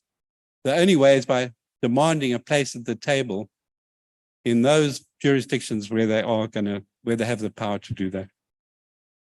Then you also have to have governance of the applications that ride on this, like ChatGPT is an application riding on GPT. And then you have to have governance on the users, who are the customers. For example, there are a lot of people who will start to make money by selling services using ChatGPT to create this kind of harmful content for online distribution. And then you have the public that are going to be micro-targeted based on data and then subject to real deep fakes about what is true and what is not. So this creates another complication in this story. And so it's quite difficult to envisage in African countries how you respond to all these. So at level 3 and 4, you can respond a bit by national regulation and national norms and national enforcement and national monitoring, national coalitions. But with those other 2 levels, that's more difficult for Africans. Basically, you need governance like human rights impact assessments at all these levels, because unless these companies and actors take some responsibility for anticipating what abuses could be used with these models and then mitigate, if they're not required to do it, they won't do it. And my last point is that if you were to look at some of those issues, say you're going to take Ebola or you're going to take an election, can you then, as a modular issue and a multi-stakeholder process, can you look at big tech, the platforms, and the AI question together? Because they both need governance. They're not exactly the same, but there's an intersection. So that is the summary of the research and some of the direction that it's going in. So if you want more, you can find this UNESCO document I showed at the beginning. You just do a search, use the words UNESCO World Media Trends. If you go to the Research ICT Africa site, you'll also find it there. Platform problems and regulatory solutions. And then when we end up, I'll just give you one more resource tip. But Liz, I'll pass back to you for now. Thank you so much, Guy, for that presentation. And you covered well the platform challenges, kind of tied up to the business model of the platform themselves and how they actually implement the policy. What's the transparency around those policy implementation? Are they applied uniformly? Are there instances where some cases are applied differently? And some of the challenges to AI speech governance related to platform themselves and those that are pegged to their platforms also themselves. But before I open up this an opportunity for people to intervene or make comments about your presentation, I'd like to ask some of the regulatory solutions that you've presented there. How would that regulatory model look like, and how can we make it more inclusive? And then number 2, some of the challenges that we realize in this research that are more specific to Africa. How can Africa make a case of that kind for a regulation that actually fits into its context, because much of the needs that Africa requires will not be solved by an overhead global solution. So how can Africa make a case of having some of these challenges solved, dealing with it in its diverse contents?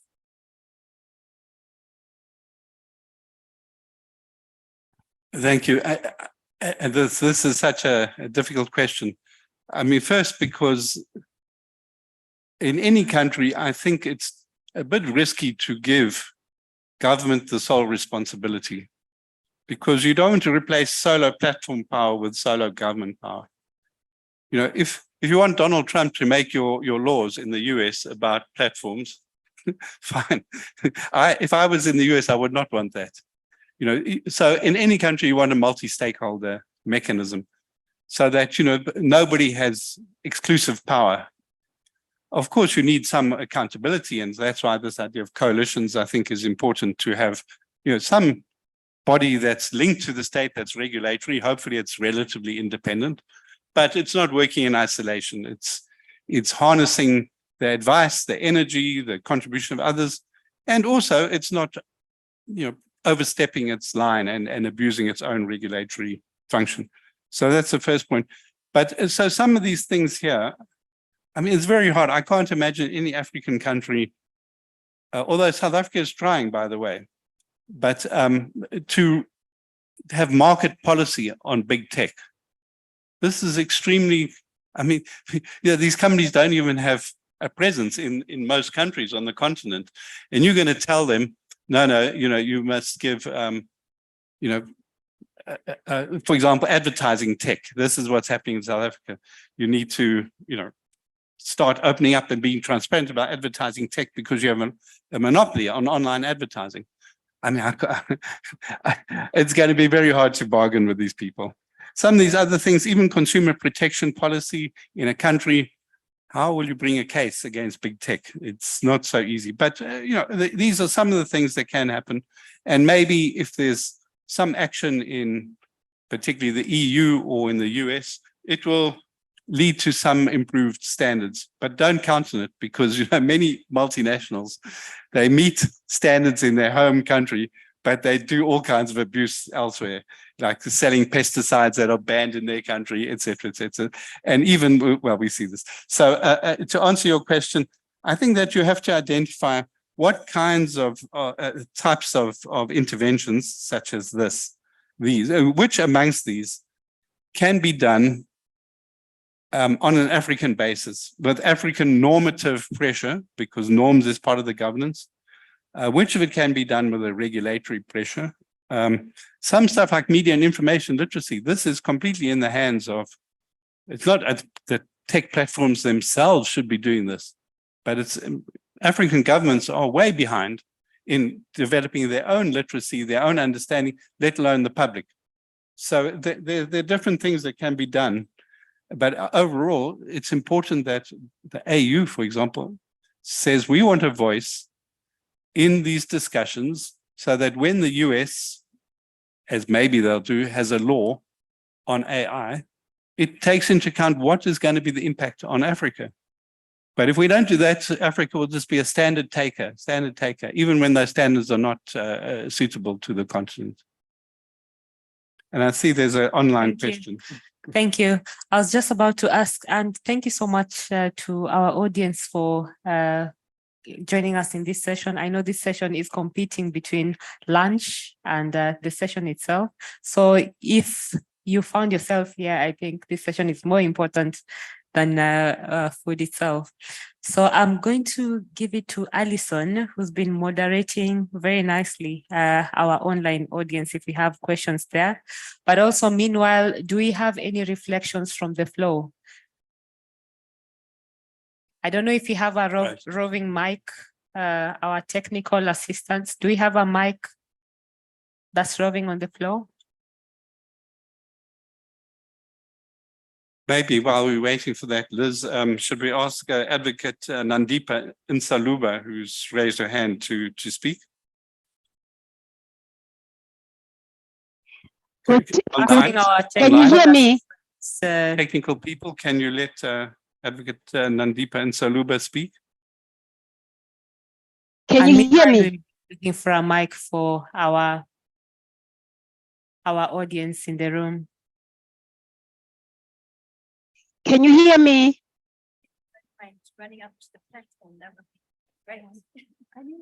Can you hear me? I can see Advocate and Saluba. I don't know if we can hear you yet. You can't hear me? Can you speak? We're not hearing you yet. Technical? You're not hearing me. Let me try something else. Technical?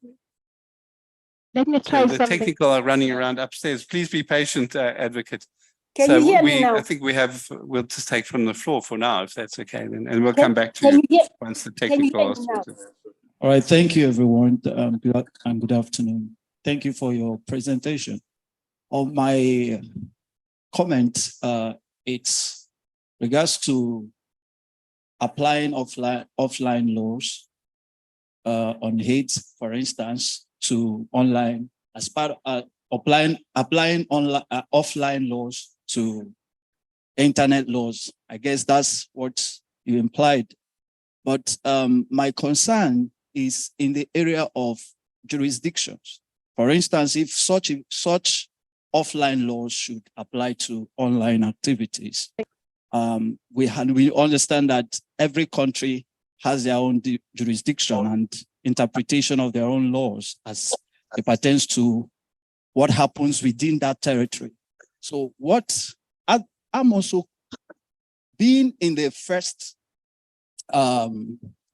two sessions where we talked about internet fragmentation and all that. We know that the issue of jurisdiction plays a vital, is a major area that should be considered in establishing a legal framework that guides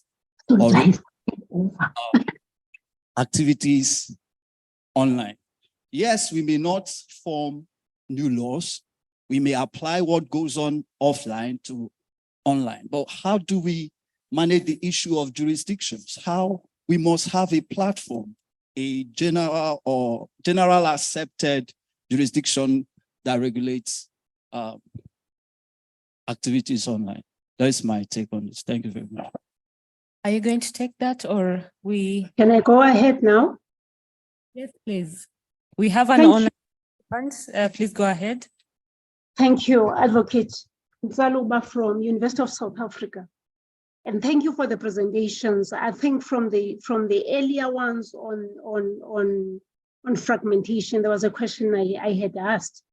But suffice to say, the presentation are quite helpful. However, if one looks at the one that we're dealing with now on platforms, the question one would want to ask, and I want to lean on the issue of affordable energy reporting in Africa.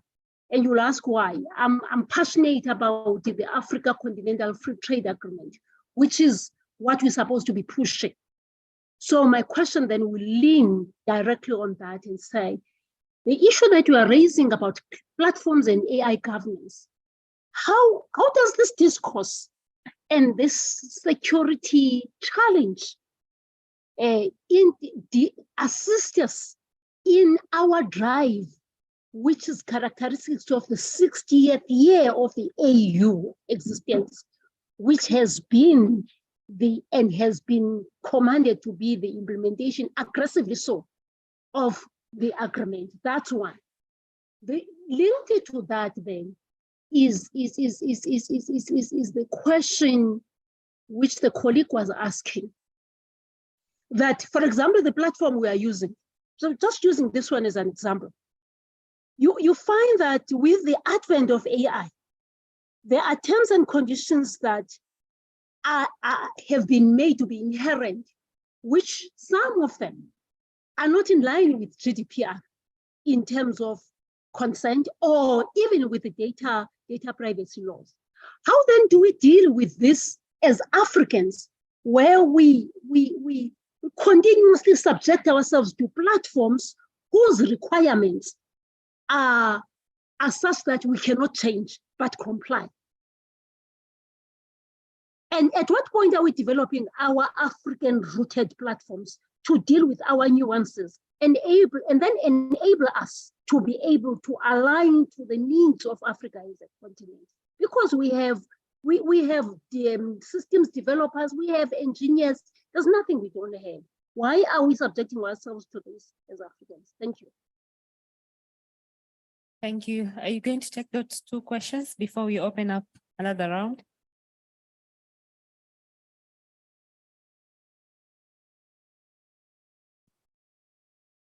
Thank you. I'll just start with that first question, and I think Guy might just join in as we go along. But you know, the question you raise is really at the heart of global governance, and the governance, particularly of digital public goods, of these essential in the 21st century communication platform services, products, etc., that we need. And so I think the whole rationale for this UNESCO process around platform governance is about operationalizing and formalizing some of the normative frameworks that we've agreed in countries and that which we have turned into law, that we have legislated on and aligned at that level. But it does present a whole new challenge, jurisdictional challenge that you've pointed out. And basically we face these big enforcement challenges. And before GDPR, there was a belief that nobody could actually enforce, privacy requirements on these big platforms. So I'm not suggesting that GDPR is perfect for South Africa or Africa at all. I know Advocate Nsalubos from South Africa. I'm not suggesting that those are necessary as they are, but what it was the first kind of pushback against big tech saying, we'll self-regulate ourselves at best, and at worst, there was no regulation at all of a whole lot of areas. And so I think there is a global momentum around, those countries which have got economic leverage, leveraging that, and so that it becomes binding on tech companies. And as Guy pointed out, that is a problem, because very often those tech companies respond to where there is strong economic muscle, but then they actually don't respond in our jurisdictions. But I think that's precisely why I was calling earlier for greater African collective action, because, although most of us are offline at the moment, we have got this young, dynamic population with a potential free continental free trade area that is going to be important for big tech. And we're going to see struggles between these big tech companies, East and West, over the continent. So I think we have to use these, political and economic leverage points, but it's not to undermine the absolutely, critical, wicked challenge we face around, jurisdictional issues when, in fact, these companies don't even have presence in the country. But I think it's only going to be done through global cooperation and collaboration. Now, do you want to take the question from? Well, I just have a comment on this jurisdiction thing, and then maybe you discuss the other one. That I think this is why it's quite important to underline from an African point of view that governance is not the same as regulation. Governance is much wider. So if you have some problems with national jurisdictions in Africa being able to regulate for the range of reasons, if you put the emphasis on norms, then it puts a different kind of pressure on the companies. Because even when these companies have regulations like in the EU, they don't mind if they get fined. They have huge lawyers to go and fight it and so on. So I think Africa, we've got to use naming and shaming to say, this is the standard you are applying for human rights impact assessment on elections in the US. So why is an African election less important? If you agree that there should not be inequality, you should join this coalition with others so that together we're going to try and do something. So it's more a normative governance than a jurisdictional regulatory governance. Not easy, but I think that we have some potential in that area. So Guy, that does go to the kind of question about, analog, analog conditions and digital conditions. And, I think while we certainly are arguing for some kind of, normative consensus that, many of our countries are signed up, most of our countries are signed up to Universal Declaration of Human Rights. So there's, the fact that it's kind of rights preserving is an important framework. But in fact, I think as you were implying, there's a lot of, then a lot of rights aren't even exercised in an analog world. Why we expect them to be recognized something online, is one question, but that's something we have to deal with. But then there's also the question of a challenge to that Western liberal normative consensus. And I think there are many countries who are saying, actually, the models that, China's using around the online merit system and, the kind of economic growth that they've seen, those kind of arguably second and third generation rights are equally important. And actually those models, authoritarian models are actually, attractive to us. But certainly this one's kind of holding up a democratic normative framework that has been used for a long time. But I think it is under challenge, and I don't think it's as easy to get global alignment on these. So I think that these are all parts of these struggles that are really affected by technology.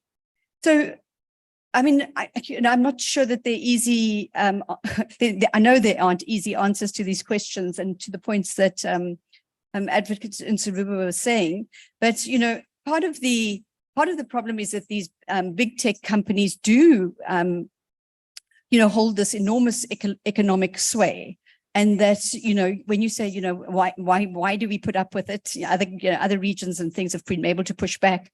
We certainly at a country level, none of our countries actually have that kind of economic clout that we could sanction other players, or we've not even successfully been able to get our due rightful taxes back from them within global regimes. So, I think these are the challenges that really, as we have been discussing, the only options we have are around regional collaboration, around using the frameworks that we've got, African Union frameworks, a lot more developing, they're very dynamic in the implementation of those, the participation in these systems of global governance.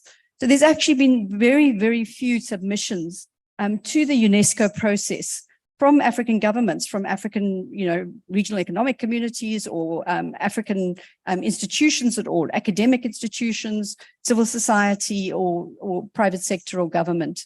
So it's really about getting people more involved, aware, and engaged in these processes, so that African interests or country interests can be, at the table, represented at the table. Thank you, Alison. We have less than 10 minutes to wrap up, so I'll take one or two questions from our online audience as well as from here. Do we have any questions on the floor? Please pass the mic to the gentleman behind.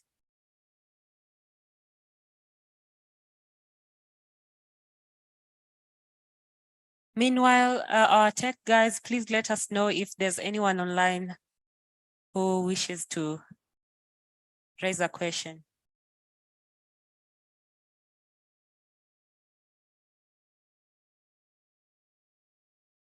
The roving mic. Does he have the mic?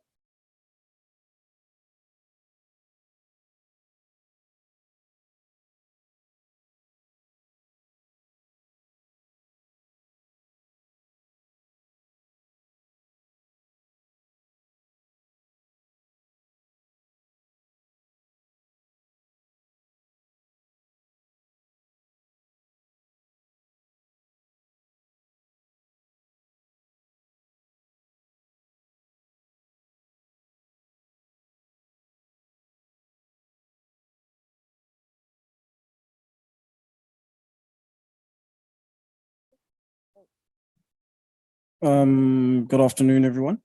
I'm Sabelo Zemu from South Africa, and I'm currently a cyber lawyer. I'm currently pursuing my master's in law in that. And so as I arrived a bit late, you know, you have to pardon me. There's a lot of sessions, so I had to run, you know, because and I got here when you were speaking on AI governance, which is really interesting because as you were walking out on the first session, I told you that I wanted to ask some questions to you on that.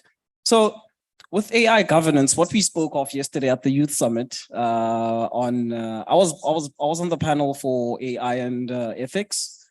So on that panel, we were looking at how we would regulate AI in Africa. And one of the starting points I mentioned was that before we even get there, we need to look at African principles, the African philosophy, what it entails, and how when we develop an AI, probably a regulatory framework for Africa, we need to speak to the principles of Africa. And that again goes back to the normative models that we have from EU, USA, China. We don't necessarily have to take them. We can infer from them, yes, but I think it's very crucial right now as Africans as well to establish our own identity in the world and give our AI creations. I mean, we've got resources, we've got the knowledge. You see it at this conference. You know, we need to create that image and just broadcast it to the world. You know, and yeah. That's it. That's it from me. Thank you, guys. Thank you. Thank you for that solution. Do you have any comments from the floor? Or online? Going once? Twice? So that I think we're going to wrap up this session. But before that, do you have any reflections from the gentleman's comments, Guy or Alison? Sorry, I was clapping because I think that's exactly what we're looking for. And I think there is a lot of alignment around humanist, African humanist principles, a lot of philosophical principles that align with universalist principles. So I think, drawing on African philosophy, on African collective experience and those kinds of things are very important. And I think, it's exactly that kind of thinking that we want to take to the table, that we might come to a consensus from different places about what is good for humanity.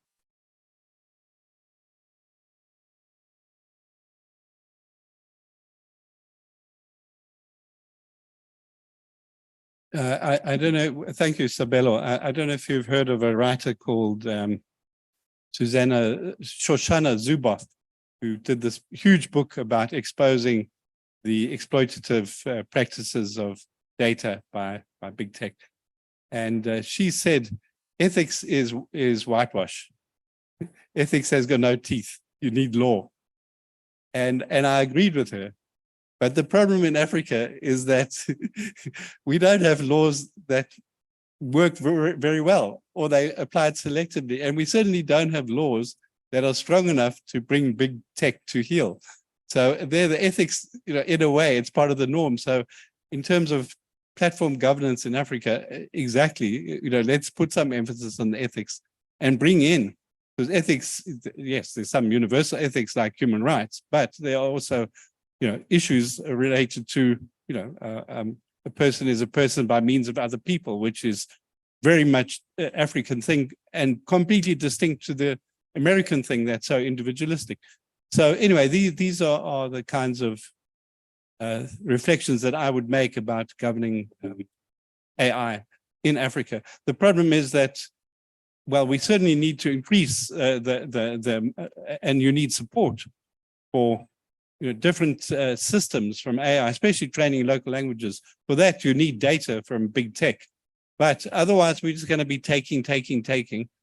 And of course, the money you take and you give some data, you get a service, but the real money, the real value is going elsewhere. So, sorry, let me just, then maybe if Liz allows, just come back to this last takeaway.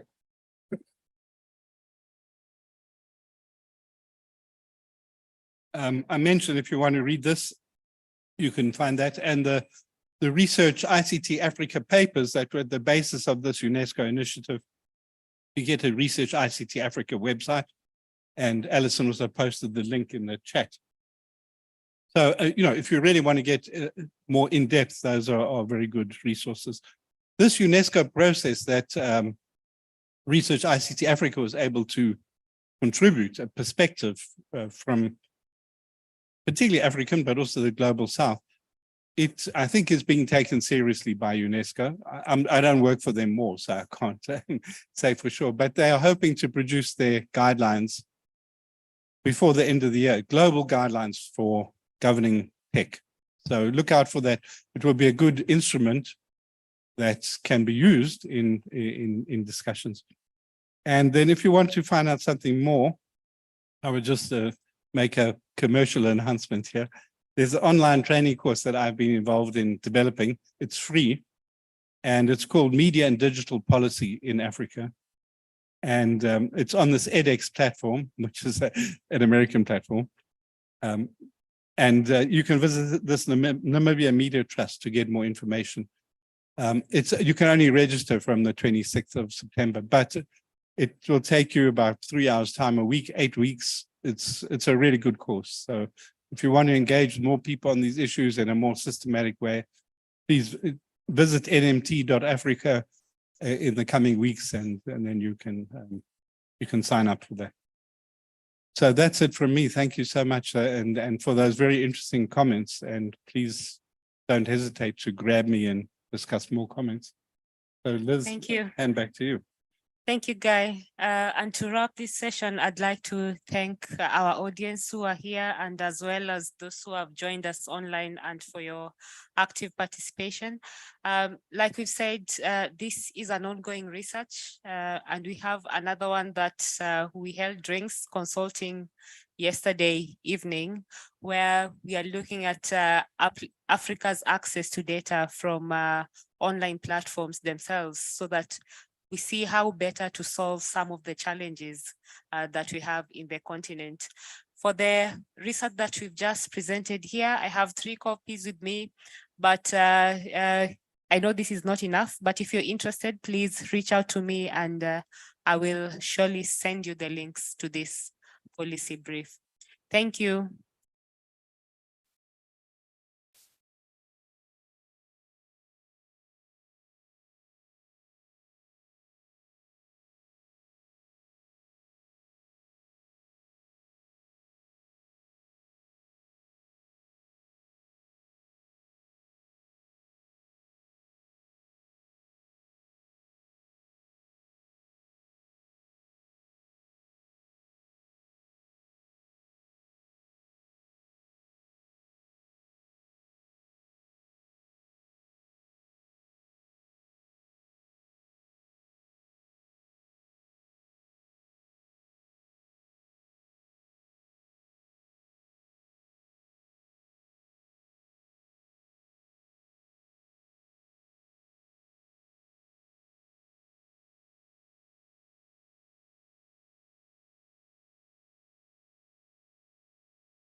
Hello there, this is Martin. I'm to speak in the upcoming session. Can you hear me well?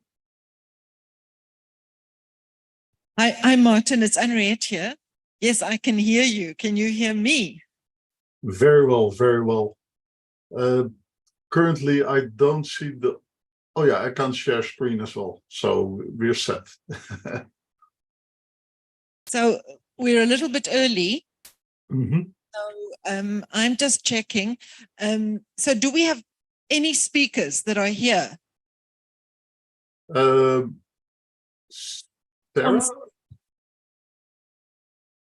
Is Sarah in the room? I don't see Sarah here yet. But she is going to be here, isn't she? She is here with us in Abuja. That was my understanding. And I saw her this morning as well in the parliamentarian session online. So that confused me. I'm sure she'll be joining us shortly. So to tell you, there's a big echo in the room. So I hope you can hear me. It's a very big room. I think we might have more online participants, but it will be fine. Is Jonathan with us? I know he had difficulty connecting. So he has the link to the website, so he should be able to register and log in immediately once he follows the link. I will check with him right now via the WhatsApp, but he should be okay.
So Martin, we are starting in about 14 minutes. Yeah, Jonathan just confirmed that he is about to come in, and I'm. Oh, I see Sarah. Sarah, you are not here with us. Where are you? I'm joining remotely on the internet. Oh, I was looking forward to seeing you here. Next time. Okay, then Sarah has arrived too. Okay. She's here as well. She's here as well.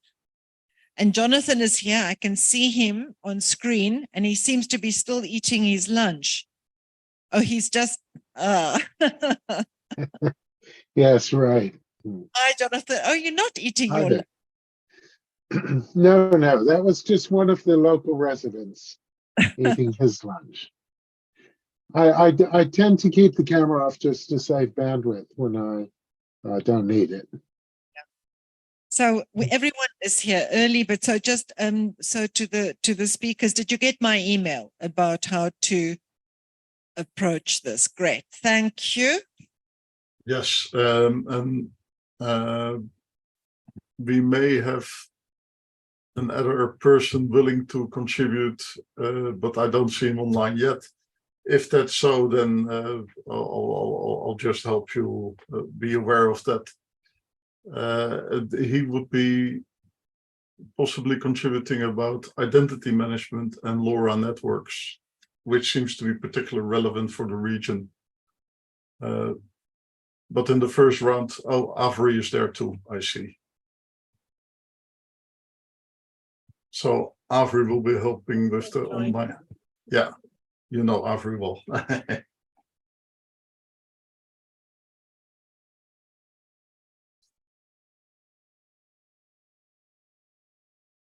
Good. So, I mean, I hope Avery, welcome Avery as well. I think my only real request to you as the panel is to keep your interventions brief so that we can have as much interaction as possible. Yes. So will we get a view of the room as well, or is that not part of the setup for this room? The technicians are still out for lunch, I think. Are our technicians back with us in the room? Yes. Would it be possible for the online participants to also get a view of the room, please? And I want to ask people that are, I mean, if you're just sitting here for your lunch break, that's fine. But if you're here for the Internet of Things session, I want to ask you to come and sit in the VIP chairs or as close to the front as possible. Because it's easier then also for the virtual participants to see the people that are in the room. So yes, I'm sorry to disrupt you, but please come forward. And these chairs are very comfortable. I recommend them. Don't be shy.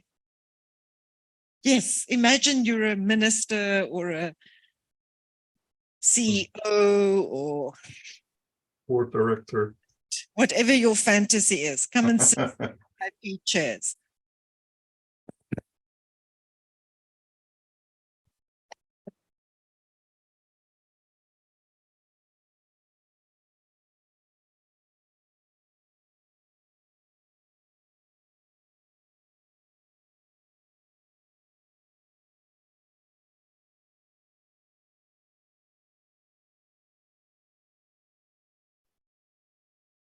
By the way, I'm looking at the Q&A section where I think people would put Q&A that I might want to read, but it says that only host and co-host will be able to see all questions. So I'm wondering who all will see all questions so that they can be read. Thank you. Martin, can I ask you to keep an eye on the questions? Are you able to? I'm not co-host either. Somebody needs to be co-host. If the AI living room would be willing to make Avri co-host, that would be great. Since I don't plan to raise my hand to ask questions, because the person that's co-host can't raise their hand. So therefore, I would have to sign in some other way that I was coming in, but at least I'd see the questions. Zoom is a I very see we've got the room now, which is something. Just I'll go and ask the technicians. So who? Perhaps Henriette, you in the room can see them because you certainly won't be raising your hand because. Yeah. But should I ask them to make you all co-host or to make Martin and you co-host? Can't raise your hand. If you're a co-host, you can't raise your hand. So if you're a panelist and you want to get in to make a comment, you're going to have to attract attention some other way. And I think it's great if Avri can become co-host. We can share screen, so we don't need to be co-host. Okay, I'll try and organize that. I see you. Hey.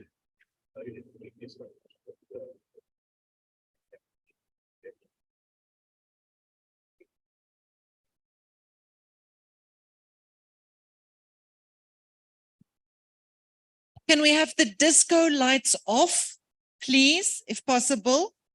Great. And the Zoom people, could you make Avri Doria co-host, please?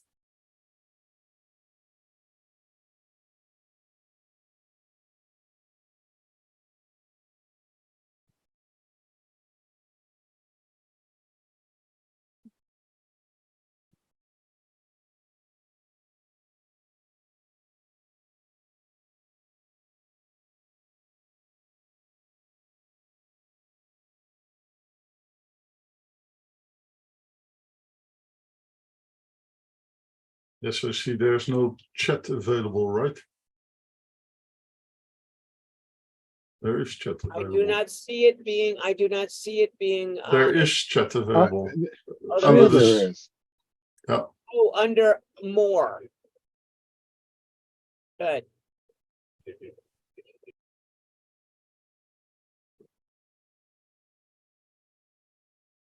There is chat available. So I would, with your permission, Martin and Sarah and all, to ask all the online participants to not use the Q&A, but to use chat.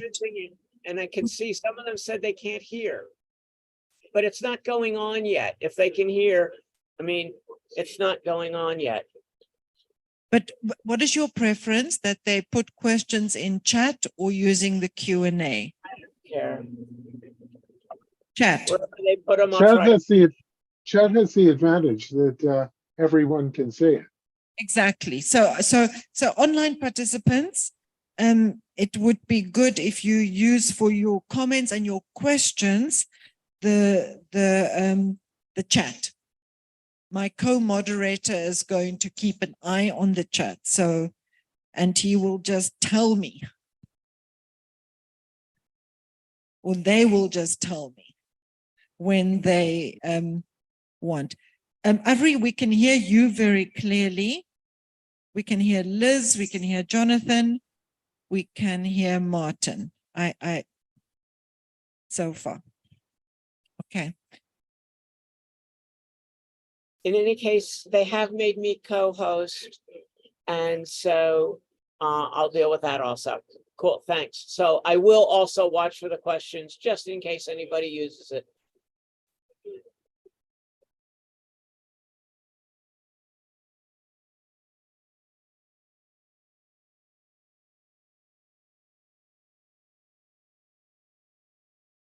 And Okay, indeed, we already do have some questions there. So we're starting at 2:15, so just a little bit longer. And people feel free to come and sit closer to the front if you.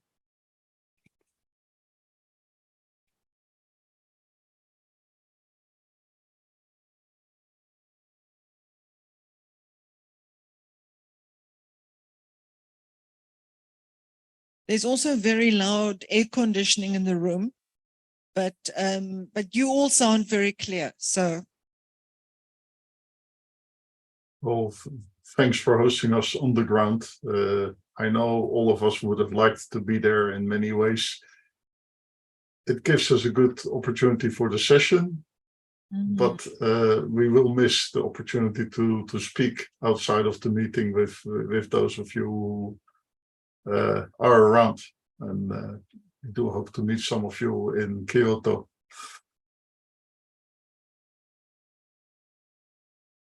Good. Is anyone using a presentation? I do. And I can share the screen. So why don't you do that in the meantime? Okay.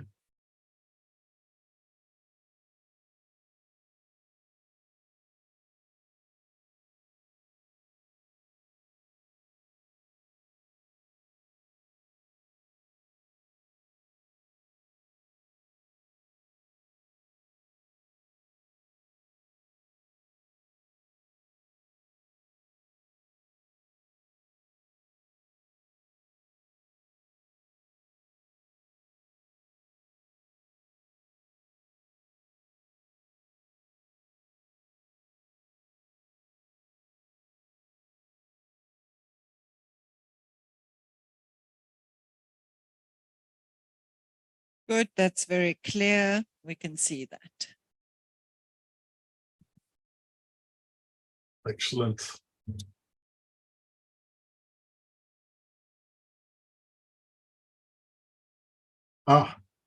It's on the side. Let me try to make it even better. I still got 2 minutes.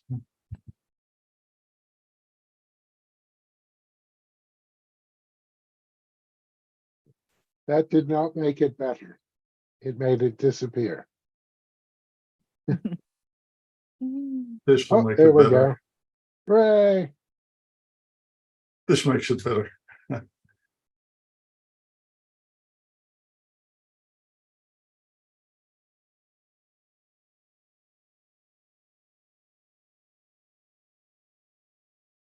see you're a power user, Jonathan. You're using your thumbs up. Well, I've just been in exam boards meetings, and I find that using reactions is better than speaking.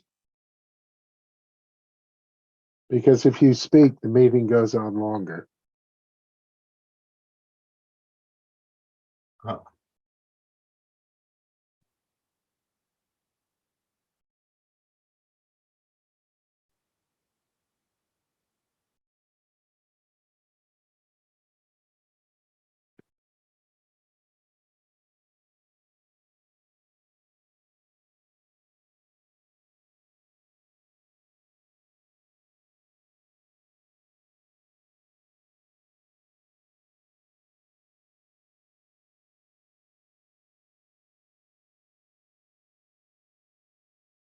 Okay, it's time to start. Good afternoon, everyone. Please feel free to come and sit in the front of the room. There's some very comfortable chairs in the front. My name is Henriette Esterhuizen. I'm the organizer, convener of the African School on Internet Governance, and I'm from South Africa, and I'm senior advisor, Internet Governance at the Association for Progressive Communications.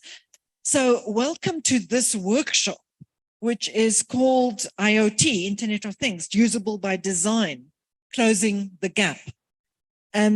We have a fantastic panel. They're not here, they're remote. I think they're trying to prove a point. And I'll introduce some of them, and then I'll ask my co-moderator to introduce those whose names are not yet on the website. So firstly, we have Sarah Kidden. Sarah, where are you? And Martin, can you just minimize so we can see Sarah? Hi, everyone. I'm currently in Newcastle in the UK.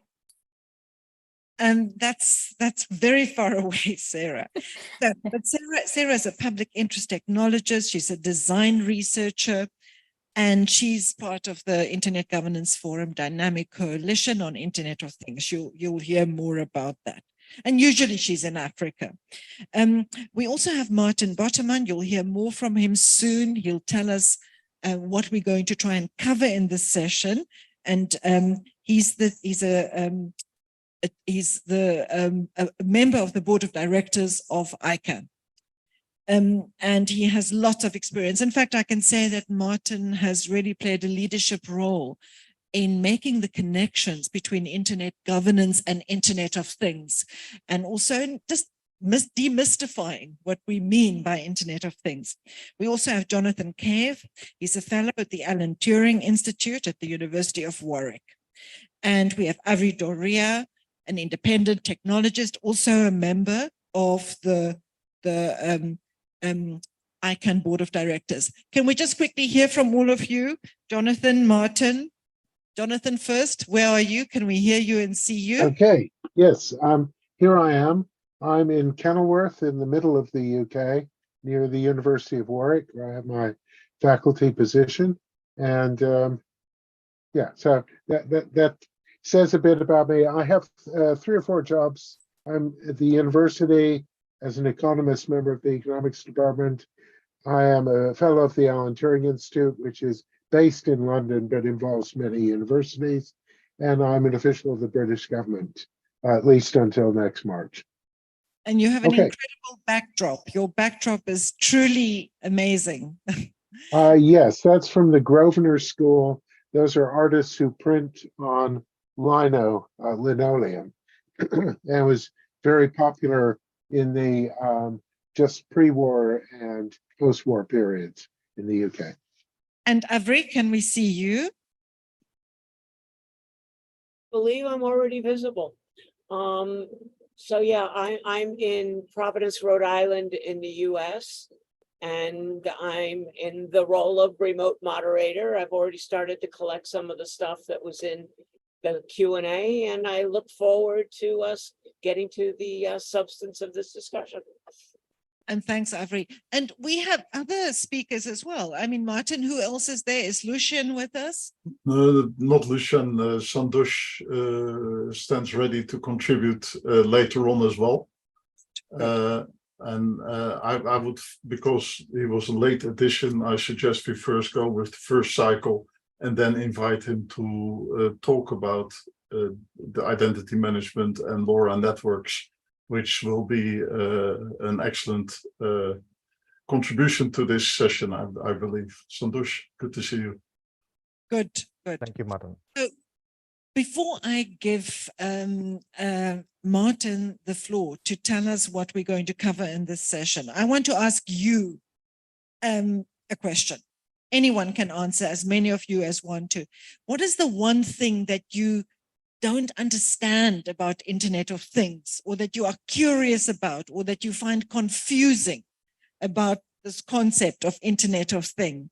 Is there anything that you've always wanted to understand or wanted to know about what this concept means? Yes. Thank you very much. My name is Abdul Karim. I'm an associate professor of wireless telecommunications. When we're talking about Internet of Things, it's something that it has so many meanings nowadays.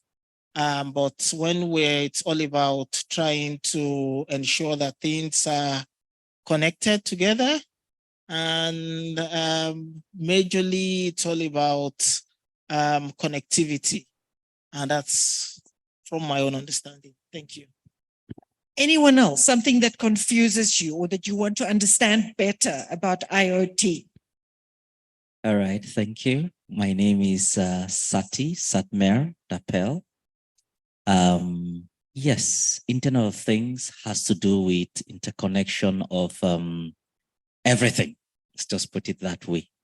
What worries me, I wouldn't say confuses me, but my most worry is how much we invest in this situation where you have smart homes, smart cars, smart cities, and everything is remotely controlled.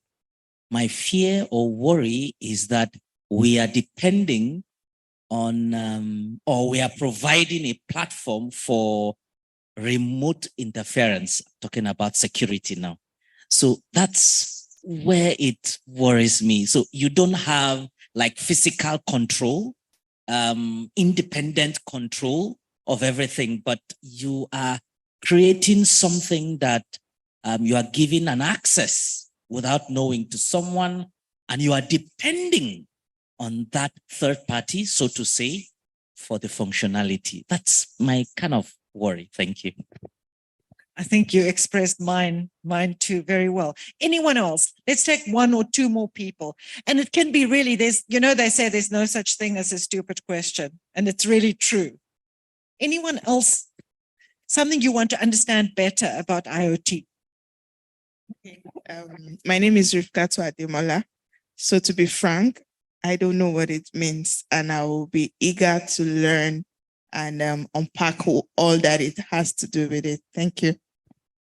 Perfect. And you've just actually made life easier for everyone else in the room as well. So thanks very much. One more. My name is Kingsley Owadara, and I think the easiest way to describe Internet of Things is seeing how hardware and software interact remotely, talking about the internet and seeing an hardware device interaction. Thank you. Okay, now we'll see what the panel has to say about this. Martin, over to you. Tell us more about this session and what we're going to learn. Yes, thank you so much for setting the scene in this way and getting people to speak and ask, because this is about interaction. It's for you to learn, for us to learn. In the end, the aim of this session is to bring back also your perspective to the global IGF in Kyoto later on. The Dynamic Coalition on IoT is truly looking for global good practice in something which is truly global, which is here to stay. And I have sympathy for the concerns.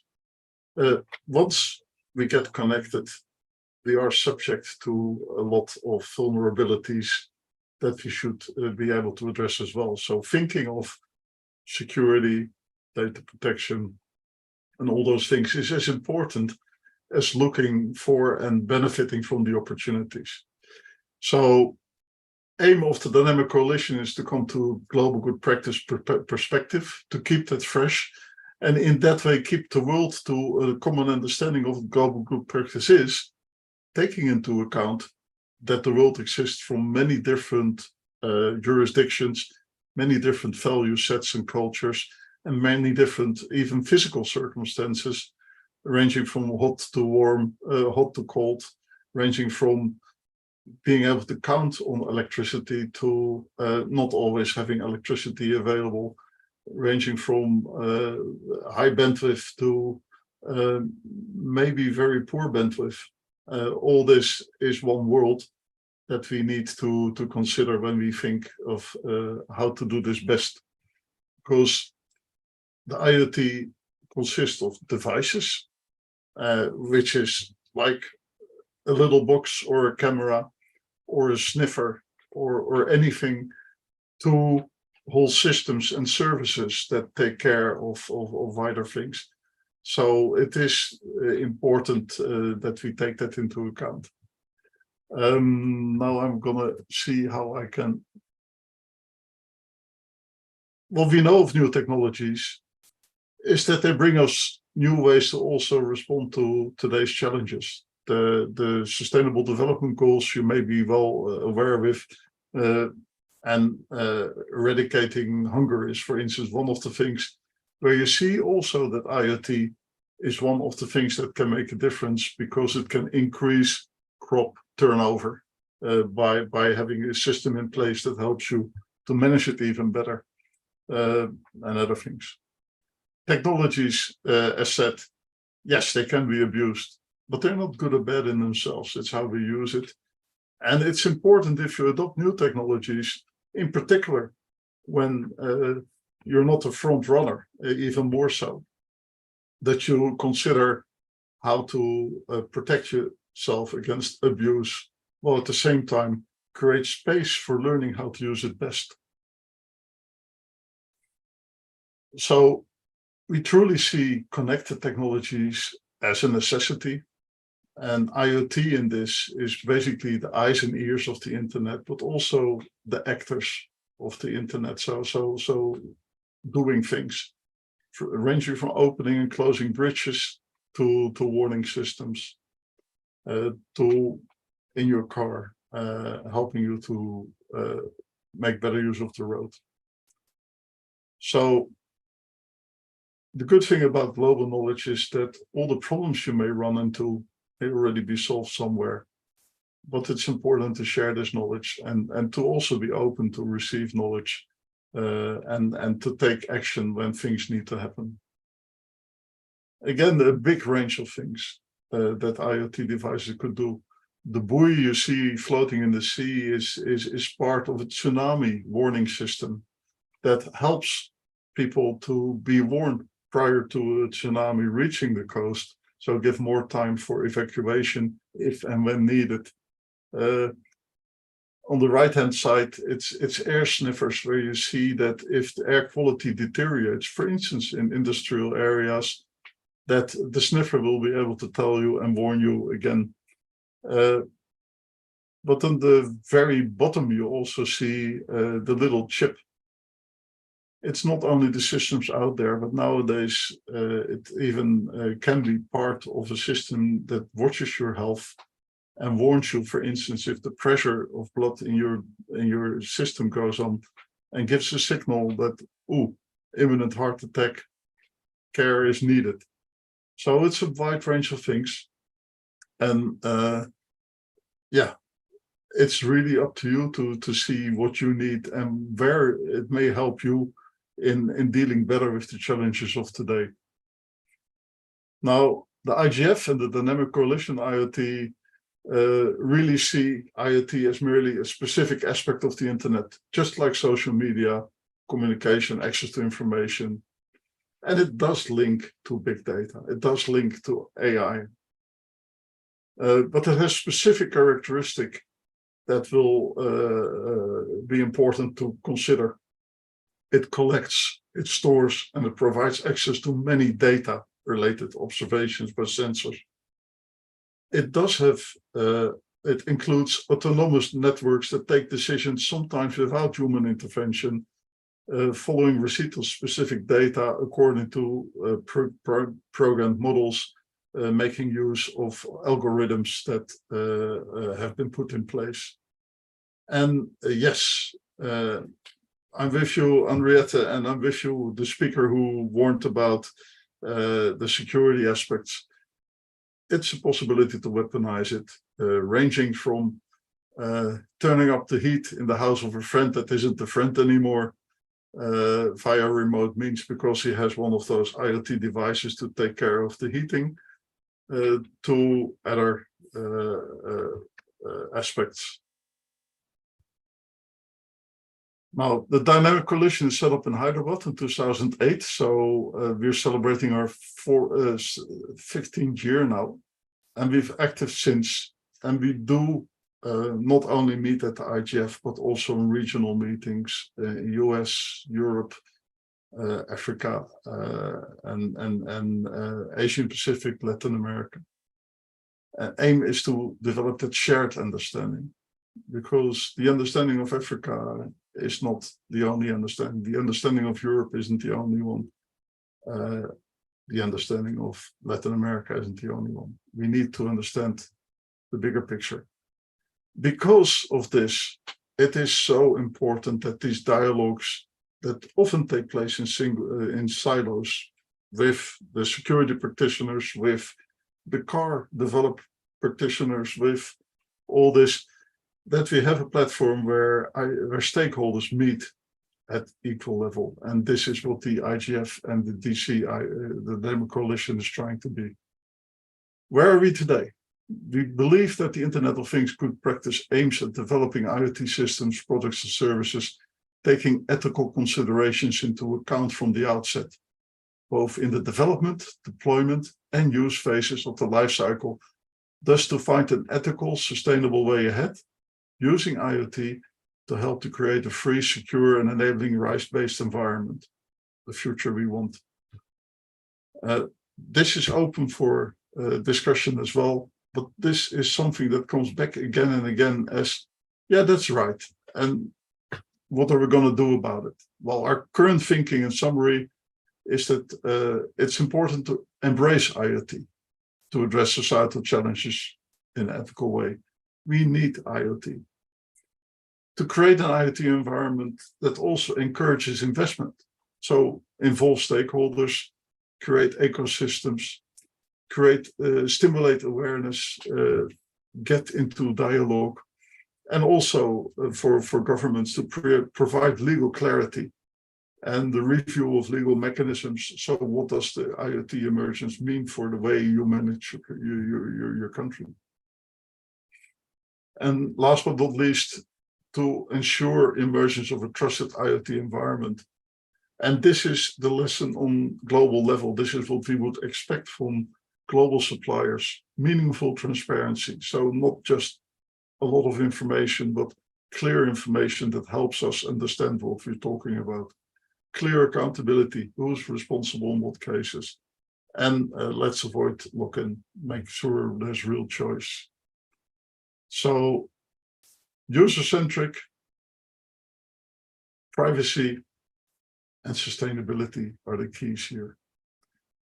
So towards the future, and this is where we stand. And Henriette, thank you for listening. I'll be here and I'll be listening and taking part as you all do.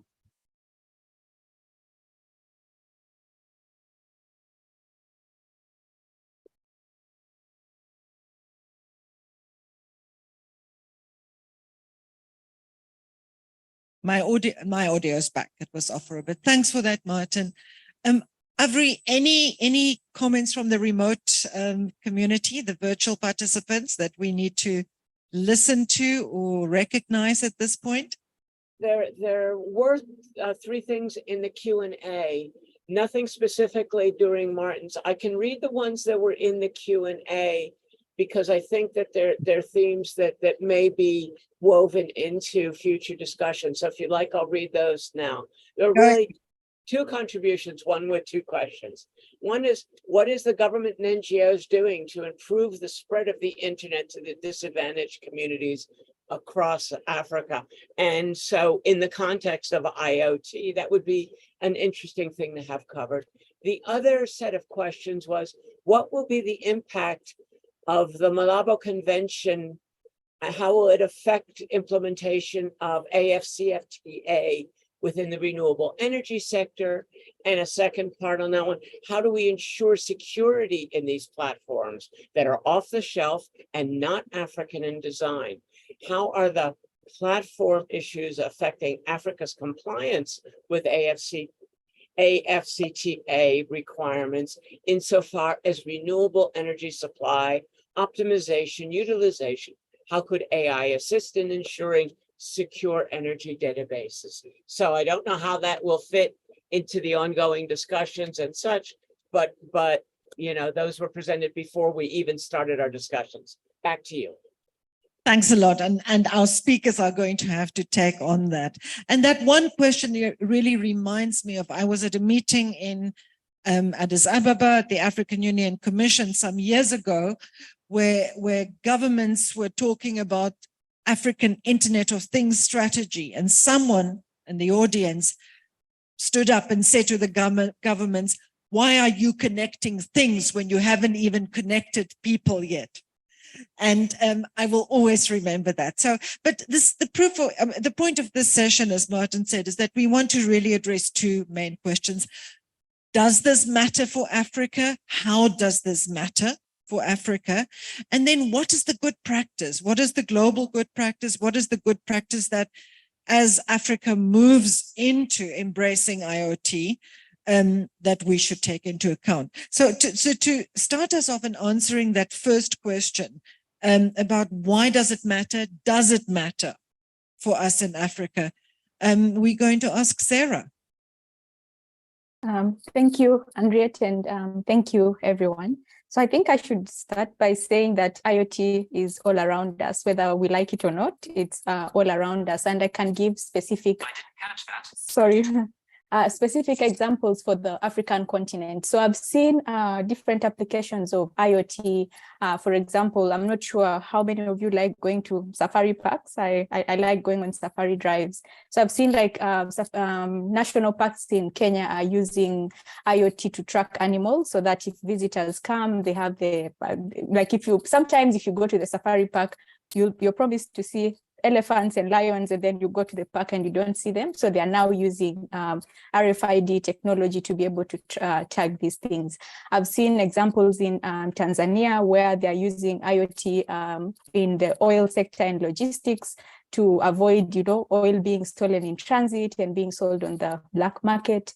I've seen there's a Nigerian company called Aoja, and they're using AI and IoT for diagnostics and like just in the health sector.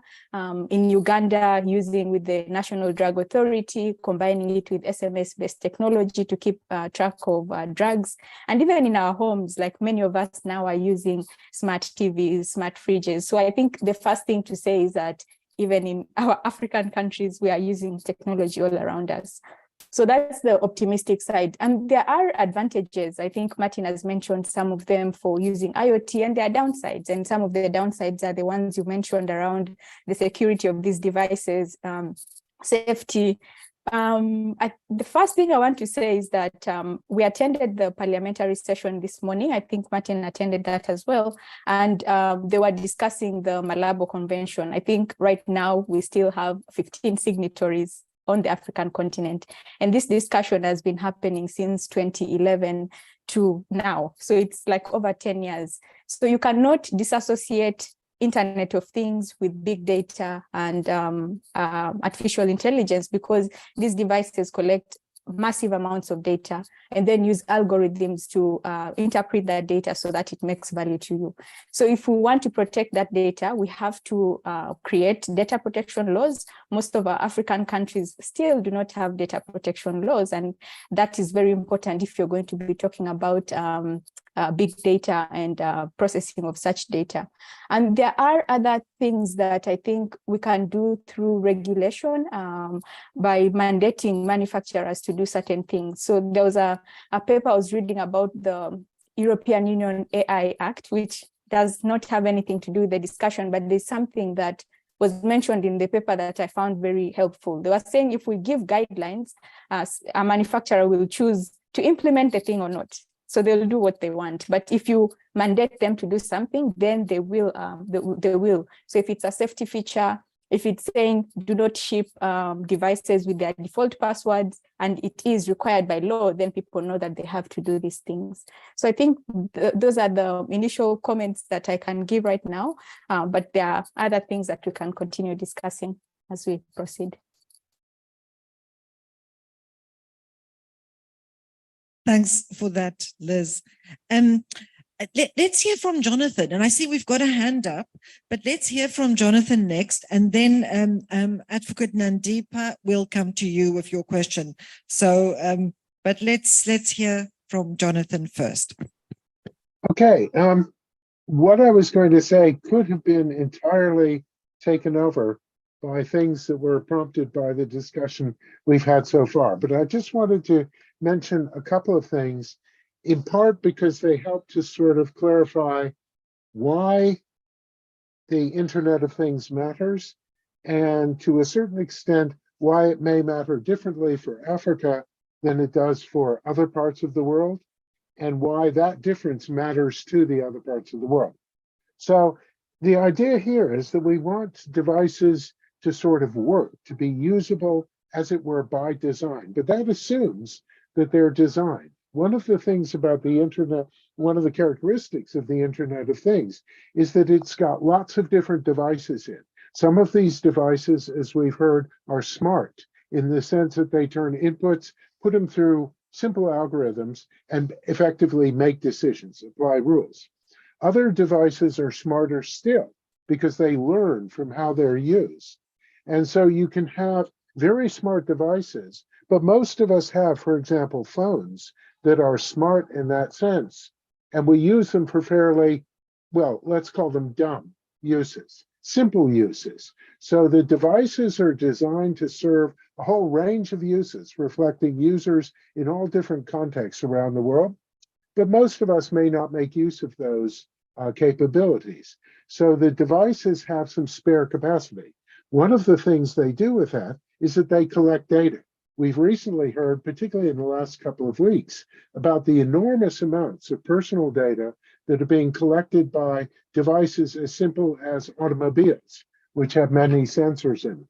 Now, these data are useful for many purposes to many different types of entity.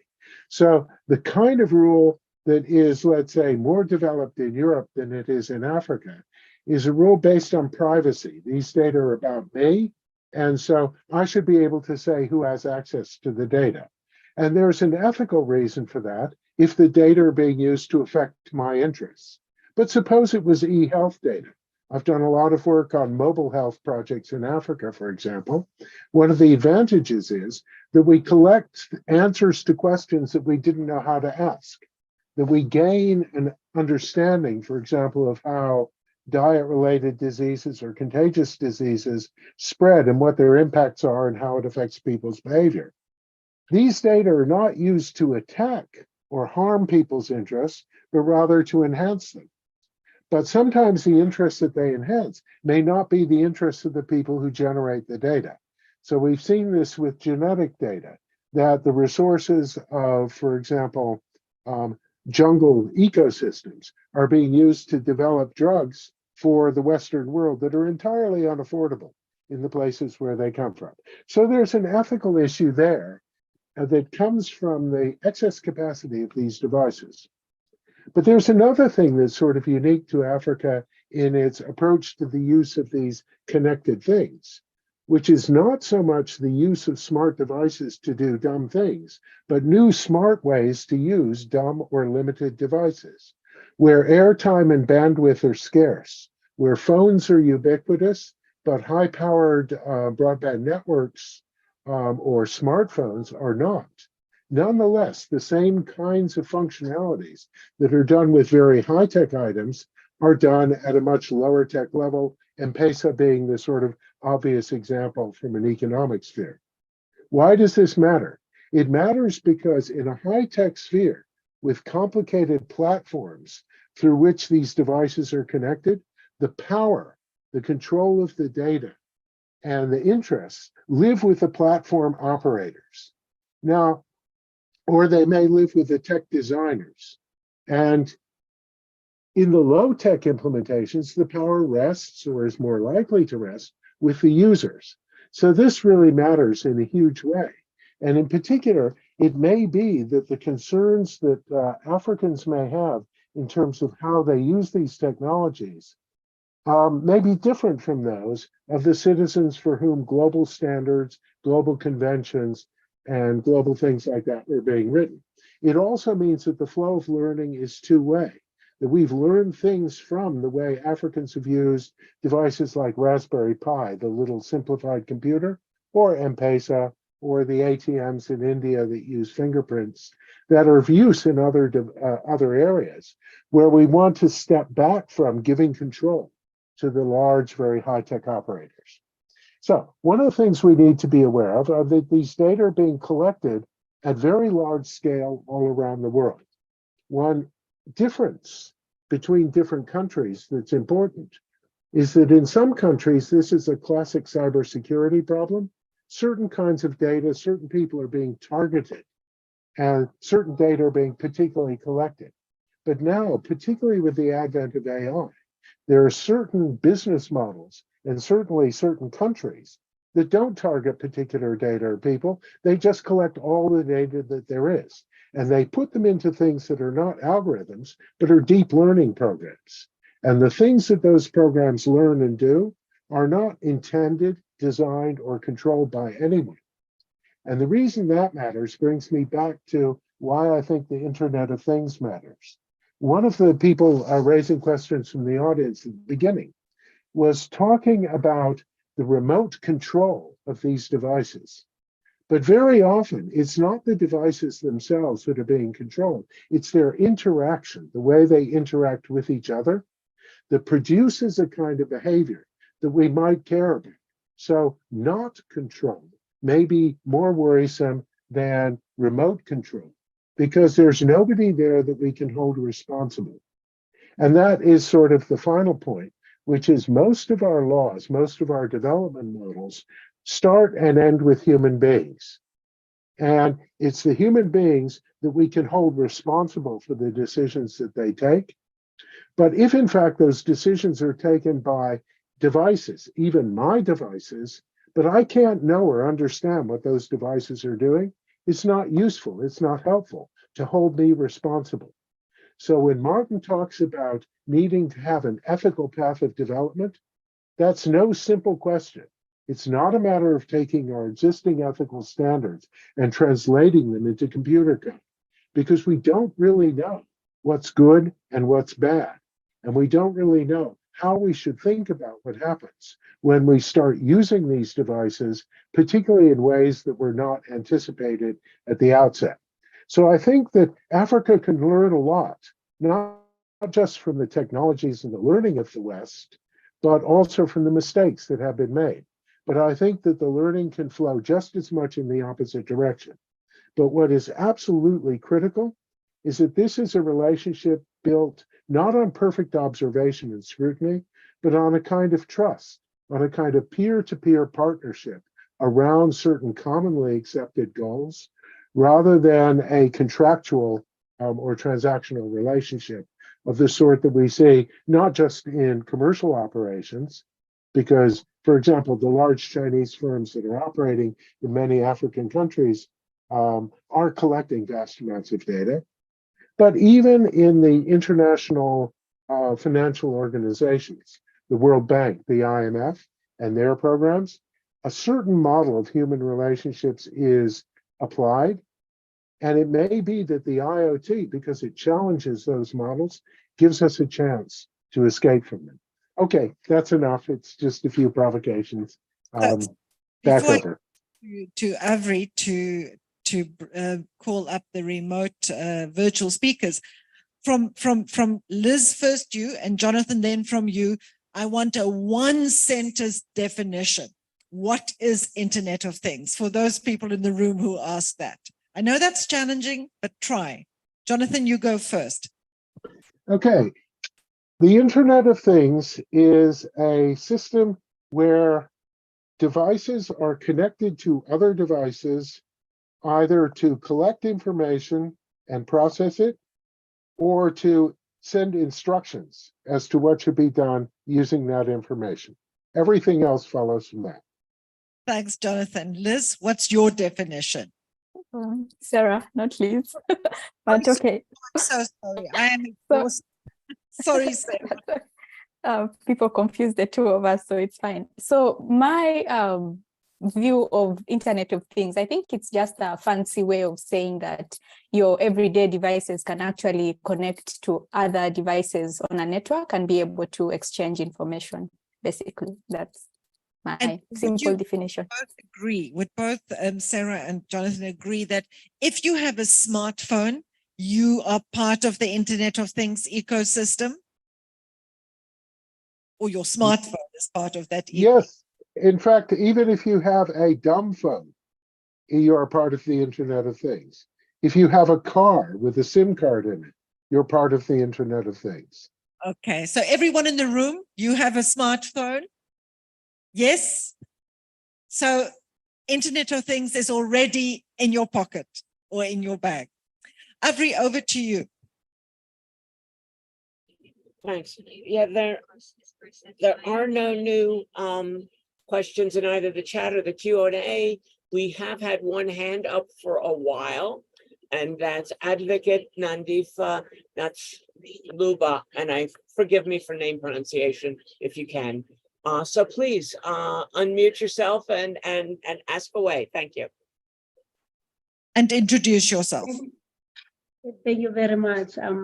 As it has been indicated, Advocate Nandi Panzaluba from South Africa. In Pretoria, I'm actually specializing in data privacy, cyber security. Interestingly, artisanal small-scale mining and online mediation. It's part of some of the things I do. I've been lucky to have been within the military, so the questions I'm going to ask are informed by a defense strategist within the South African context. The issue of IoT, it is true that while we are in what Professor Oji says, we are cyber citizens. We are connected in every way. But I want to ask the question, as Africans, at what point are we intending to develop gadgets that actually have security features that are known to us to ensure that our data is in a sense utilized the way we want to use them? There was a question I asked before about the platforms that we're using, but that was at that point. And I'm raising this because we have, if I use South Africa, because I've been in IT for a while in government, we've been having free and open source of software.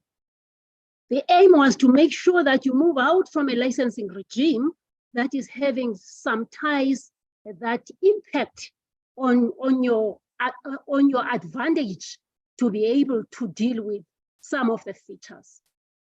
And I'm asking this because this compromises everything that we do, especially the vulnerable, the young, the elderly, because the IoT, no one accents to get into an IoT. You find yourself in it.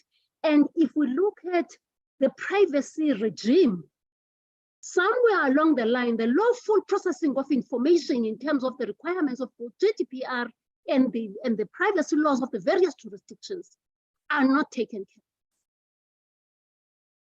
So at what point are we prepared to bite the bullet as Africans, use the engineers that we have, develop our own applications with our own rules of the game, with our own security measures? Thank you.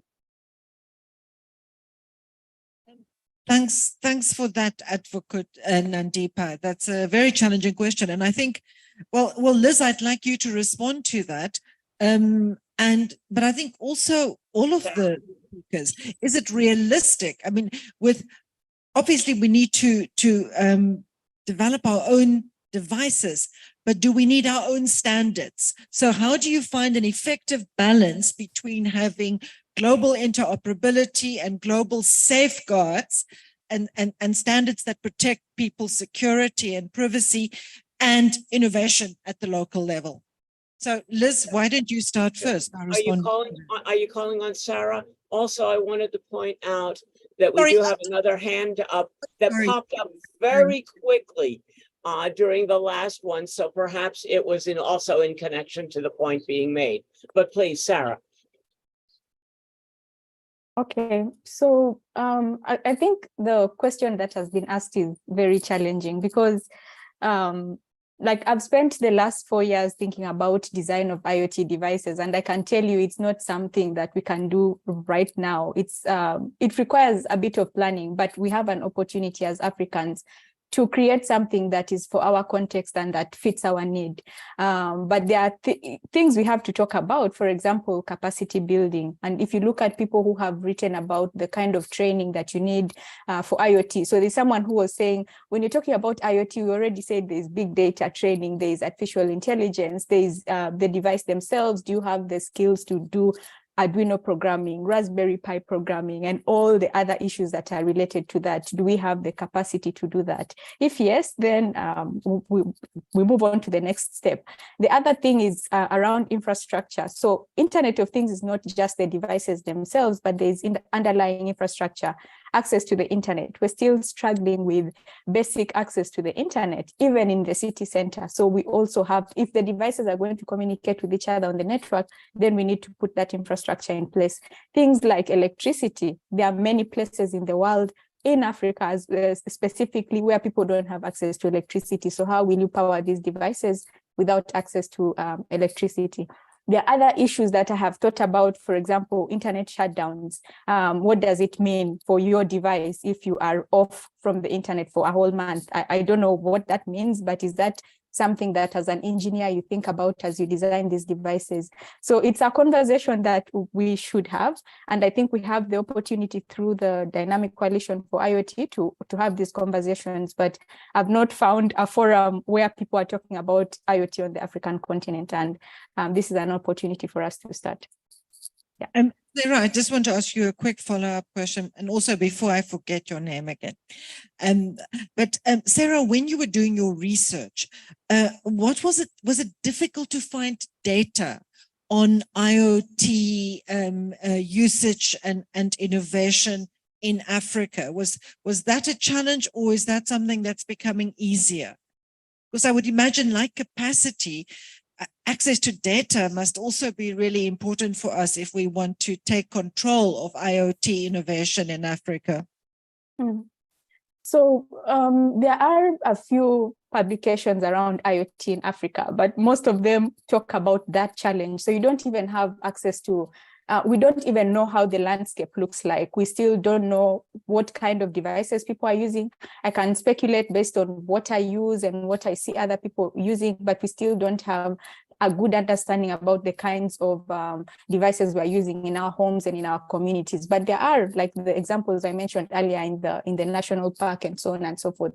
So it's still, I think it would be very helpful if we conducted a landscape study to just see where we are at and see if those things are relevant for our context and how we move from there to now create something that fits our need. Because to be honest, we are still consumers at the end of the day. Even the technologies we use in the national park, for example, are still developed from out of the continent. Thanks for that, Sarah.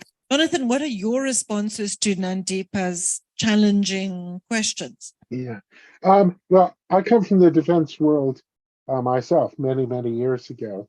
And I think one of the interesting things is that if we're going to build a thing like this, there are increasing numbers of points of vulnerability. So when we say we're going to keep track of the security questions, in a world of bring your own device, for example, where the value of the thing is in its interoperability, but you don't know what devices you're interoperating with or who is behind those devices, where the fixes that you do to technical problems or threats or exploits that arise may be generational in nature.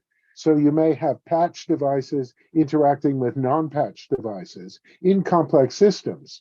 There's a risk to the functioning of the whole complex system. So for example, Sarah, I believe, mentioned electricity and the electricity network. One of the things that's happening here in the UK is that we're switching off the analog phone system and going entirely to internet mediated traffic. But internet mediated traffic is entirely dependent on the mains distribution of electricity. The phone system was not. The phone system carried 20 volts through the wires. So if there was a blackout, then you could still make telephone calls and tell people, for example, that you had no power. In this particular case, however, that dependency is kind of increasing. The other thing that I think is difficult here is that we don't really know when we release a device how it's going to be used and what the consequences of that are going to be. Some of the examples are entirely trivial. The Alexa smart speaker device was designed to make money for Amazon because people would use it to order goods and services. But of course, that's not what they did. They used it for access to content. And that access to content has pretty much clobbered the regulatory structure for broadcast radio stations, for example. So there are a lot of things that, the way we use our smartphones is another example. So it's not really obvious how you could understand how these things would evolve or where the security challenges or vulnerabilities will arise. And then the final thing is, I'm very sensitive to the idea that a group of people might find it useful to develop their own devices because they own the devices and own the risks associated with them, because the devices serve their unique needs, and because the things that they do with the different priorities they put on the needs we all have may give them a unique contribution to the rest of the world. So in the EU, when GDPR put a block on the development of profiling, one of the consequences was what might be called anonymous profiling. It arose out of a specific local need and became something that was sold quite widely in parts of the world, like the United States, which lacked basic privacy law and privacy protections. So there are a lot of things that can come from maintaining a degree of difference that are not about fragmentation, but they're about the way the whole human race can experiment in different things. So in that case, I would say the security elements are important, but the security mindset may limit us from grasping opportunities that may make today's security concerns an entire irrelevance. So that's my attempt to be optimistic, even though I can see all the risks. Okay, I'll be quiet now and let Sandoche have it. He's been waiting very patiently. Thanks for that, Jonathan. And I think these are all fantastic answers. I'm not sure they help us make it simpler, and maybe it just isn't possible because there's so many different dimensions. But we have some questions in the room. And Avery, I'm not sure if you have questions online. I'm going to start over here and then I'll move along. Is there a second roving mic? By the way, for those of you that are virtual, we are probably about 35, 40 people here in the room in Abuja at the moment. Introduce yourself and ask your question, please. Hello, good afternoon, everyone. My name is Sono Dochku. My question is, in respect to this good Internet of a Thing, how can we adopt and practice an Africa-centric good Internet of Things without unnecessary interference of political intervention from governments of various countries in Africa while respecting their sovereignty and national interest? Because you and I know that every country has his or own political interest while we make these laws or this IoT of a thing. So how do we make it Africa-centric while still achieving the good Internet of a Thing? Thank you. Thanks for that question. I'm going to take two more and then I'll give it back to you. And Avery might have people as well. We've got a few more. So will you also get the two remotes in this collection of questions? Yes, I'll give you a chance after we've had the people in the room. Thank you. Good afternoon. My name is Tulofelo Mokoni. I'm from the .za Domain Name Authority. We have a session maybe at 4 o'clock. I don't know if it's after this directly, which to some extent speaks to this dialogue that's taking place. Our session will be titled Corporate Accountability on Responsible and Ethical Artificial Intelligence in Africa. And I guess my question then would be, how are we holding corporates accountable? Firstly, what is the role of corporates in developing best practices or good practices for ethical AI use? And secondly, how are we holding them accountable? How are we measuring their performance in ensuring ethical and ethical use of AI in Africa? Thanks. Thanks, Tolofelo. And you also raised the connection between AI, IoT. I think that's an important thing. Avri, we've got more people in the room, but do you want to give the virtual participants or read their questions first? I have two people with hands up, and they've had hands up for a while. One of them is, and again, forgive me on names, Sandosh, and the other one is Advocate Nancy Tantifa again. So please, Sandosh, go ahead and correct my pronunciation of your name and introduce yourself.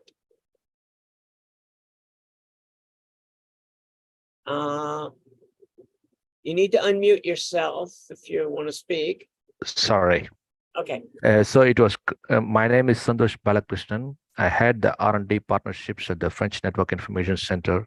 It's called AFNIC. Please don't confuse with AFRINIC.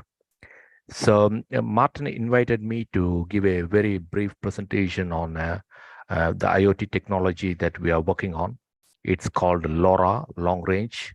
So I will be very brief. I will start with the IoT definition that we had. So from my perspective, IoT is just the internet, but connecting not only the smart devices, but also dumb devices. For example, Sarah was saying about in the safari, the animals are connected with the sensor devices, etc. So these animals are not able to communicate themselves via a network. So they need to be attached to a device like a sensor. For example, in the supply chain, you have products which are attached with RFID, barcode, etc. So these are all identifications, and these identifications could be communicated over a network. So in the IoT, we have different types of networks like Bluetooth, Zigbee, LoRa, etc. So these different networks follow different specifications, and they are used in different use cases. For example, anything that is very nearly connected, very close, so we use Bluetooth. But if it is a farther distance, we use Wi-Fi. If it is more farther, it is called long range. So we have a cellular or long range wide area network. So there are different technologies in the IoT. And the issue is that these technologies, they are in silos. So there is no interoperability. We talked about interoperability here. And also different companies and different organizations have their own standards.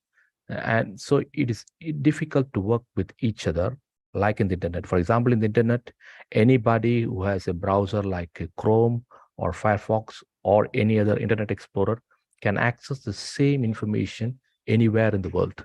But that's not possible in the IoT. So that's why we call IoT as walled gardens. For example, with Alexa device, you cannot communicate with Siri device, Apple devices. With Apple devices, you cannot communicate with Microsoft Azure devices. So this is an issue. So at AFNIC, we are trying to look at this issue, not only AFNIC, but there are a lot of standardization organizations like the IETF, the Internet Engineering Task Force, which also looks at the same perspective, making the standard global, interoperable. So at AFNIC, we try to have a look at this from an identity management perspective. When I started, I said that the animal has a sensor devices attached to it. So you will have a unique identifier with that. So identification is everywhere. Your mobile devices have SIM card, your computer devices have IP addresses. So identity plays a very important role. And that identity needs to be authenticated. So that's where the security layer comes on top of that. And the same identity should not be, should have privacy regulations. So we look at the issue of IoT from an identity, and then we have a layer upon that security and another layer on that privacy. So we have been working on different technologies in IoT, but currently we are working on a technology called LoRa, Long Range Wide Area Network. So this technology is useful in the case that it is very cheap. It uses ISM, it's a industrial scientific media spectrum, so it is free. So, and another use of this technology is that it can speak, for example, with the sensor devices that is in a forest, the animal can be identified like 5-10 kilometers farther via a single gateway. So that's why it's called long range wide area network. It comes under the LPWAN range, low power wide area network. And another advantage of LoRa is that it is very cheap. The device is like $10, something like that. And you can have a complete network under $500. So for example, you can have multiple devices, you can have a single gateway, and that is possible with LoRa. So LoRa is applied everywhere in cities, for example, for monitoring the buses, for example, for monitoring waste management, so that people don't need to go and check every time there is waste is full. It is used in smart meters, so that every time people doesn't need to come to your house to identify the electrical numbers, etc. So LoRa is used in many cases. I have had universities from Africa because we have a francophone connection with Africa. So we have a college international, we call it, and there are francophone countries. We help them out. So there are universities from Africa which says that, for example, they have a use case like where the herders, the camel herders, they want to identify the water in the desert. So they need technology which is very cheap, but can be accessible. But this technology, the disadvantage with this technology is that you cannot see video on that. You can have one like single messages in hours. So that's the disadvantage. So what I wanted to say here is that it is very useful. IoT is very useful in cases where you have resource constraints. And that is where we think that we should develop the perspective. I'm sorry for the background noise because I'm already in a conference. So I will conclude here. The thing is that the technology will be there if we want or not, but we should look at from a perspective where the technology doesn't harm us in a way, and the only possible way is to extend the internet as a whole, use the technology that is currently used in the internet, but not to have new technologies that makes the IoT siloed. So I conclude here. If you have any questions, I'm ready to. Sorry, I went very fast because I don't want to take much time. No, Thank you very much. Let me ask you a quick question though. So for example, if I am a farmer and I want to look at my crops and work on my crops, but I also want my goats and my cattle to be looked after, but I can only do one thing at a time. Could I use Internet of Things and LoRa to work on in the field on my crops, but still use my smartphone to keep track of what's happening with my livestock? Is that something one could use this for? It's exactly possible with the LoRa. I will give you an example. In Japan, they were using it for they were using mobile technology to find the ovulation window of the cows. For example, a farmer has like 3,000 cows, and the cow ovulation window comes like in 20 days or something, and it is a 24-hour period. So he will not, and he identifies that based upon the temperature of the cow. So he cannot go and touch every cow every time. So there are 3,000 cows. So what they did was that they used mobile technology earlier, and the mobile technology will come for the communication, and they had a sensor device that is added to the knee of the cow. So the cow will be very active during the ovulation time. So that cost them like €2 per month. And with same information you can get from LoRa with like 10 cents per month. So that's how the cost is reduced, and the investment, the operational expenditure is also reduced. The capex is also reduced. Similarly, if you have hectares of land and you want to water the land only when it is dry, when there is needed. So you have unnecessarily, you are not sending water. So you can put hundreds of sensor devices on your land, and it is very cheap, and the LoRa device will be alive with a single AA battery for 5 years. So you put the device like $10 on your field, and it will rest there. So it is very effective. Last quick follow-up question. And you wouldn't have to pay mobile data for that because the spectrum you are using is available free. Exactly. It is an ISM, Industrial, Scientific, and Multimedia band, and you don't need to have anybody outside. So if we have a capex of like 300 euros, you will have a gateway, and the gateway pushes the data to your mobile phone, and you have multiple devices on your land, and you don't need anybody else. Thanks very much for that. Avri, we've got some more questions in the room. So you've got one more hand that's been up for a while, but up to you when you take her. Let's hear for the person online, and then we'll come back to the room. And everyone, introduce yourself and keep your question brief. So please, Andifa. Thank you again can you hear me? Yes, Nandipa, we can hear you. Okay, thank you. I'm going to ask the question this way. It's very true, technology makes life easy, but it's also true that then we must forget about having the rights that must be preserved. At what point are we prepared to have innovators together with the legal due diligence experts? I'm a scientist, and I'm asking this because we think about the legalities later. I'll use, for example, most of the applications we're talking about, especially the one that has been presented here, it's similar to some of the applications that are used within the military. Most of the capabilities that we have, they originate from the military, which is having its own rules of the game, which are different from the civilian space.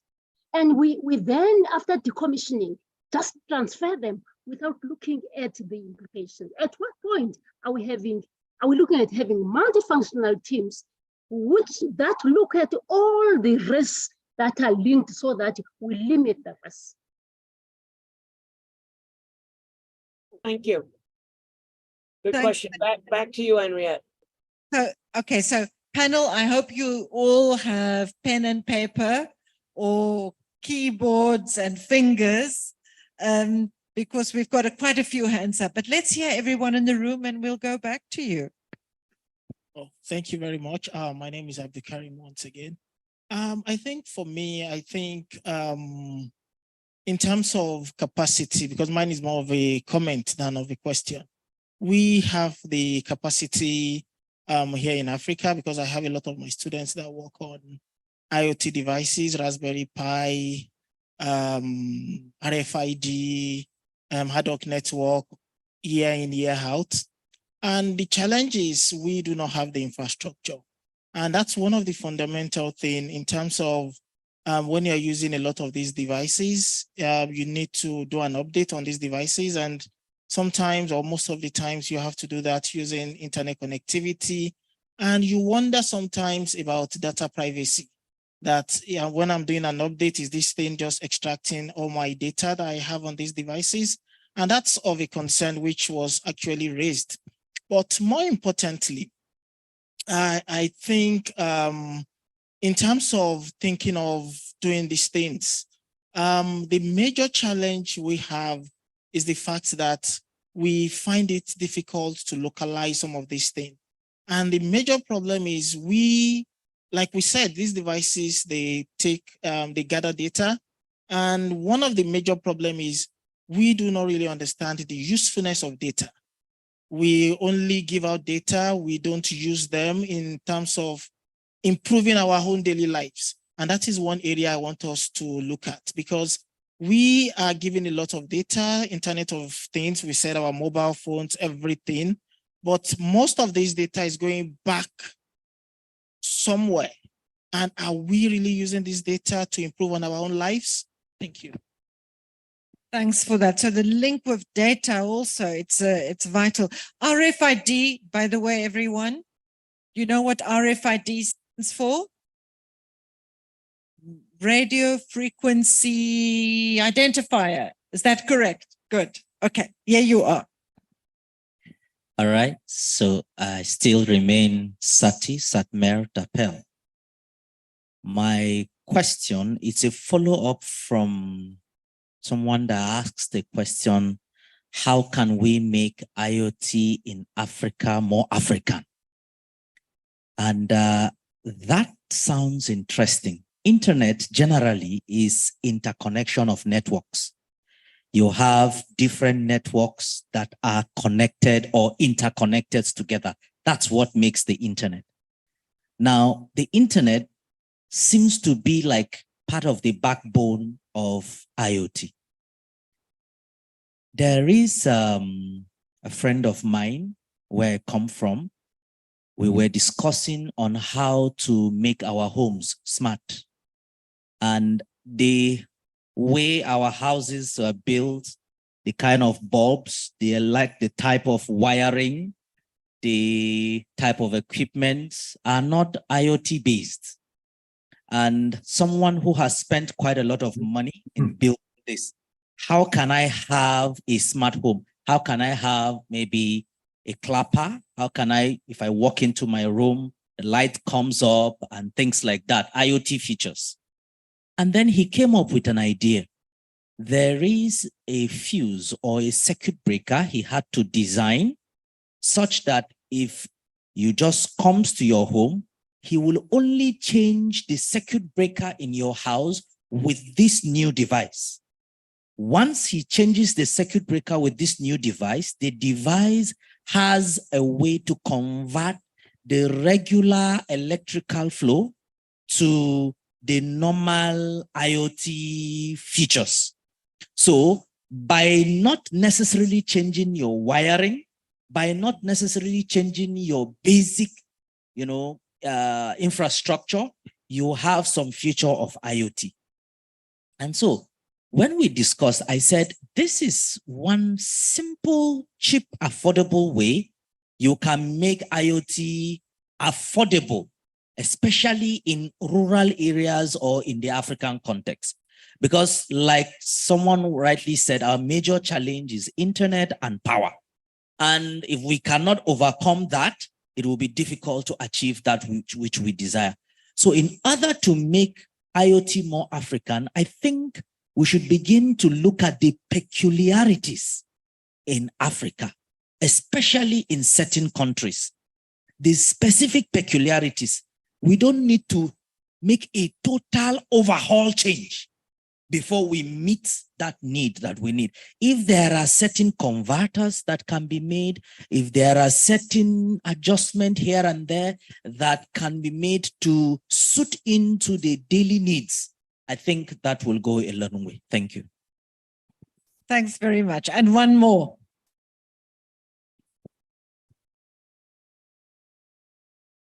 Well, thank you very much. My name is Ifeanyi Anya.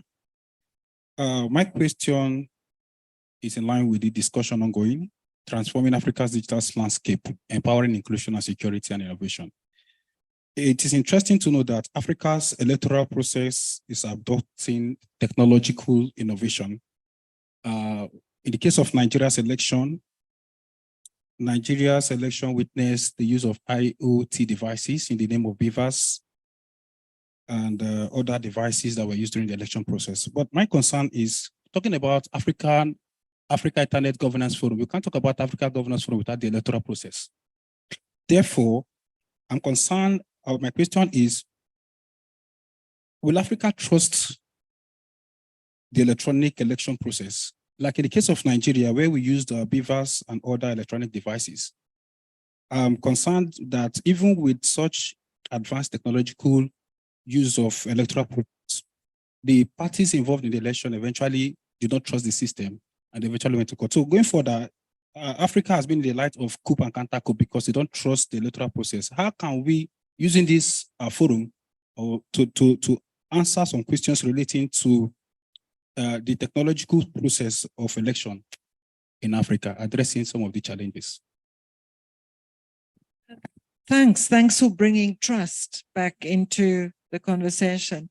I was going to say, we need also to look at having sandboxes. That's the other thing, you know, Martin, just listening to these ideas, listening to the challenges. Are there any African IoT sandboxes? And you'll have to explain what a sandbox is.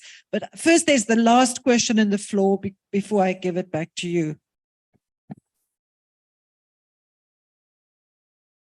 Good afternoon, gentle ladies and men. The ISOC Nigerian chapter have been encouraging Nigerian government and Nigerian citizens. Hence, we are in the internet world.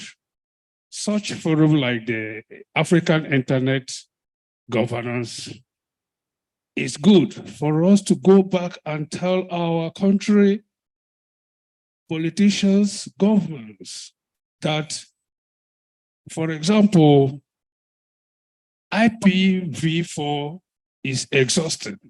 And for the country to get attached and get the advantages of this Internet of all things, IPv6 is up for all of us.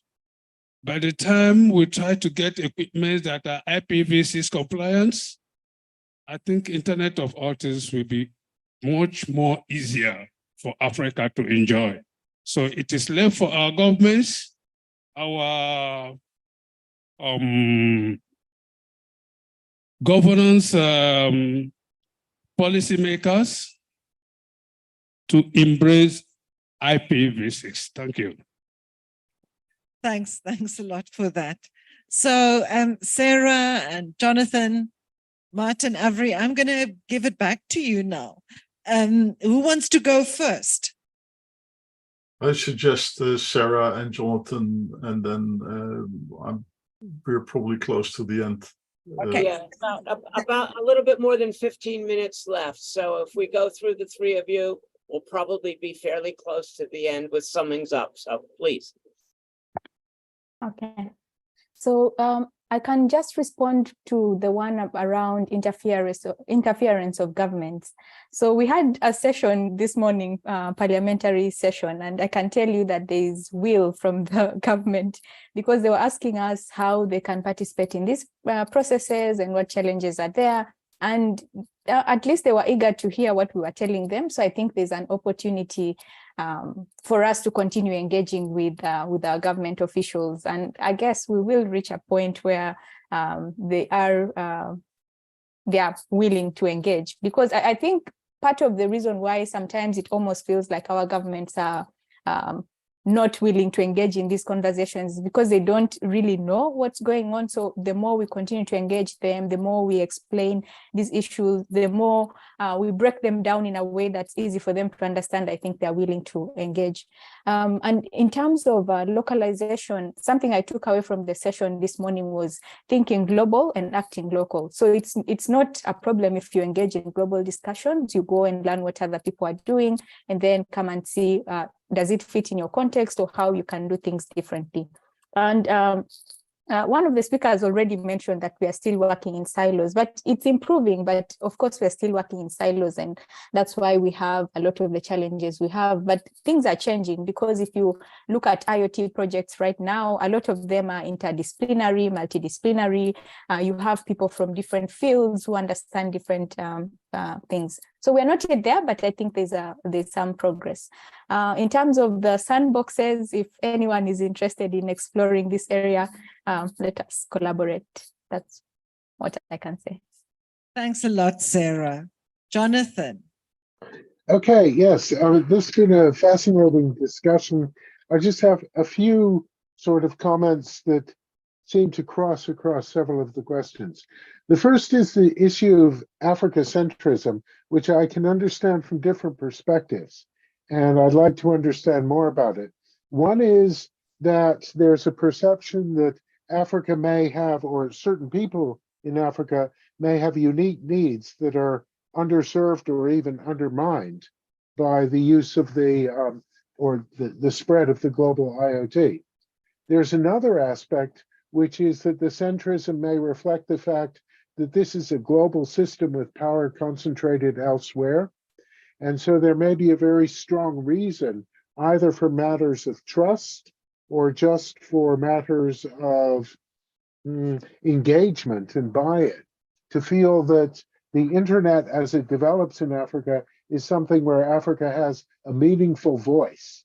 And we can see traces of that back to economic development, of course, and the opening of global markets, where the vision was sold that Africans could sell onto global markets.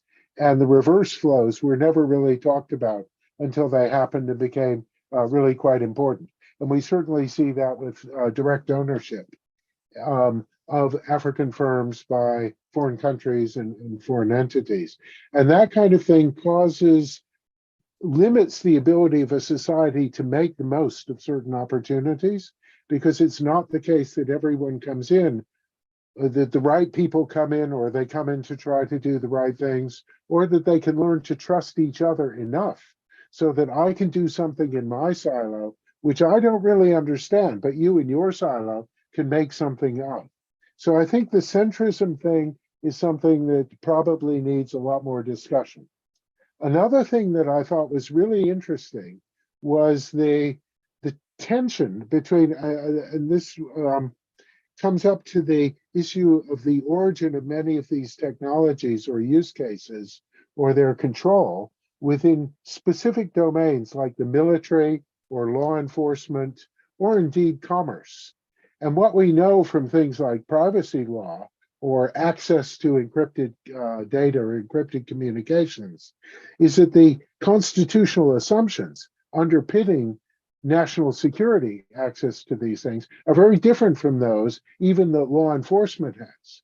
And that in the national security and the law enforcement domain, you tend to think in terms of an attacker and a defender. There's a kind of two-person zero-sum thinking that creeps into the policy making and the technological development. But of course, when you use these technologies, they carry embedded in them certain perspectives.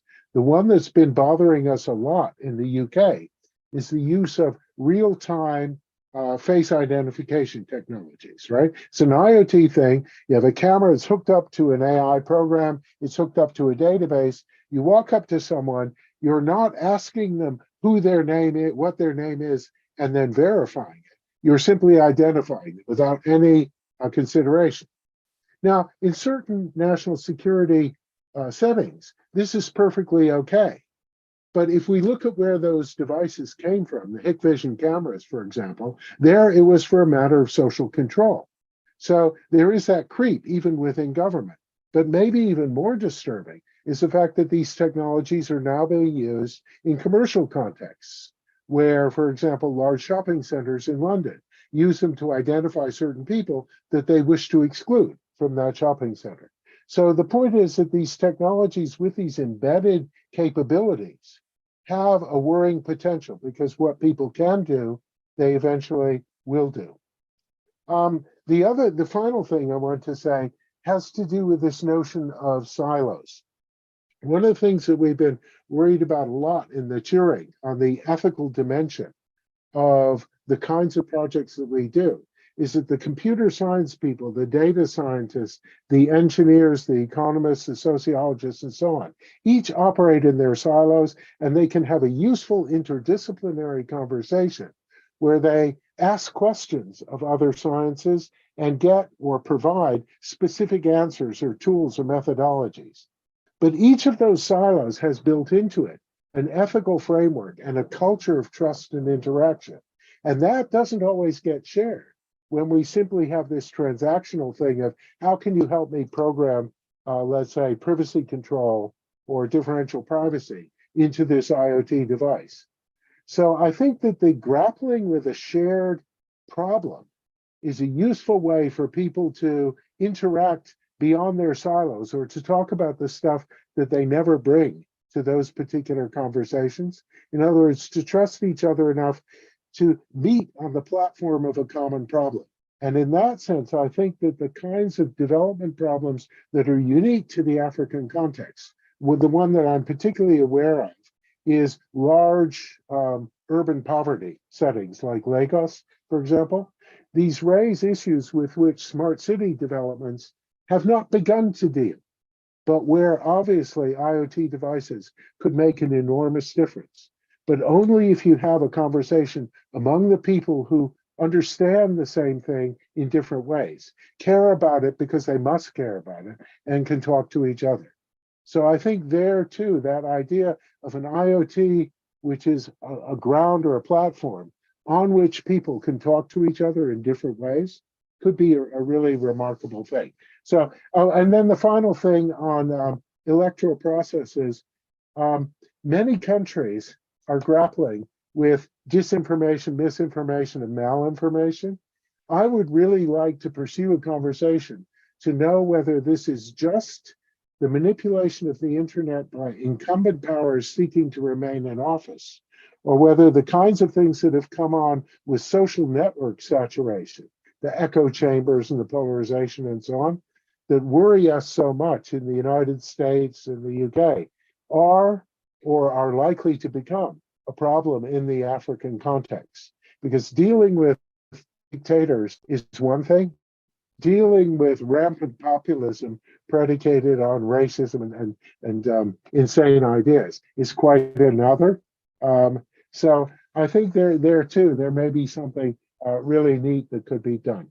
Right, okay, thanks.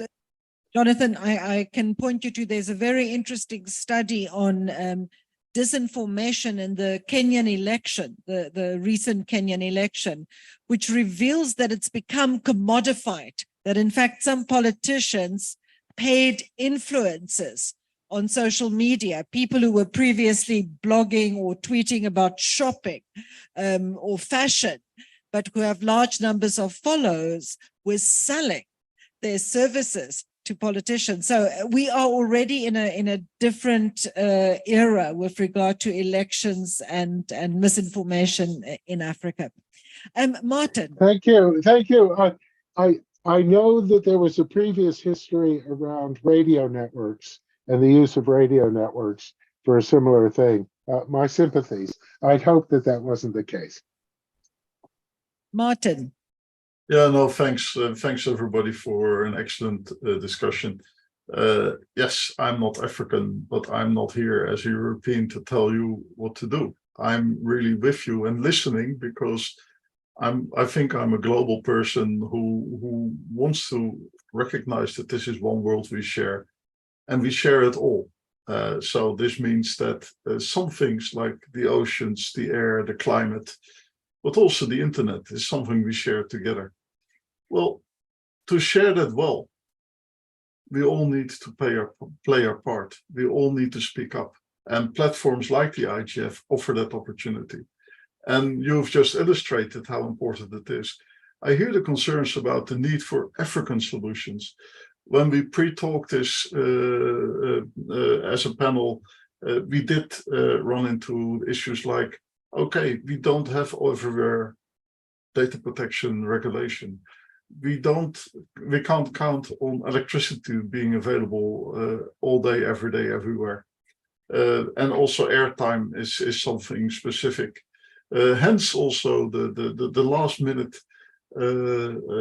participation of Sandosh, who was telling about there's different opportunities to address issues because you don't always need high bandwidth to do interaction via the internet.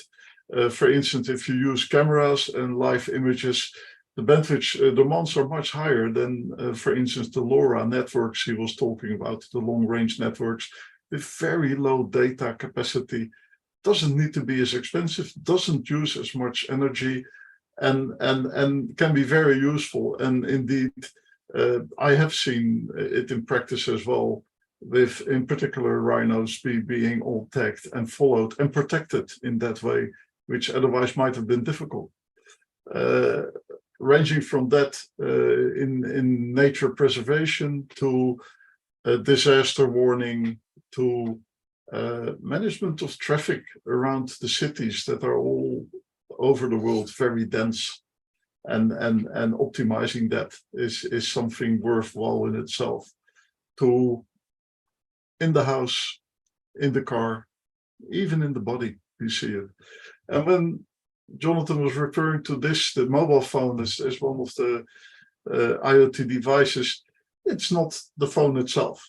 It's what's in it. It's what determines where you are, what your location is, and how data around your temperature, your whereabouts are shared. So yes, it is everywhere.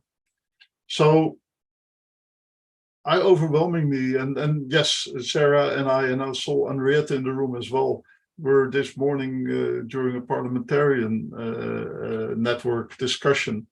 And also there, what came forward as well is people asking questions, not knowing what's out there. Now, in earlier engagement in Africa, what I've run into is that a lot of data are not known, whereas these data are important to understand where you stand in reliability of networks, in availability of matters and things like that. Lo and behold, some of these data are actually available. Even if not in your country, they may be collected on a global level, such as DNS data and such as abuse data with organizations like the MOOC and others. This data can help you set policies, be aware of what's necessary in your country. Capacity building is making people aware. Putting it into education, ensuring that you got the people like Sarah, who is originally born in Uganda and has done her studies in the UK, but many others who are developing themselves and are dedicated to using that knowledge to come with solutions that help locally. So it's people, but it's not only people. People alone can do very little. It's also networks. It's creating the networks, such as the global network that IGF is, such as the global network that the Dynamic Coalition on IoT is, but also local networks to make sure that people like you here in this room also discuss it with the people in your town, in your country, in your company, in your government. Networks go two ways. It's collecting and it's contributing. So the connected issues to issues that you need to address with technology is key. What are the issues you are bothered with? What are the problems you don't see how to overcome? And could technology help? And it's amazing how the internet does facilitate accessing knowledge, accessing experience from all over the world. That may not always be one-on-one implementable in your region, but it may inspire you to come with solutions that work and just think that everything is possible and then find out how difficult it is to make it happen. So the other way around is also something I want to remind you. It's been happening all the time. We have seen also people from the African continent being part of ICANN, being part of ITF, being part of IGF and on global platforms. Parliamentarians from Africa have been traveling all over the world to collect input, to collect experiences, to listen to others. And in that is very much also the hope of learning from practice. Getting input from others, but also contribute to global standard setting. Make standard setters aware of the fact that no, it's not obvious that you can count on electricity being there, like it is mostly in Europe, mostly in other parts of the world, but not everywhere. And with that, I think this has been very good input. We'll take what we heard back with us into the IGF in Kyoto, and in our further deliberations, on a global good practice to which you're welcome to participate, be it in the room, be it online. So much is possible, but we need to do it. Thanks. Thanks very much, Martin, and that's perfect timing. I want to thank everyone in the room for participation, thanking also all our virtual participants. I want to just one person, this person here in front of me. Your question, by the way, about how to manage the African dimension, the national dimension. Have a look at the African Union Data Policy Framework. It's a new guideline that was adopted by AU member states last year, and it looks at non-personal data and data. So, and it provides some guidelines around how to use data in ways where we have more control, but also more benefit. And I think some of that policy guidelines might be useful for IoT as well. So thanks very much to Sarah, to Jonathan, and to Martin, and Avery, and everyone else. And we reached the end of our session. And thanks to you, Henriette. Thank you for facilitating this session in such a marvelous way. Technicians. Thank you. Bye-bye. Bye, Thank everyone. you. Have a good day. Yep, you too.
Mic testing.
Got you.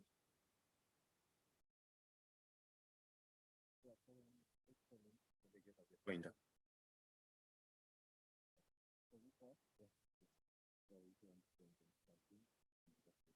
No, but are they changing the slide? No, we are.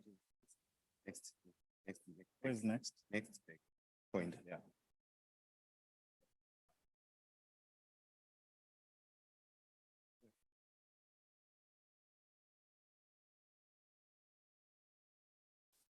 Starting in 5 minutes.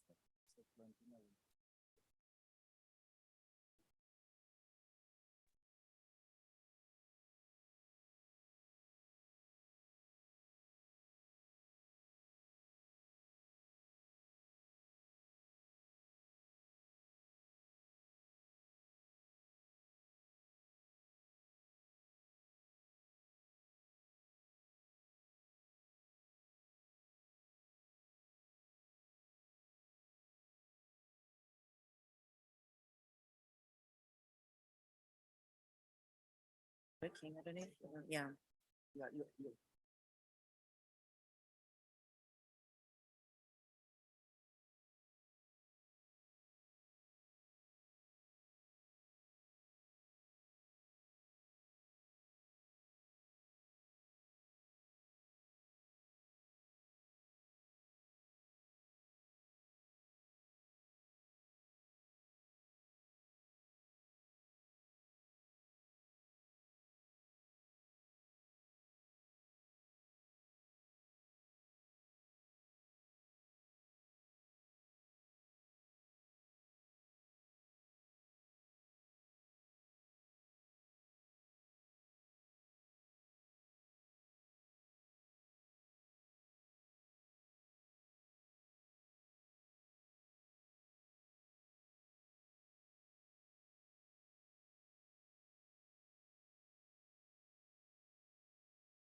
Yeah, if you press this. Hello. Yeah, it's working.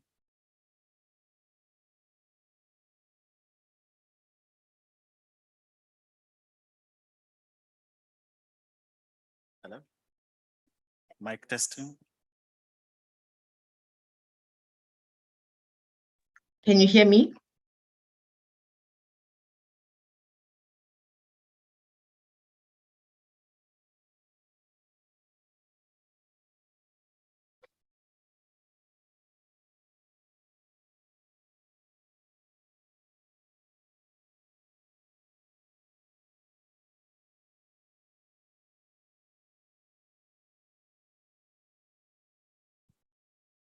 Okay, can we start?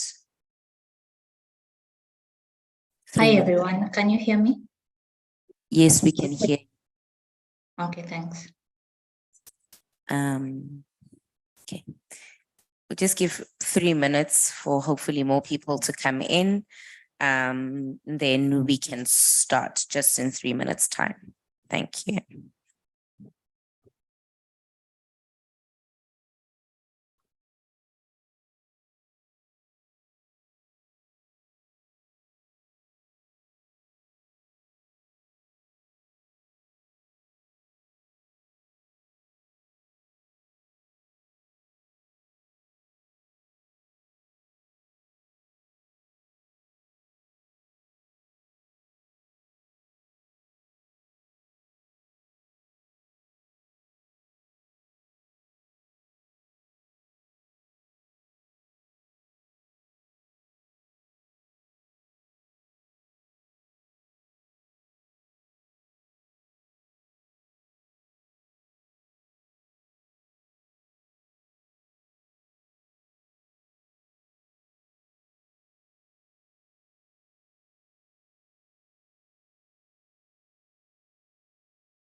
Good evening, everyone, and thank you for joining us on our session. My name is Solofelo Mokoni. I'm the Internet Governance Coordinator for the .za Domain Name Authority, and I will be moderating the session titled Corporate Accountability on Responsible and Ethical Artificial Intelligence. Just an overview of what our session is about. With the increase in AI, we've obviously seen how it is impacting South Africa and the globe profoundly. And while many African countries are leapfrogging ahead and developing smart cities, you know, we have quite a few African countries that are still tailing behind. So our session just seeks to understand and explore how through AI and ethics, African prospects can improve, but also looking at the role of corporates in ensuring responsible AI in Africa. I will introduce my panel. I just want to check if my online panel members are here. Veronica, let me start with you. If you are online, maybe just introduce yourself briefly, as well as Jacqueline. Good afternoon, Tolofelo. My name is Veronica Mutowuti. I am the CEO of Smart Digital Solution, as well as the Deputy Chairperson of ZATNA in South Africa. Thank you. Thank you, Veronica. Jacqueline, are you online? Yes, I'm online. Thank you so much. Good afternoon to everyone. Good evening from where you're joining. My name is Jackie Akello. I am an AI research fellow at Research ICT Africa, which is based in Cape Town. Thanks. Thanks, Jacqueline. And then maybe I can start from my left and ask the gentleman with the blue shirt to introduce himself. Thank you so much. Hi, everyone. I'm Nicolas Sewe. I'm the engagement manager at the World Benchmarking Alliance, and it's a pleasure to be here. Good afternoon, everyone. My name is Adeboye Adegoke. I'm senior manager with Paradigm Initiative, and we are happy to welcome all the delegates that have flown in from different parts of the world to be a part of the African IGF. Good evening, everyone. My name is Tapio Chinembele. I am a research analyst at the World Benchmarking Alliance. Thank you. Thank you to my panel. As I had already introduced, our session seeks to discuss and explore the role of companies or corporates in building trust in digital technologies and ensuring responsible and ethical artificial intelligence, AI, in Africa. Before we start with the panel discussion, I'd maybe like to give to Nicholas and Tapiwe, who have a presentation prepared for us, that they may take us through their presentation. Thank you. All right. Thank you so much, Plantina, for that introduction. My colleague Tapio and I will go through this presentation, which will set the scene for the discussion later on. So I'll just give you a brief overview of the World Benchmarking Alliance and what we do with regards to digital inclusion and specifically ethical and responsible AI relevant to this particular session.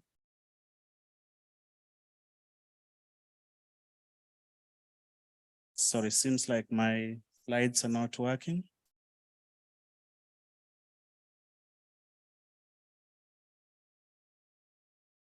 Could you please support with the slides? Okay. Thank you.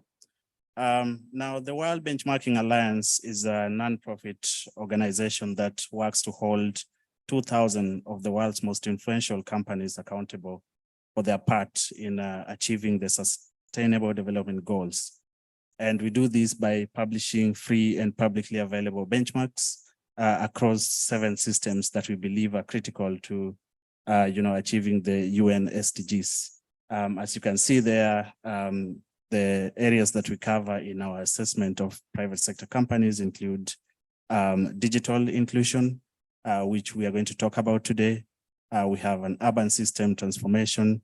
We have food and agriculture, nature and biodiversity, decarbonization and energy, financial system, and finally, social transformation, which looks at human rights considerations around the SDGs. We work closely with over 380 allies spread across the world, and of course, other stakeholders in the globe to hold the private sector accountable on various issues around the 7 systems that I talked about in driving change to create a better world together with everyone. And that's a QR code in case you'd like to scan and learn more about our work. Feel free to pull out your smartphone and scan the QR code. I'll just give you 5 seconds.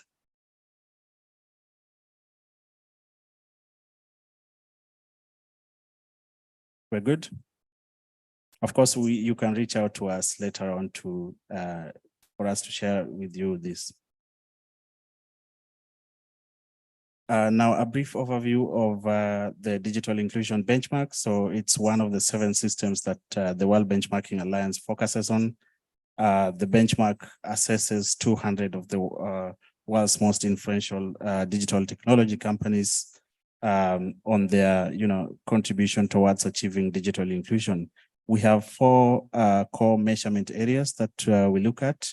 And the first one is access. So what are digital technology companies to enhance universal access to technologies? The second core measurement area is skills. So what are they doing to enhance the digital skills of users? So from basic, intermediate to advanced skills. The third area is use measurement area, where we look at issues around ensuring trust in technology. So cybersecurity measures, child online safety, and data protection, among other key issues that you can find in our methodology when you scan the QR code over there. And then the last measurement area is innovation, where we look at how inclusive innovations are in terms of research and development. And here is also where we look at responsible and ethical AI. So whether companies have ethics committees and whether they have ethical AI frameworks that guide their innovations. And at the center is the social transformation, which was recently integrated into the benchmark, which forms 20% of the total score. So this looks at, human rights considerations around digital inclusion and AI. We have a methodology review coming up in late October and early November. So we invite you all to, join us. We would like to hear from you what you think about our methodology, how we can improve, and together transform, the digital sector for the benefit of everyone in society. And this is just an overview of, the keystone companies, how, they are categorized in 3 large areas. And of course, there are subsectors, as you can see. The main categories are hardware, semiconductors. The second one is telecommunication services, and IT services is the last one. And we have subsections such as internet media service, e-commerce, and others. So how we selected these 200 companies is based on a keystone criteria that looks at, the influence and structure or function of these companies in the digital system. And that is how we ended up with selecting 200 of the world's most influential digital technology companies in this benchmark. And this is the global reach of the companies that we assess in the digital inclusion benchmark. So as you can see, they're headquartered in 53 economies and present in more than 175 economies in the world. You might be wondering what the colors there denote. So we first assessed 100 companies. So those are the blue. Then we moved to the orange, denotes 50 companies, which we assessed in the second round. And then the others were the next 50 in the third round of results, which were released in March this year. So in terms of some of the key questions that we'll be looking to address in this session, what are the ethical principles that should guide development and use of AI in Africa? How can companies ensure that their AI systems are fair, transparent, and accountable? And what are the challenges and opportunities for building trust in ethical AI in Africa? I'll now hand over to my colleague, Tapiwa, to take you through the next slides before I come back to wrap up. Tapiwa?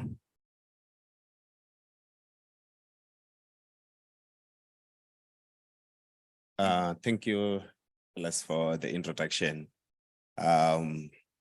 So it's quite important for us to just have an overview of the questions that we are trying to interrogate within this session going forward. So because we are at the advanced stage of developing a separate indicator that we have in our digital inclusion benchmark, which is specifically on artificial intelligence, we are just going to look into the preliminary results that we have going forward. But before we do that, I think it's also important for us to just have an overview of the challenges that we are facing in Africa around the use of artificial intelligence. So basically the AI systems are expensive to set up, and what we see is that they are quite affordable to larger operations, which tend to be included into the benchmark. So by doing so, we would find that these corporations, when they do that, they actually have subsidiaries in Africa, in various locations, which is part of the keystone companies in a manner which they have been selected in terms of their global footprint. So we also see that the systems have been developed and are actually deployed from the US, from Asia, and then from Europe. So because of that, there is some bias which we see, as well as discrimination in terms of the operationalization of the AI system. So we have a few examples that I put here. For example, when we see at the OpenAI's ChatGPT in terms of data privacy, as well as the failure of regulation that we see across that. And then social media, we have had earlier on in the previous session around the use of AI and disinformation in Kenya around the elections. So we see among social media companies details related to that in terms of advertising, and then issues to do with profiling of people, as well as the use of a person's historical online activity. So I think we have been looking at the artificial intelligence, but not as a standalone indicator. So among the pillars that have been shown earlier on of access, skills, use, and innovation, the artificial intelligence was under the innovation, and it was looking into the 4 elements which we see in terms of what we were assessing on these companies to check whether the company had an ethical AI framework, and also whether the company has developed its own framework as well. And we were also checking whether the company considers human rights, because it turns out to be a human rights issue. And we were also checking whether the company has an ethical AI advisory committee. So now we are in the final stages, as well as I indicated earlier on, of developing a standalone ethical AI indicator, which has got different elements that we see in this picture. So we have added a few more elements in terms of what the company is doing around ethical AI. So we want to assess whether the company actually commits to the principles of AI, and then whether the company has its own principles. We also check whether the company has got a human rights impact assessment that's specifically on AI. And then we have seen that some of the companies, as we are going to see in a moment, is that the other companies that have actually managed to perform very well, they actually have a standalone document which is focusing on ethical AI.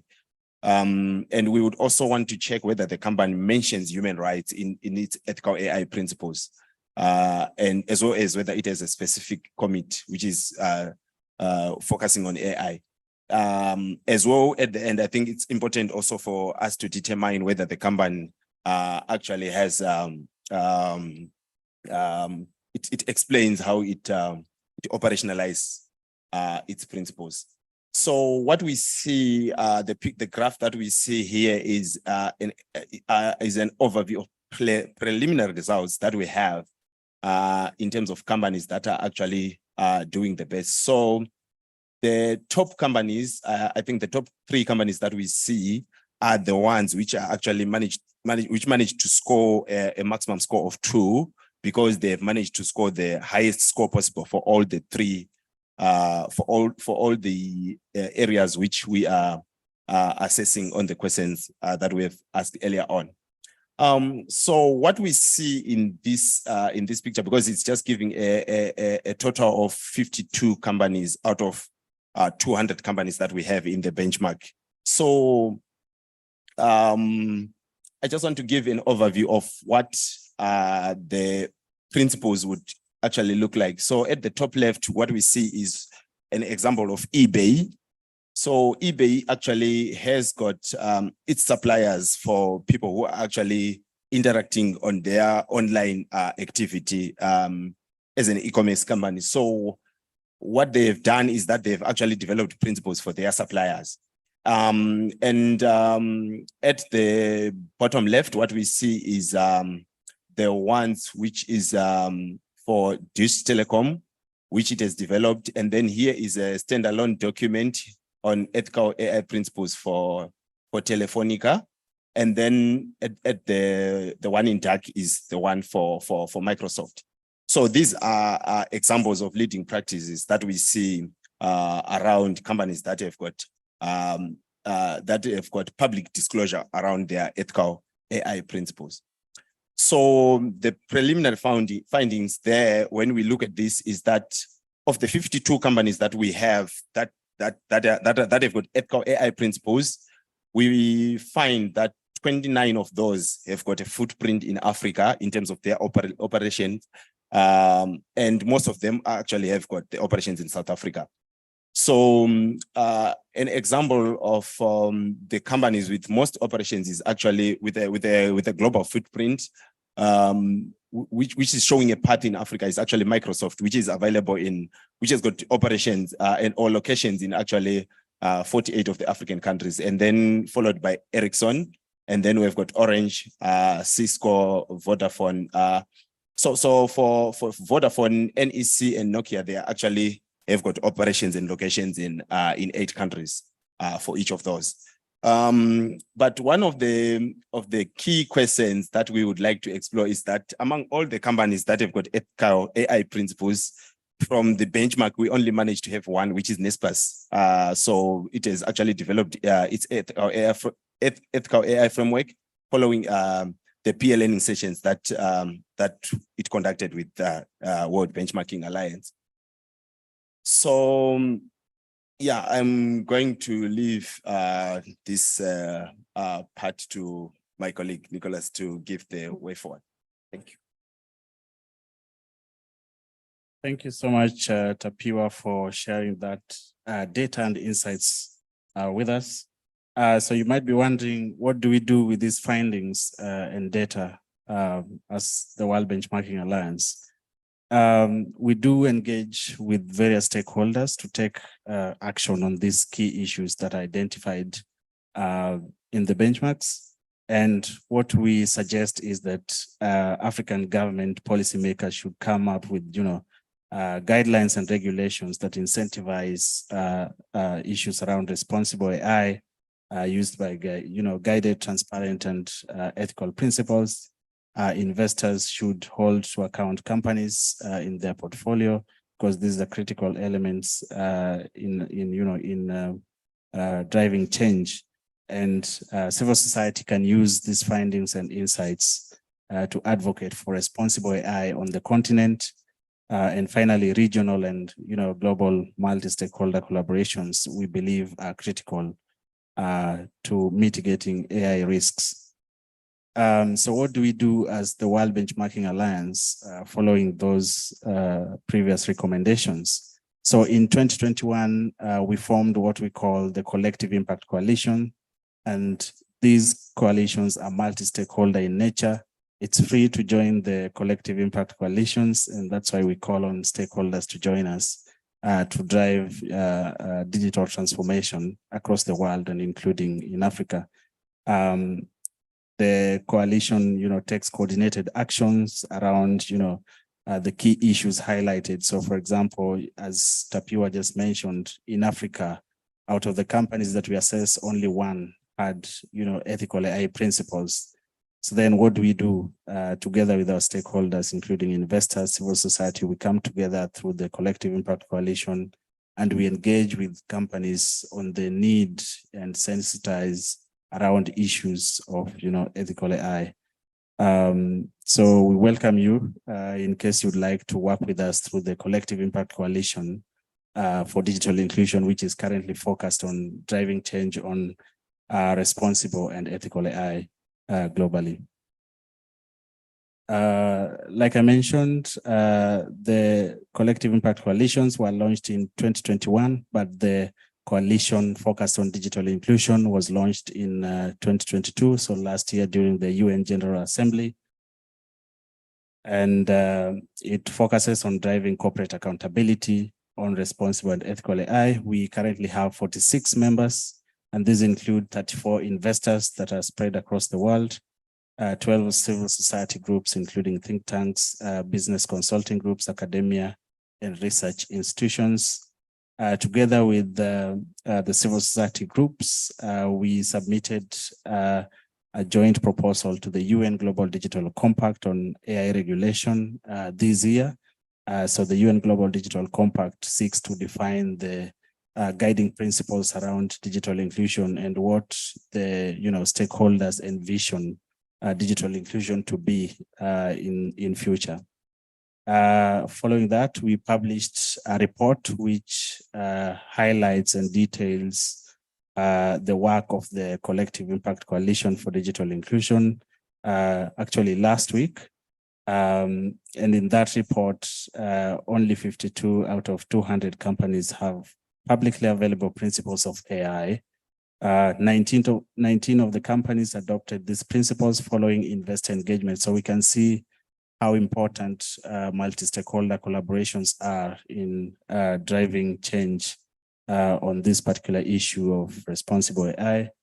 And of course, going forward, we seek your support to join us in the digital kick as we strengthen engagement efforts on responsible AI. That is my contact in case you'd like to reach out to us to work together.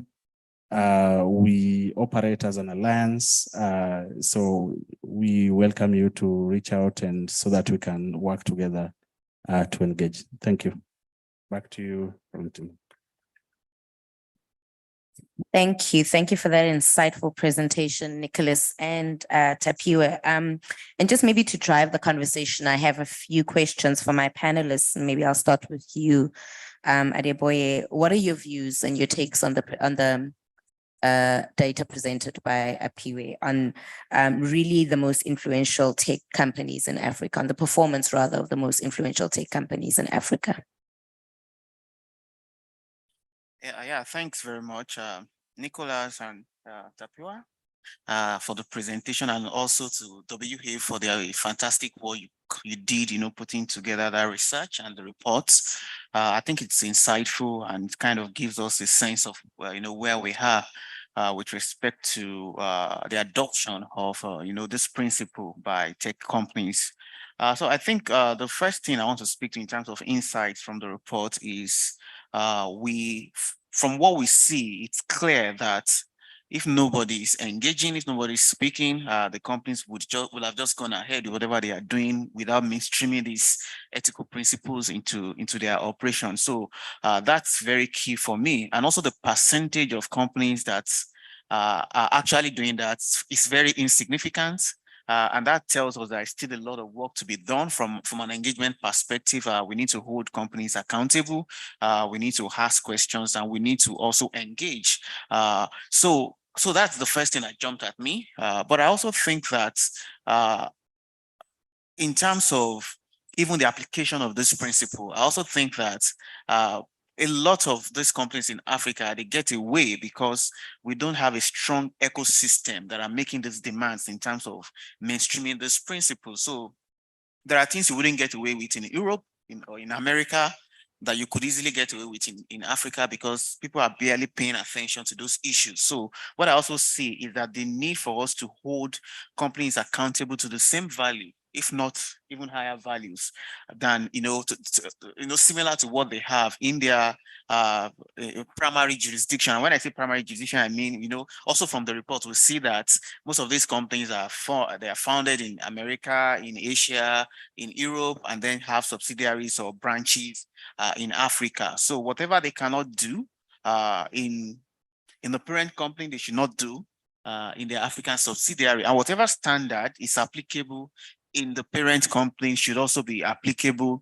within our context. But moving away from the company itself, also as Africans and also within the regulatory landscape, we also must set standards, because that is saying that where there is no law, there is no sin. So you really cannot hold people accountable when you have not created a standard. So we have a responsibility to create a standard in terms of what we want to hold these companies accountable to. I think generally in Africa, we are still trying to catch up with setting AI policies, regulation, and systems in place that can be like the rule book for organizations that are deploying AI systems. But I guess I should keep quiet now and allow other panelists to also, have a say on this. Thank you. Thank you. Thank you.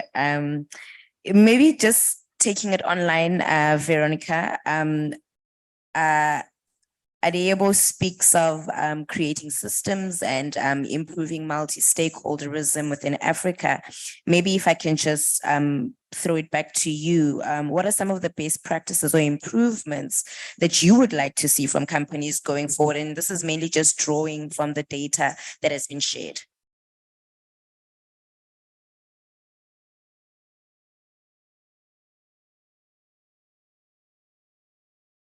Veronica, are you there? I am here. Thank you. Thank you, Blandina, Tulufelo, thank you.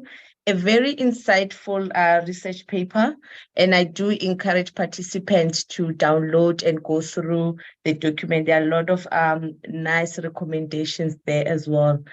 Coming to your question, Solufelo, I believe that policymakers, private sector, and research organization can work together to address the issues of ethical AI or responsible AI.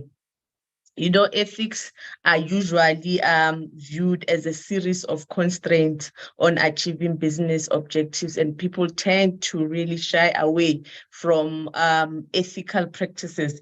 But I think as stakeholders, we should get towards creating an enable environment that will assist organizations to achieve their business objective in a way that is ethically sound. Right, so we really talk about self-regulation, where we see companies that are putting together guidelines within the organizations to say, how do we then approach AI? What are the best practices from a company perspective? With the companies that we work with, we can see that there is then awareness on saying, how do we then within our IT governance processes, make sure that we also look at AI ethics. Then there's the second one. We're coming from Tulufelo from Zadna, which is a regulator, and that is pursuing smart regulation. And I do agree with the notion of ethical AI, whereby we tend to say that let's regulate the use of AI. But in that, we should not hinder innovation. And we should ensure that South Africa, African-based startups are able also to thrive within the environment that we want them to operate in. You know, regulation tend to focus on international companies coming to Africa, setting up in Africa. But also we forgot that we've got corporations, we've got companies that are Africa-based that also need to thrive. So in that way, we need to really have a balance between regulating for these big conglomerates and also the startup. There should be that particular balance. And regulation should be also industry specific. Health industry is different from mining industry, and it should be in a way that we are able to understand the requirement for each industry, and we can then come up with the appropriate guidelines for that particular guideline. But I do agree with regulating, self-regulating, as well as industry specific guidelines or governance standards on the use of AI, but let us not hinder innovation, and let's allow African companies to leapfrog and thrive. Thanks, Vero. Absolutely. So it's the role of government to create an enabling environment through its policy frameworks. And I'm maybe going to keep it online with you, Jacqueline, with this next question. What is the current state of policy making in AI governance in Africa? And that question is for you, Jacqueline. Okay, thank you so much for that question and for my fellow panelists. So in terms of regulation of AI ethics, I can say that we are still at the nascent stage in Africa, because currently, as we speak, we only have 3 countries that have national AI policies or other strategies. And these include countries such as Mauritius, Egypt, and Rwanda, which recently formulated a policy on AI ethics. So Kenya hasn't yet come up with a policy on AI ethics. So what we did so far, the government formulated an AI task force back in 2018, which was just meant to guide the government on basically how they can use AI in the provision of government services. But past that, nothing has been done towards the policy front. And when you look at these policies, there are mainly 2 overarching themes that come up. So the main thing is that these policies have mainly been formulated to enable governments to just push forward in terms of economic development and just use AI to boost social growth and just to grow the economy at large.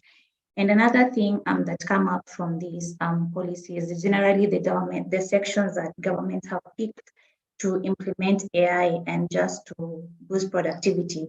So the main sectors that come up mainly are sectors such as agriculture, health, education, manufacturing, and such like things.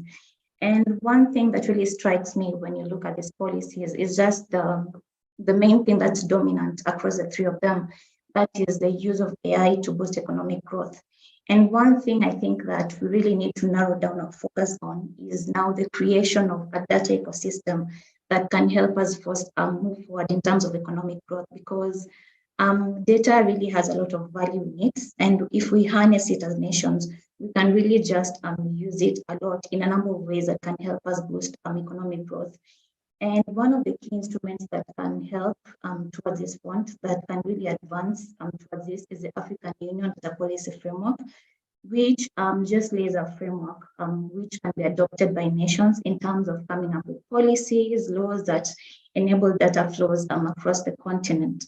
So the main recommendations that have been put forth in the AU data policy framework is just the streamlining and the harmonization of data protection laws to ensure that they're in harmony and that they don't hinder cross-border data flows. Another thing that comes up as a recommendation from the AU data policy framework is the harmonization of competition laws and taxation laws.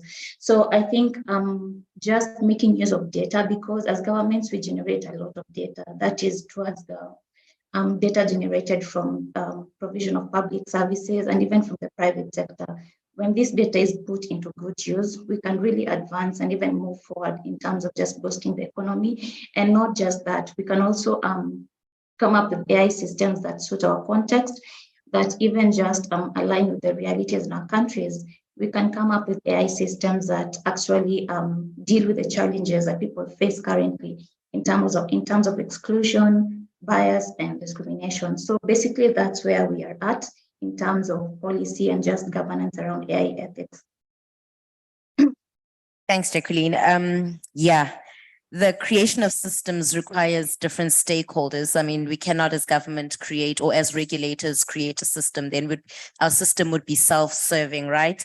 But maybe just bring it over to Nicholas. Jacqueline speaks of the creation of systems in order to harmonize data policies. Who are the different stakeholders, and how can these stakeholders work together to address issues around responsible AI in the context of establishing systems that harmonize data governance in Africa?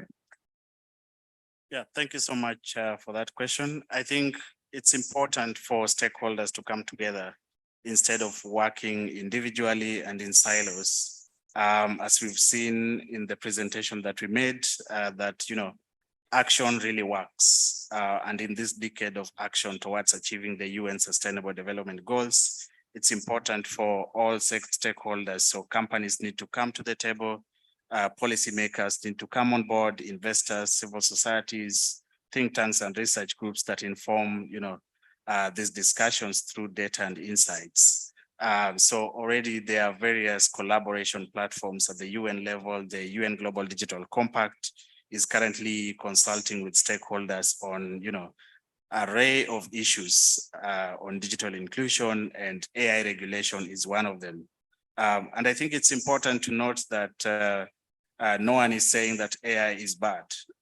We all want, efficiency in our systems, but are we paying attention to the, risks that are associated with AI development and implementation? So that is where the issue is. While we progress development-wise and innovation-wise on AI, we need to pay critical attention to the potential risks and harms around human rights infringement, biasness across different systems in society. So I think we need to come together and identify who is missing on the table, for all voices to be included in this discussion, so that we set, principles that are agreeable. Of course, it's difficult to set principles that are agreeable to everyone, but at some point, people have to be, held to account, or people have to be accountable. So for us to have meaningful transformation in the digital sector. Thank you. Thanks, Nicholas. Accountability, transparency, and collaboration. That's what I got from your response there, and which maybe then will take us to our next question, Adeboye. How can companies ensure that their AI principles are fair and transparent?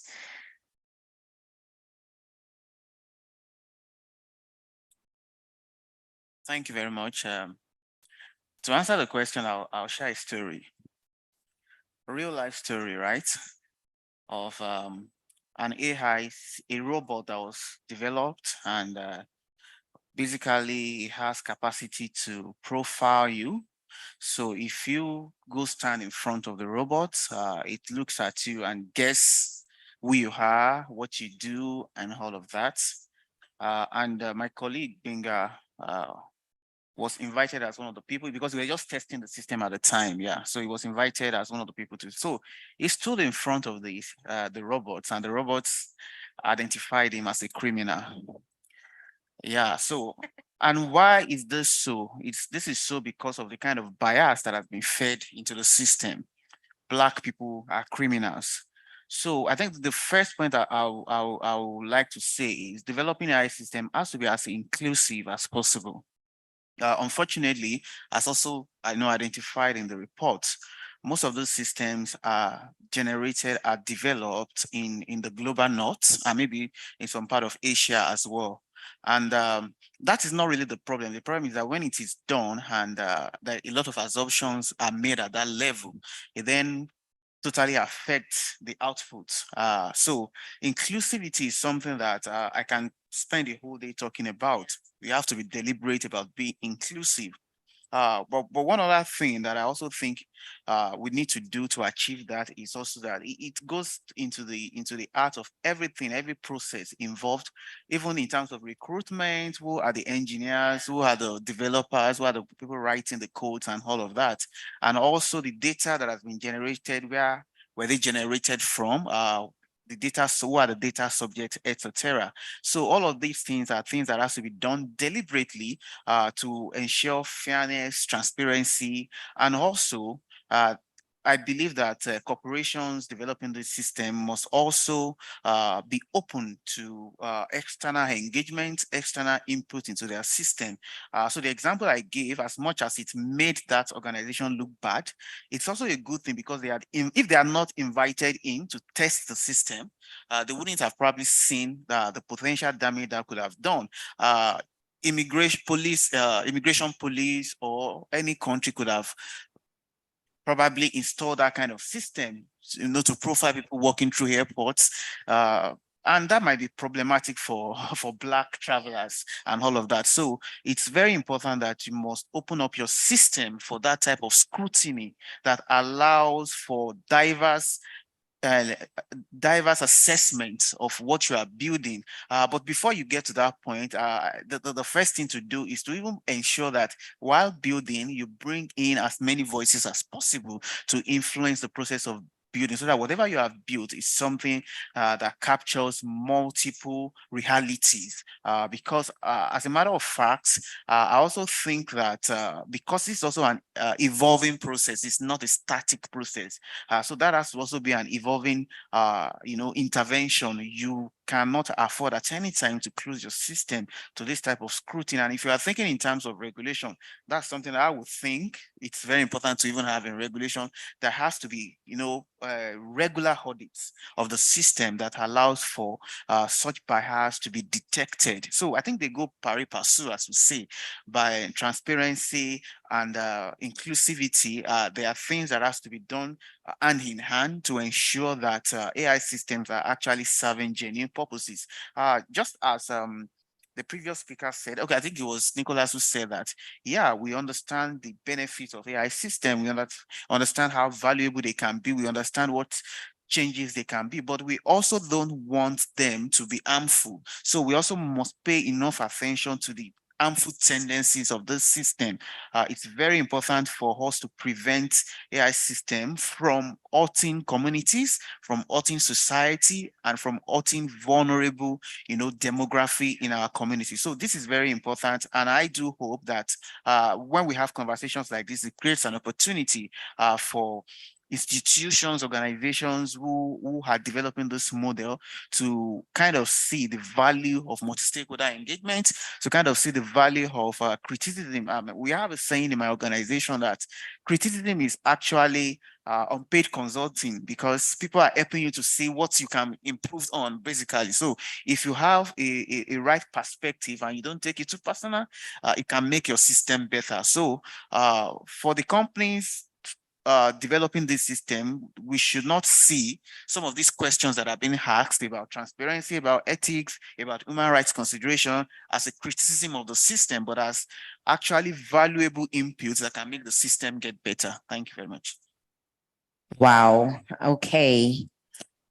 What I heard was inclusivity, multi-stakeholderism, inclusivity, really biasness in AI systems is a big, big challenge that I guess you're right.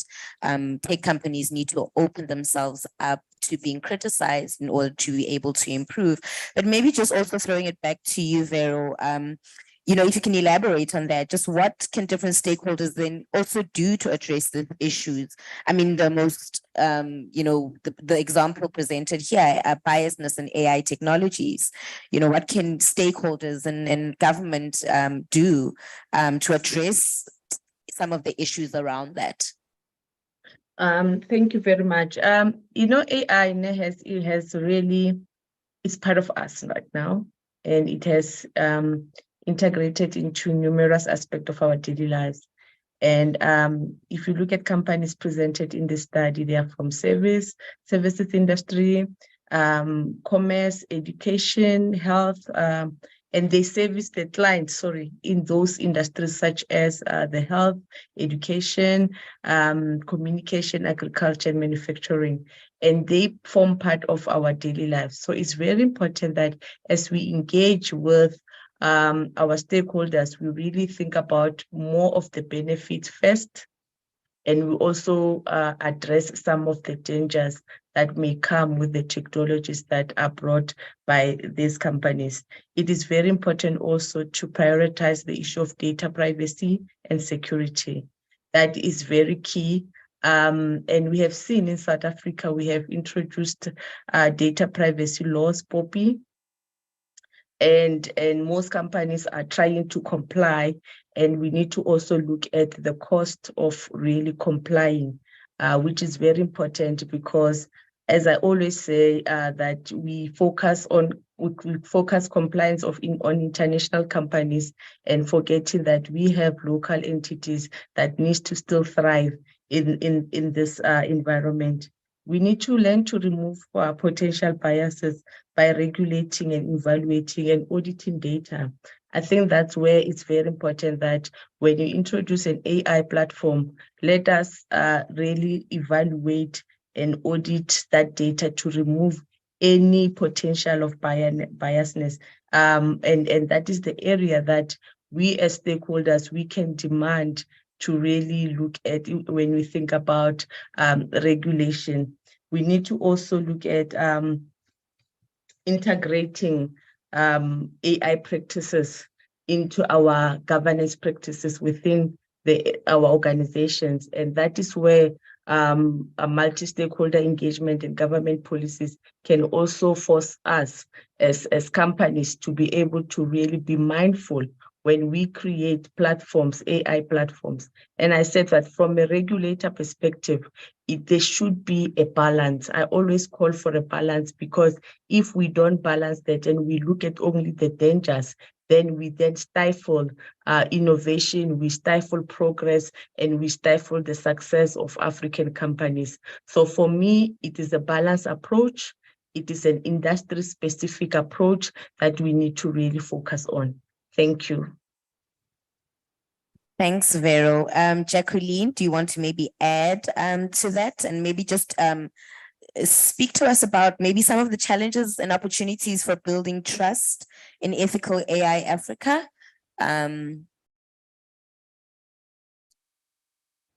Yeah, thank you so much for that. So I think Veronica has covered that adequately. So I'll just jump right into the challenges that you're facing in terms of the ethical principles in AI governance.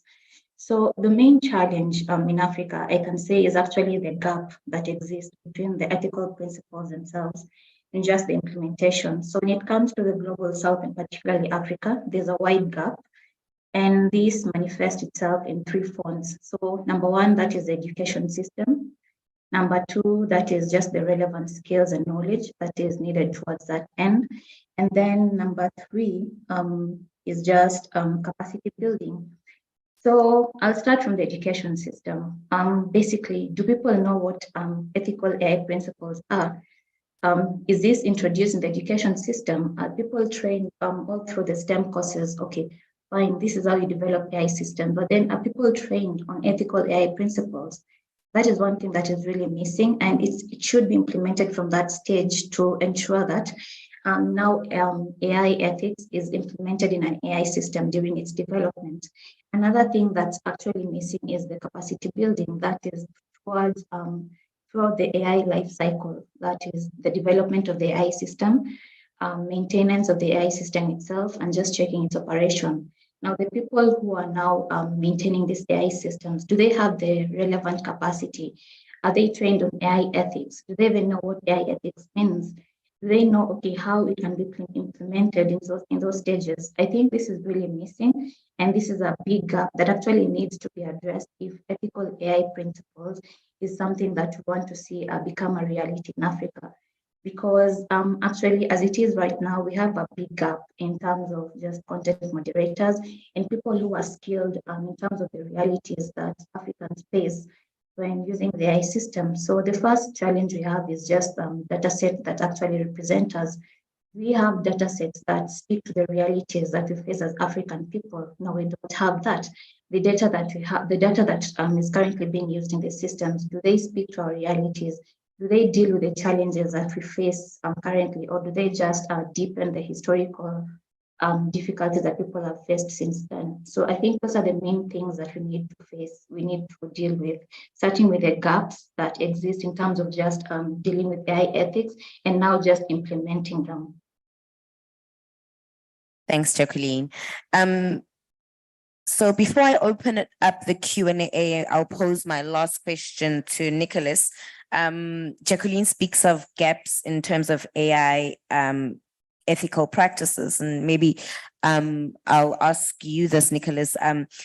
The gaps in AI ethical practices, are they due to a lack of commitment, or are they due to a lack of awareness of a multi-stakeholder approach to developing ethical AI principles? And maybe you can just talk us through what the World Benchmarking Alliance's approach is towards addressing either these gaps or this lack of commitment to ethical AI principles by the majority of digital technological companies. Yeah, thank you so much for that question. I think Jacqueline raises very important questions and issues around implementation of these principles, as well as lack of awareness and lack of capacity on the issue of ethics in AI. So what the World Benchmarking Alliance is doing, and specifically the Collective Impact Coalition for Digital Inclusion, is to create awareness around the issue of AI ethics. And engage with companies on, what are they doing to implement the principles of AI that they have. I think that is very critical, and not just having the frameworks in place, but how are you operationalizing these principles to ensure that the biases and discrimination that we have been talked about during this session are addressed. And secondly, WBA does not only assess the companies, we also organize peer learning sessions with the companies that we assess. So these are an opportunity for companies that are leading in the assessments to, enlighten the others that are, laggards in these rankings, to engage and discuss how together they can progress towards achieving responsible AI. So I think that's an important approach in terms of encouraging all stakeholders to come on board to address some of the issues that have been raised today. Thank you. Thanks, Nicholas. And maybe I see there's quite a few participants online and there's quite a number of people in the room. Maybe just open up the session to a few questions. If there's a revolving microphone, if there are any questions online, we'd be happy to address them. Are there any questions in the room? I see there's a hand there and there's two hands in the audience. If there's a revolving mic, can somebody please assist me? At the back.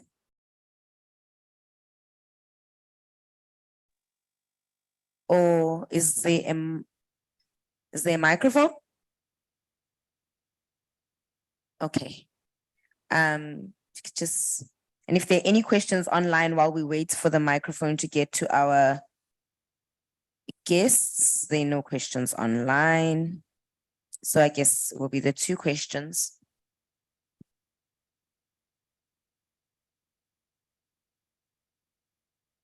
Okay, thank you. Thank you. I'm Janvier Noulay from Cameroon. Thank you for this very relevant topic. I just have a concern about our context, African context. We know that we don't have really robotic industry in our context. And then who can be really the part of the stakeholder? We know that the government is the main main actor as a stakeholder, but in our context in this continent, a part of the government, we don't have a robotic industry who can be really part of a stakeholder. This is my concern. Thank you. Okay. Jacqueline and Vero, my participants online, and maybe you, Nicholas, I'll give you the opportunity to tackle that. What would our multi-stakeholder framework look like? Who would it include in the context of Africa? You know, I mean, internet governance is known to be a multi-stakeholder platform for discussing such. So in the context of, I mean, we have government officials here, we have civil society, we have the private sector participating. So in the context of, maybe let me start with you, Nicholas, in the context of the World Benchmarking Alliance study, who were the stakeholders that form part of the multi-stakeholder? And then maybe to follow that up, I'll give it to Jacqueline and Vero to just maybe tag team that answer together. In the context of regulating AI in Africa, who would you regard as the critical stakeholders that need to be present to be able to achieve ethical AI principles and practices and frameworks for Africa moving forward? Let me start with you, Nicholas. Thank you. I think the gentleman raises an important question, and as you've said, governments are a key stakeholder. So through the African Union that has, you know, its digital transformation roadmap, that is an avenue that could be explored to bring together various stakeholders to share their inputs into these shared principles that govern AI to ensure responsibility and ethics. An important stakeholder are companies, of course, being the developers and people who deploy these technologies. They need to come to the table and, you know, engage even among themselves to share some of the best practices in the industry to approach these issues. The civil society is an important voice in, you know, these conversations in terms of advocacy and awareness creation. And most importantly, investors that, you know, have holdings in these companies are critical to drive change in this sector. I think the issue of awareness creation on this issue is important in the African context.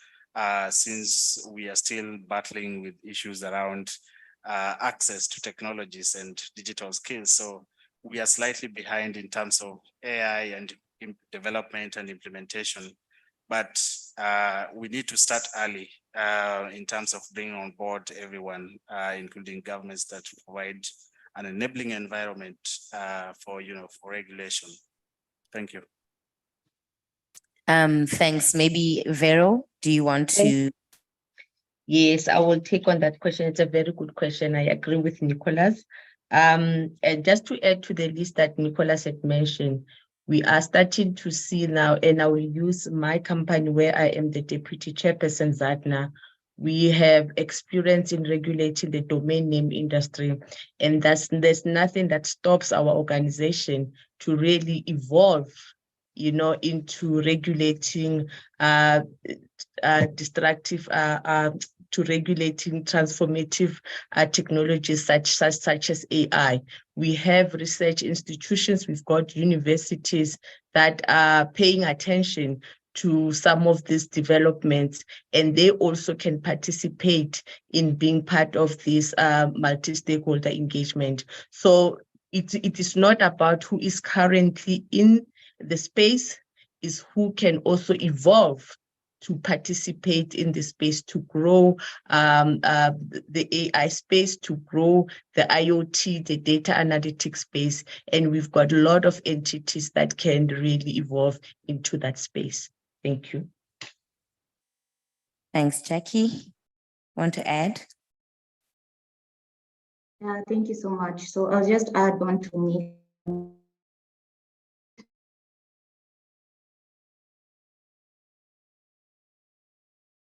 I think Jacqueline is having connectivity issues.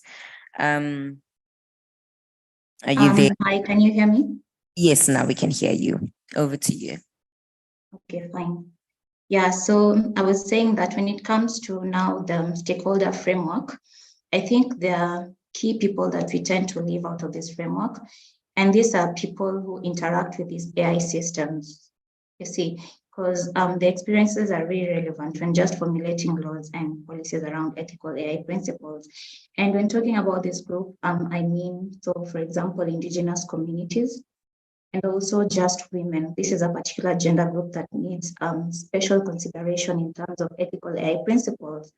So when it comes to indigenous communities, collectively, they experience bias as a group and discrimination as a group, because the dataset that are just used to design AI systems do not include their specific realities, and you'll find that they tend to be impacted negatively by these systems, and collectively they suffer from the system. So I think these are very key important people that we should include. So basically here, when it comes to now ethical AI principles, the things we need to be looking at here are collective rights, and basically things just as indigenous data sovereignty, because fine, data may be collected about them. So research may be done about indigenous communities. That is data just being used for designing the AI system. But then at the end of the day, do they get rights to this data? Do they get to own the data themselves? So I think this is one thing that we need to start looking at. So we need to start looking at things around indigenous data sovereignty, collective rights, and just gender issues around AI. Thanks, Jacqueline. There's another question in the room. If we can just hand over the mic. Oh, there's a third question. Okay. Yes, go answer. Thank you very much. My name is Kingsley Owadera. I'm a responsible AI researcher. I just want to ask a question based on the conversation just a follow-up on this question too, based on the conversation that has been going on so far. There is this cliche that AI is a toothless bulldog because it lacks enforcement mechanism. Now, if we look at government making regulations, there's this argument that whenever governments make regulations on AI, there is the fact that it might stiffen creativity. And also when we look at it from self-regulation from the part of the company, we know that there are internal politics that goes on in the company that would reflect on the regulation. Now, how do we balance this both, the question of self-regulation and government regulations? An instance is we discussed some big tech companies recently, and we see that most of these companies begin to have ethical principles. In fact, most of them go to the extent of deploying fairness audits, fairness check, where you can upload your data set and check the fairness. Now, these same companies that are bringing up fairness check, for instance, Microsoft Responsible AI Dashboard, IBM, AIF 360, all these are fairness check. Now, all these companies, when they bring out their fairness check, you see that these companies themselves, their reports about discriminations and their system bringing biases. So if we say the same companies should self-regulate, and this regulation is being deployed into society, how do we balance self-regulation that is devoid of internal politics, that is devoid of biases, and also government regulation that is devoid of politics and devoid and does not stifle creativity and advancement of AI? That's my question. Thank you. Wow, thank you. I'm gonna ask Vero. I'm gonna come back to you on the balance issue, but I'm also gonna ask Adeboy, just how do we work around it? I think the issue is that every organization has a set of rules and regulations, policies, be it internally within the organization, but also they have regulations that are imposed on them by government. So how do we strike that balance that does not stifle creativity, innovation, and growth? And maybe just let me take it a step further, specifically for SMMEs, for small startup tech companies, how do we strike that balance so that they can grow in the industry? Let me start with you, Adeboy, then we'll go to Vero. It's always a difficult conversation to have, and thank you, Mr. Obadara, for bringing this up, because it's a tough conversation to have. And I also think that it's also a conversation that sometimes even government find themselves in a difficult position, because they want to be seen as propelling the economy, but they're also responsible for mitigating against risk and protecting the most vulnerable in the society. But I think we've been having this conversation for the longest time, and I think we've passed the stage whereby we'll continue to talk about all this self-regulation thing. That's what we were saying with respect to social media platforms in the early days. So don't kill innovation and all of that. But look at what we are dealing with respect to the misinformation, online harms, and all of that. So we just have to be awake to that responsibility. The conversation needs to start as early as possible in terms of how do we regulate these platforms, how do we regulate these new technologies. Governance is difficult. Technology governance is probably 1,000 times more difficult. But the reason why we elect leaders, the reason why we appoint leaders is for them to do the difficult task. So the difficulty is not an excuse not to do what needs to be done. So I don't subscribe to the idea that, okay, if you do what needs to be done, it might affect innovation and all of that. What I think we need to do is to even start that conversation as early as possible. And I'm going to give you a clear example. We used to have this conversation around, let's say, surveillance technology, for example, in the context of security threats and terrorism and all of that. And there used to be this saying that, in this age of technology, you cannot really be talking about privacy because there is so much intrusive technology around.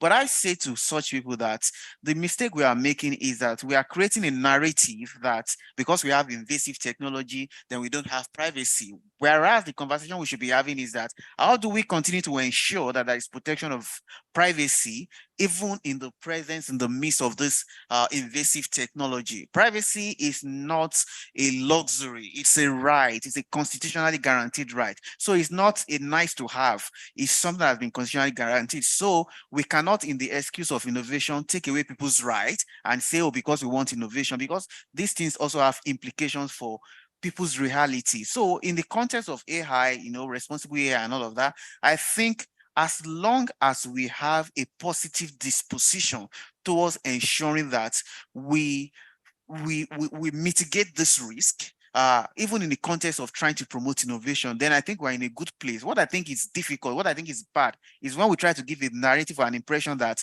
because we are trying to promote innovation, then we shouldn't care about these things. We have to care about it. They have to go hand in hand. And as a matter of fact, experience has shown that not caring about them at the stage at which we should care about them is even more risky, as we have seen with online harms, the way it is currently. So yes, then to answer specifically, the context you provided with respect to startup, we do not want startup, especially, they need some level of protection.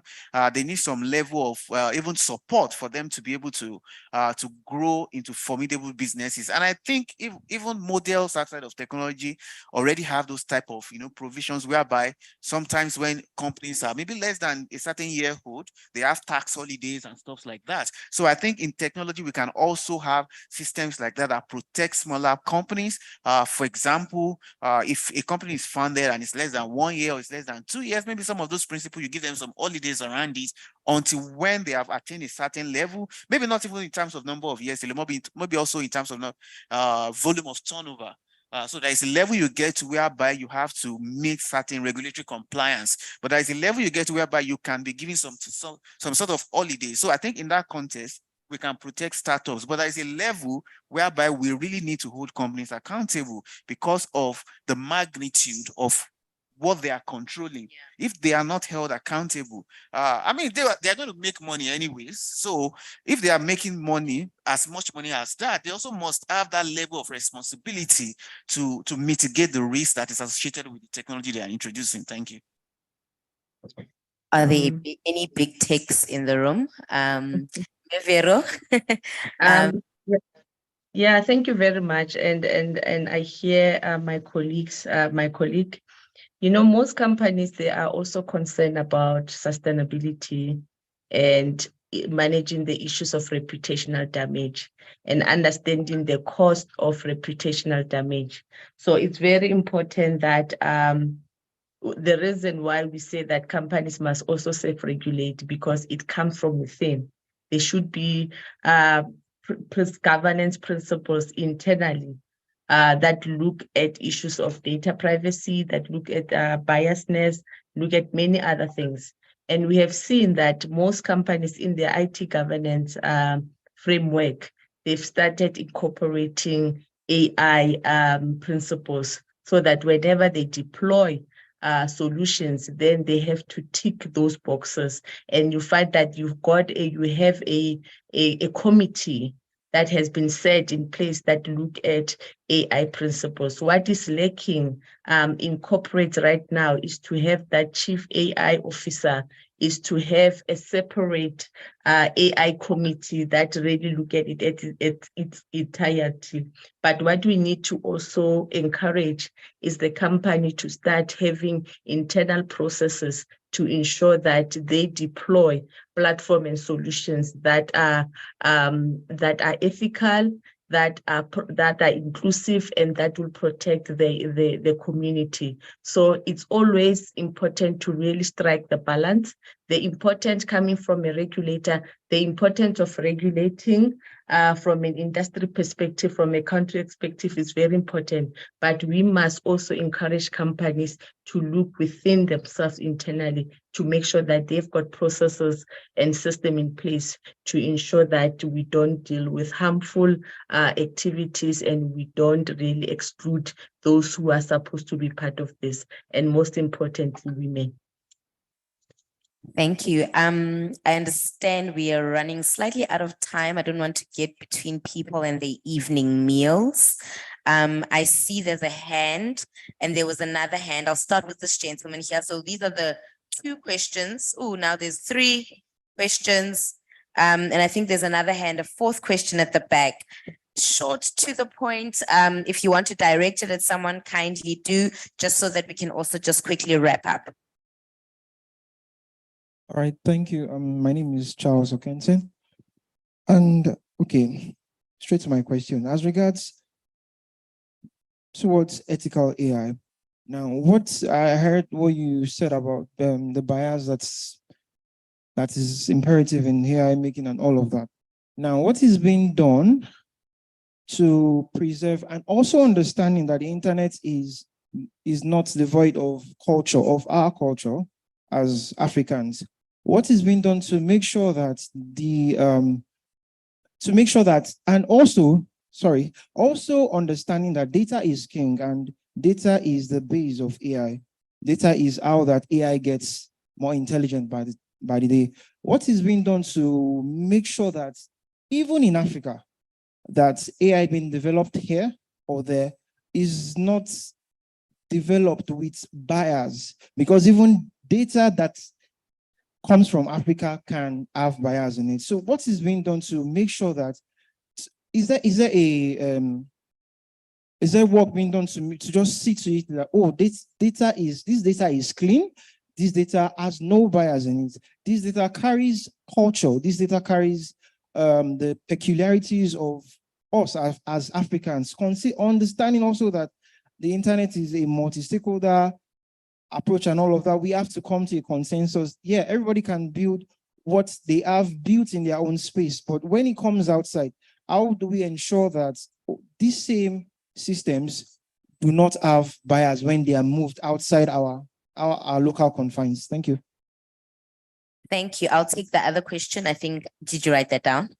How do we avoid biases in our AI? Are we creating AI, and how do we avoid biases? Maybe the next question. Hello, everyone. My name is Ibrahim. And my question is more about AI disalignment. Misalignment. Yes. And for quite some time now, we've been talking about ethics around AI. Now, I just want to maybe paint a situation, and I'll be happy to get your thoughts on the issue. Talking about ethics, let's say we have a tech company that decided to maybe practice the act of open innovation. A company produces an intelligence systems, and then they kind of leave their systems out there to be tested by government, to be tested by anybody from maybe the public or something, to make sure that that system is not biased, that system is safe for people to use. Now, let's assume we have that in check. Now, how do we deal with situations whereby these AI systems that have been given out for people to test to make sure they are safe begin to do certain things on their own, where you've created an AI system to do A, and then you've given everybody different stakeholders the opportunity to really check the system out, to really access the system. And then at some point, maybe after deployment, maybe years after, the systems begin to do A1, A2, A like that. How do you address issues like that? Thank you. Thank you, Tapiu. I'm going to hand that one over to you. Is there a definition? Is there a definition of AI misalignment? And what do we do? What principles and practices are in place to ensure that? I'm assuming just from that question that he's also drawing from the biasness question. There can be systems that are in place that create biasness, just that misalignment itself. So is that a new technical definition that we might need to explore further? Are there principles in place to ensure that AI is not misaligned? I'm going to hand that one over to you. There's another question. The gentleman in the white t-shirt, the lady in the green blazer, then we're going to close it up there. All right, thank you very much. My name is Sati Satmer Dapel.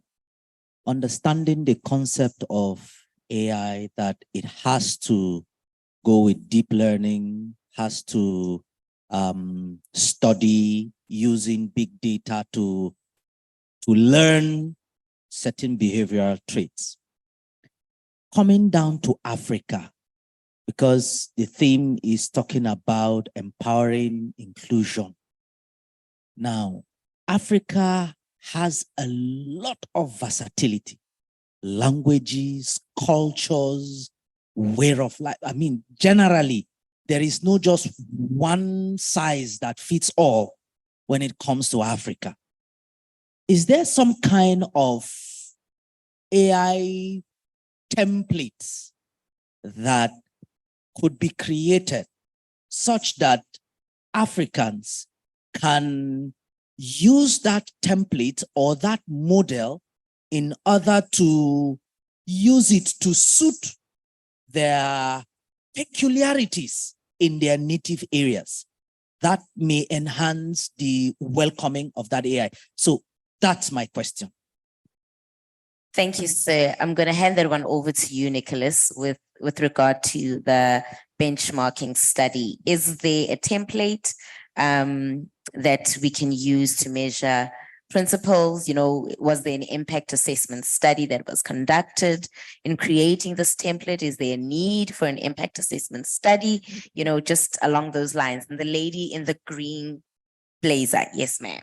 All right, thank you so much. So I think that ethical AI should really be inclusive. So I want to find out if World Benchmarking Alliance has indicators that assess the inclusiveness of companies' innovative AI strategies or innovations. So particularly looking at disability inclusion. I know I know that during the presentation, they did say that they have indicators on that assess human rights, but in terms of disability inclusion, are there indicators to that effect? Thanks. Thank you, ma'am. Tapiwe, I'm going to hand that one over to you. Do your human rights impact assessment consider all aspects of human rights, race, gender, disability, everything that is human right related? Maybe I'm going to start with Tapiwe, then it may be you, Adiyabong, and then Nicholas, and then we'll close it off. Thanks. Thank you, Jackie.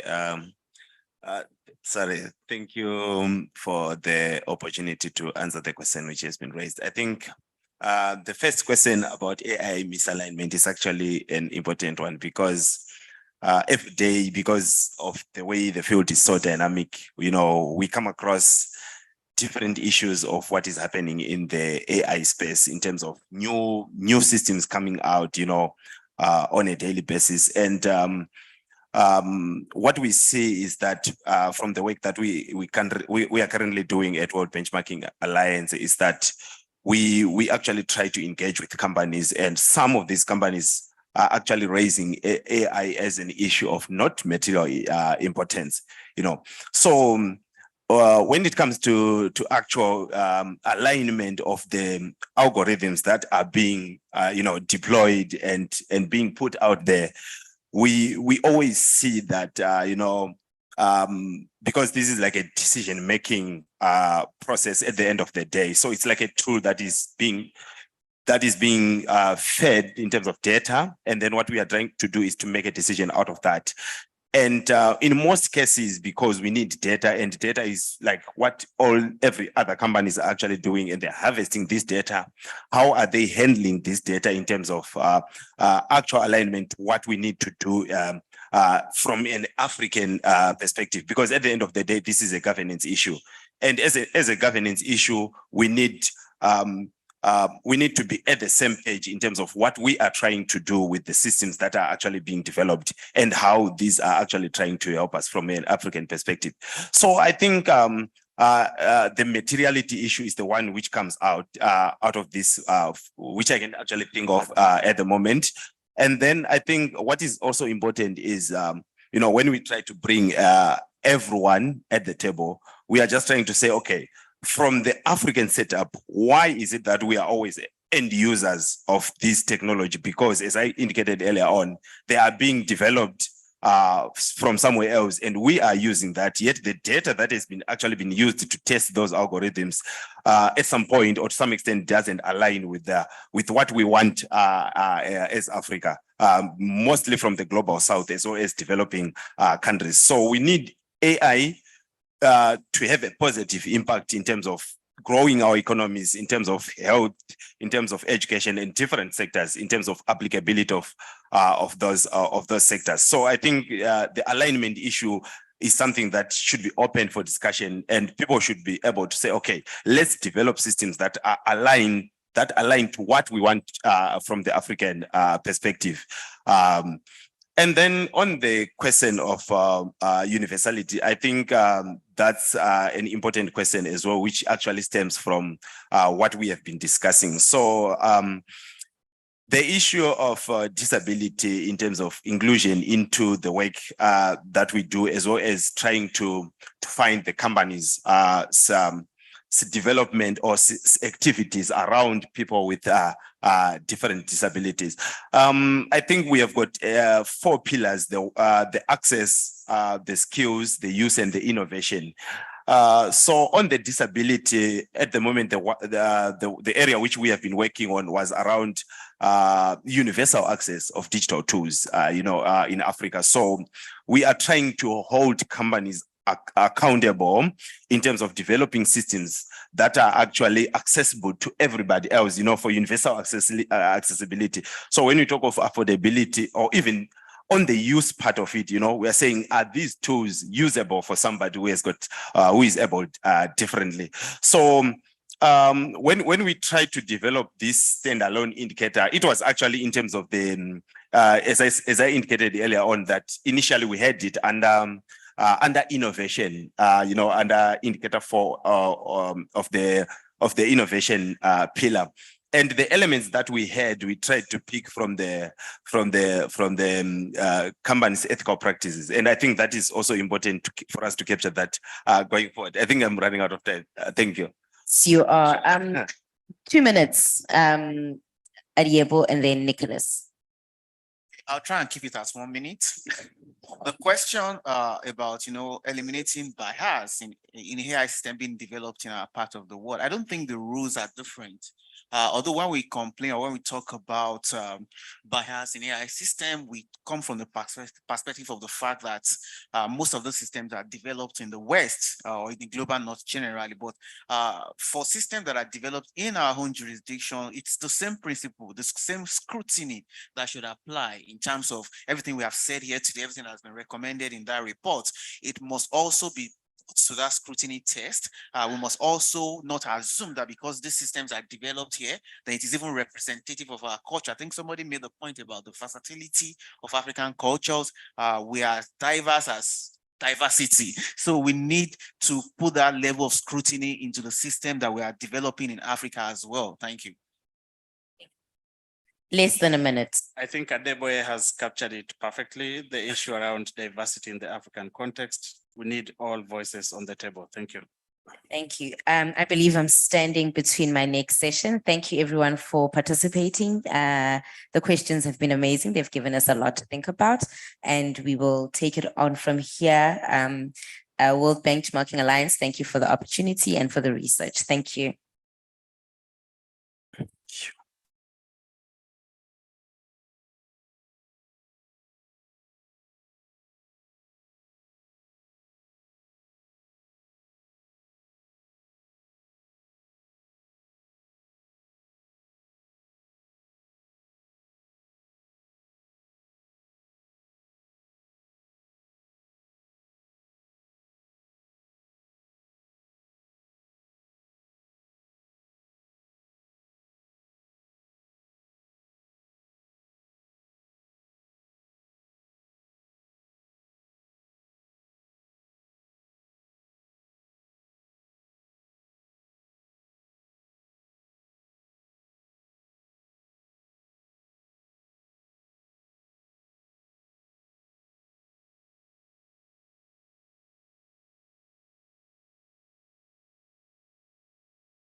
Good afternoon, good evening and good morning also. We have some colleague in New York. We are attending this session, very important, interesting session on emerging technology. Let me check the in-person meeting. I have on my left, Dr. Gimson, and on my right, Excellency Mrs. Nena, a round of Professor Nena. Welcome, Professor. Let me check on the online participant. We have Dereje. Dereje, is it online? Dr. Dereje? Yes, Maktar, I am online. Okay, welcome. Thank you. And also, Linda, are you online? Yes, I am online. Thanks, Marta. You wake up well? What time is it now? It's 12:26 in New York. Fine, yeah, okay. That's Yeah. great. And Amar, are you online in Egypt?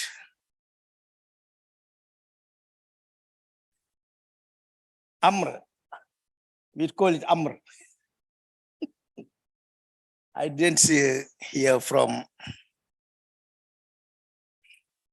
but we can start by the panelists we have, and maybe Amar will join later, yeah, because he'll join from Cairo. She's online, Maktar. No, Amar is a man, is not a she. Okay. I thought you are. Suela, yeah. Suela, are you online? Yes, I'm online. Good Ça va? evening. Ça va? Ça va bien, merci. Merci pour l'invitation. Let me check I think we have, okay, we don't have, Amar is not online, eh?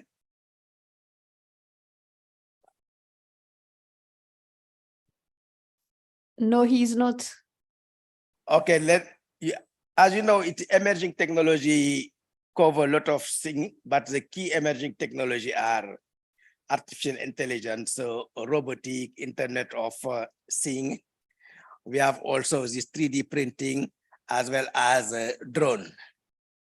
And in Africa, we have several key players on emerging technology, such as the innovator doing a lot of things on emerging technology, as well as government also work on emerging technology, but they are responsible of the policy and the regulatory framework.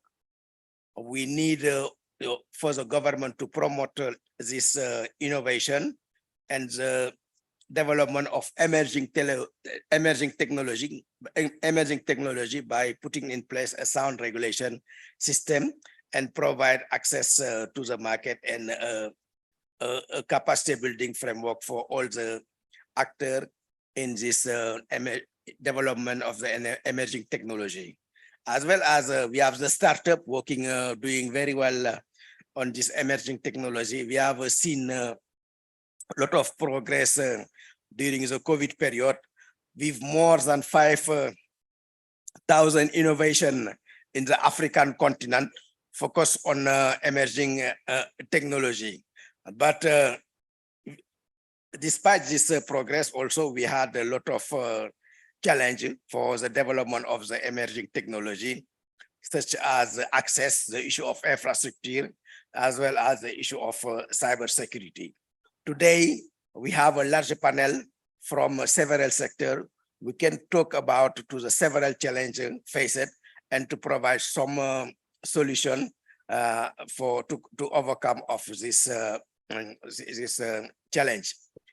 Let me, before we go to our business, I'm going to give 1 minute to each of our panelists to introduce themselves before we start. Let me start by our panelists here in Abuja. I'm going to start by Dr. Nena. One minute to introduce yourself, please. Good afternoon, everyone, and thanks to ECA for this very important invitation to join this panel. My name is Nena Ifeanyi, and I'm a professor of technology law. I'm also a consultant for the ECA on cybersecurity. Thank you. Thank you. Dr. Gimson. Thank you very much, the chair, Dr. Matasek. Greetings, everyone. My name is Jameson Olupi. I'm the chair of Contemporary Consulting, an IT firm based in Abuja. I'm also the chair of the Advisory Council of the Africa ICT Alliance, and also UNECA Consultant on Cybersecurity. Thank you. Thank you. Let me go online. I'm going to start by Linda. Okay. Good morning, My name is Linda Bonyo. I am a lawyer. I am currently consulting for ECA on digital laws, specifically on privacy and digital identity. I'm also the founder of Lawyers Hub that works on the intersection of law and technology in Africa. Thank you. Thank you. Suela. Thank you. Thank you, Chair. Good afternoon. Good evening, everybody. My name is Sohila Amazuz. I am Senior Policy Officer within the African Union Commission, and currently I'm coordinating the work on artificial intelligence. Thank you. Thank you. And Dereje. Thank you very much, Mokhtar. I am Dereje Johannes, an Associate Professor of Electrical and Computer Engineering, previously teaching at Addis Ababa Science and Technology University. Currently, I'm on my research leave and then working my research in Sweden, Stockholm, and then working as a consultant for the technology and innovation section of UNECA UNECA. Thank you, Mokhtar. Thank you. If Amar is not yet, I don't know if Amar is connected. But let me start by our first panelist, Professor Nena. One of the key emerging technology, it is artificial intelligence. And you work on cybersecurity. And when you talk about cyber, there is a linkage between cybersecurity and artificial intelligence and robotic. Could you provide some example on how artificial intelligence and other emerging technology like Internet of Things, blockchain, can drive the economic diversification of the continent? And how can we make artificial intelligence more prevalent here? Thank you very much, Mokhtar. That's a loaded question. One of the things we discussed this morning when we talked about the Malabo Convention was the linkage between emerging technologies, cybersecurity, and the advancement of Africa's digital economy.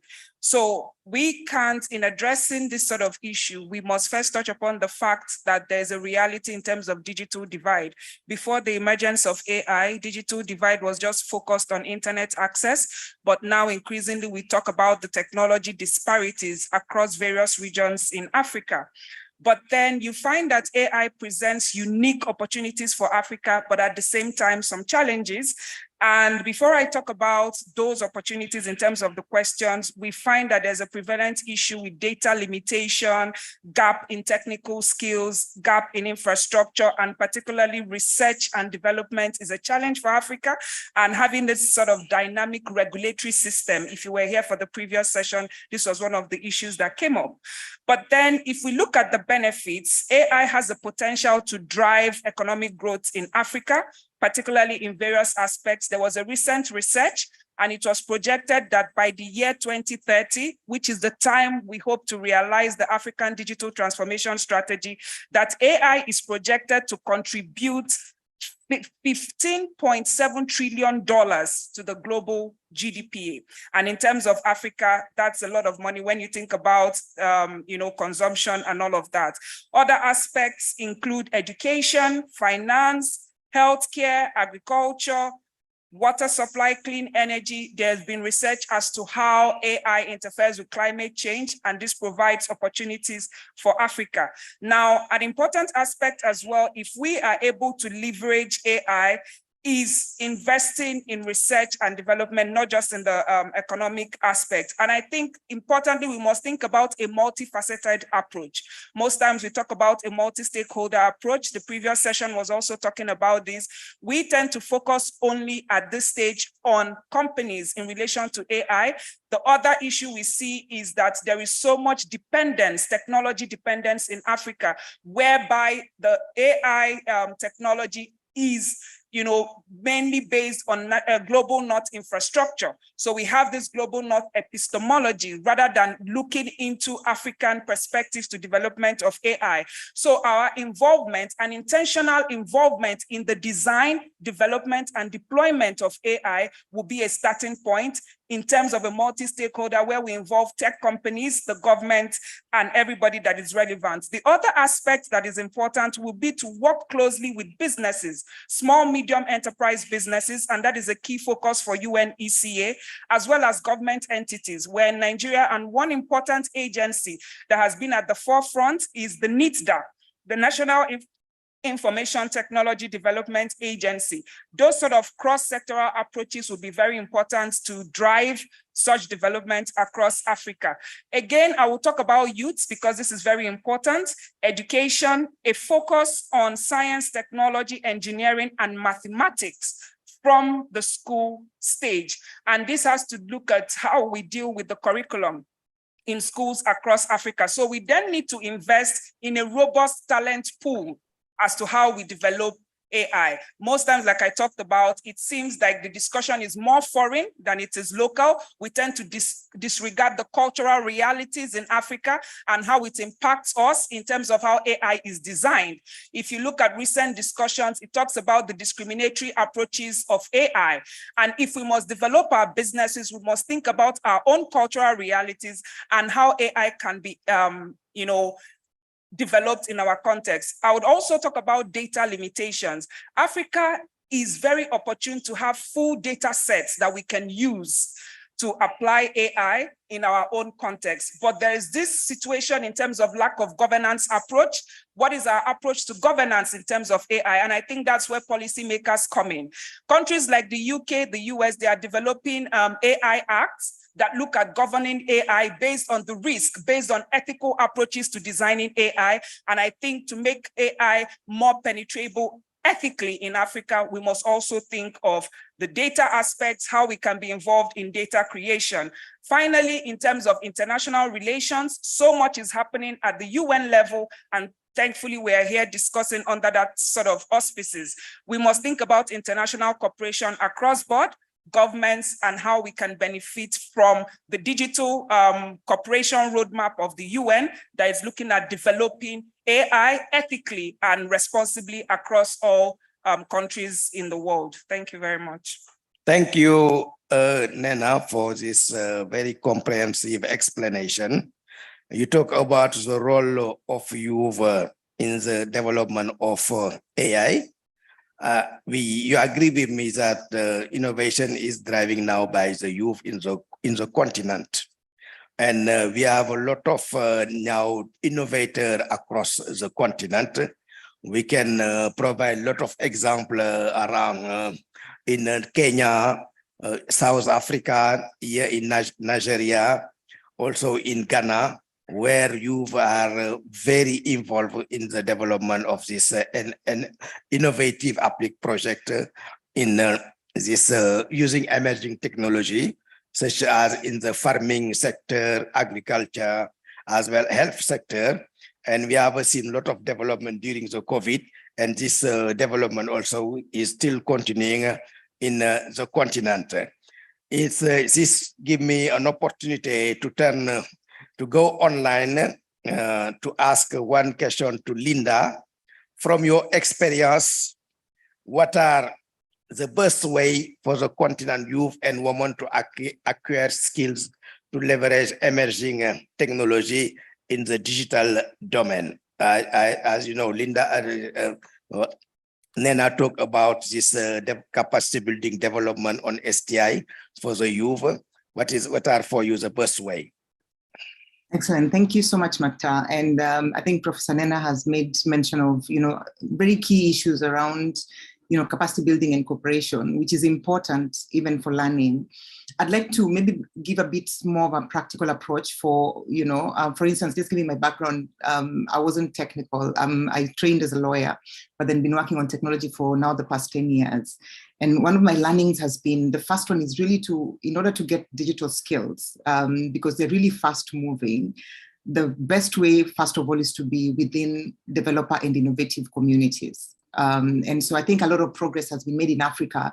And I just want to highlight, for instance, AfriLabs has a really great network of innovation hubs. I think over 300 innovation hubs across the African continent.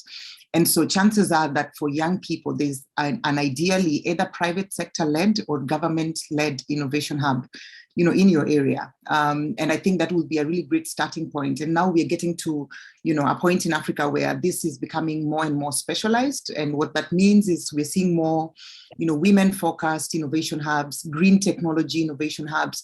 And that means, therefore, that if you're looking to build or you're looking to learn within a particular domain, then it's very easy to then get into these communities and be part of, the knowledge and the technology.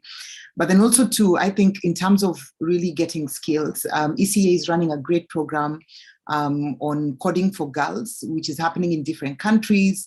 And I believe, maybe at the end, Martha will talk about, how to engage, governments are engaging and, getting sort of support to continue to run this particular, coding camps.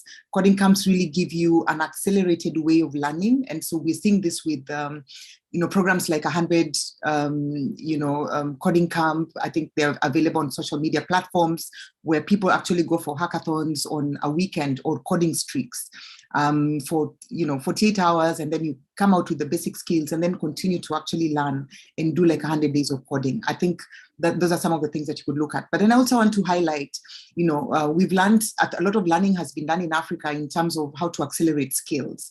And so it has been mentioned, I think a lot of times we think that because a lot of the tech people, for instance, Mark Zuckerberg, they dropped out of school. And so you can drop out of school and learn digital skills.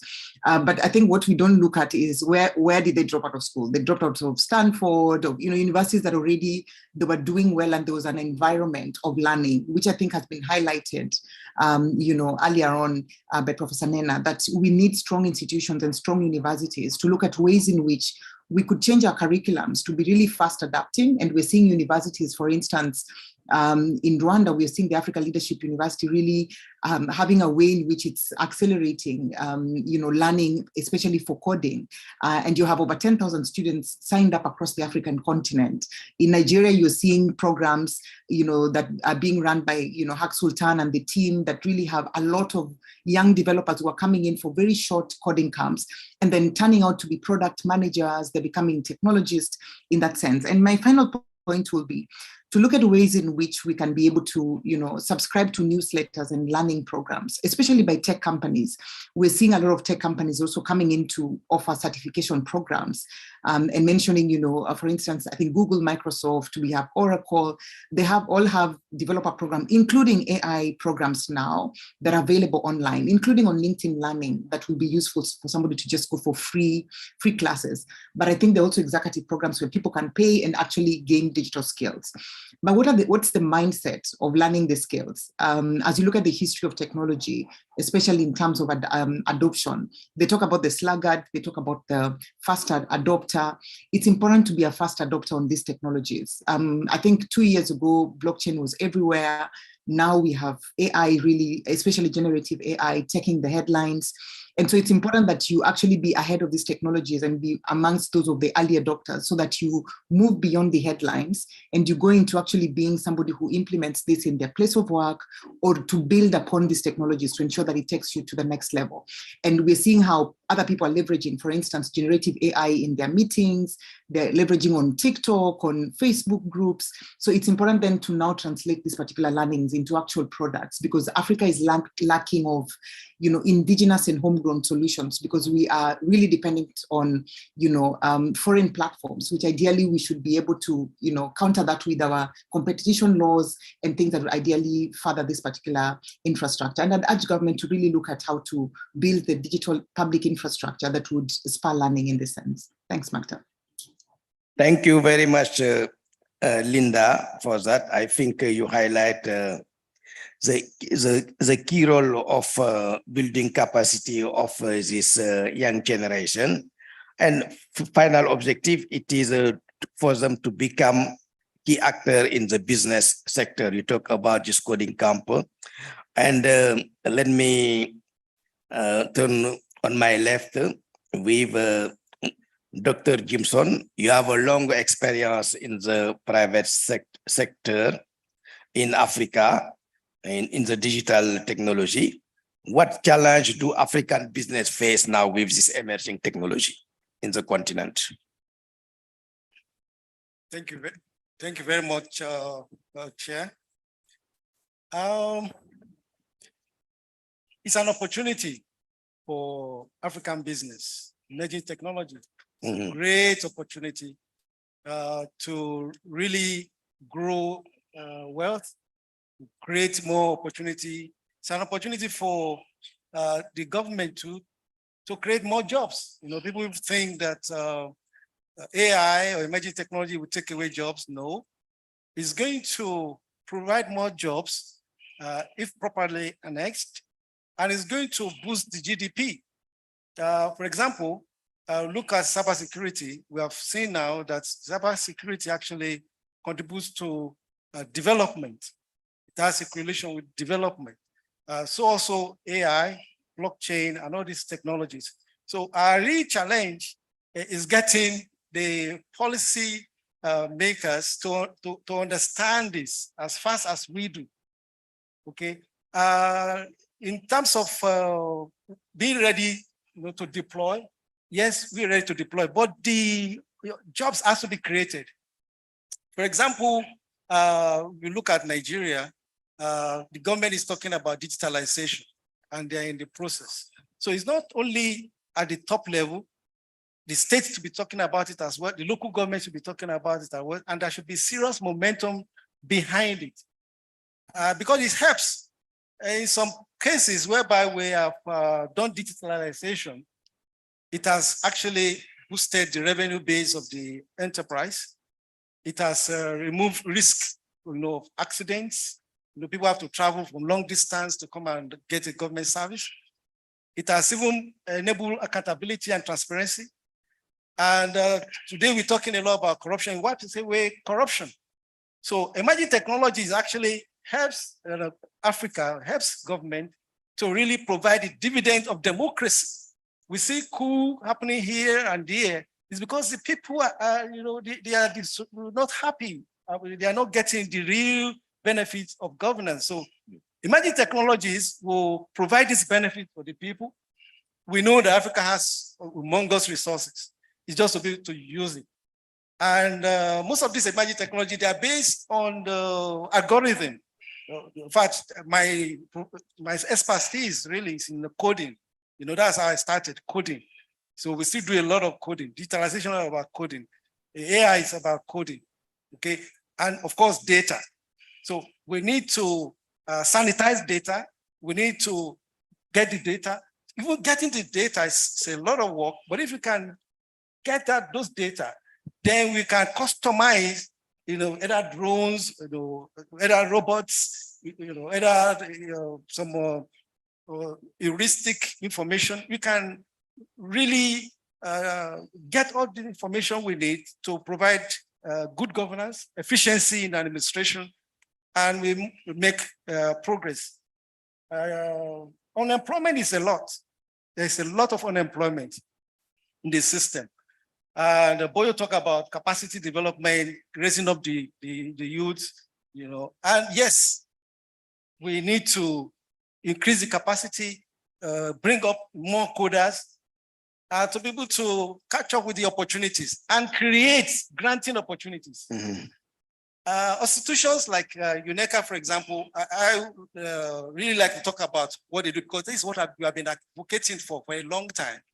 And other government need to take a cue from this. That is looking inwards. They could have gone to America, gone to say Europe, to look for those that could do some basic research for them. But they look inwards. When it comes to artificial intelligence center, they're looking inwards. They're looking at our experts, at the experts within. So our government need to look at the expert within. We have a lot of experts within. We need to put them to use.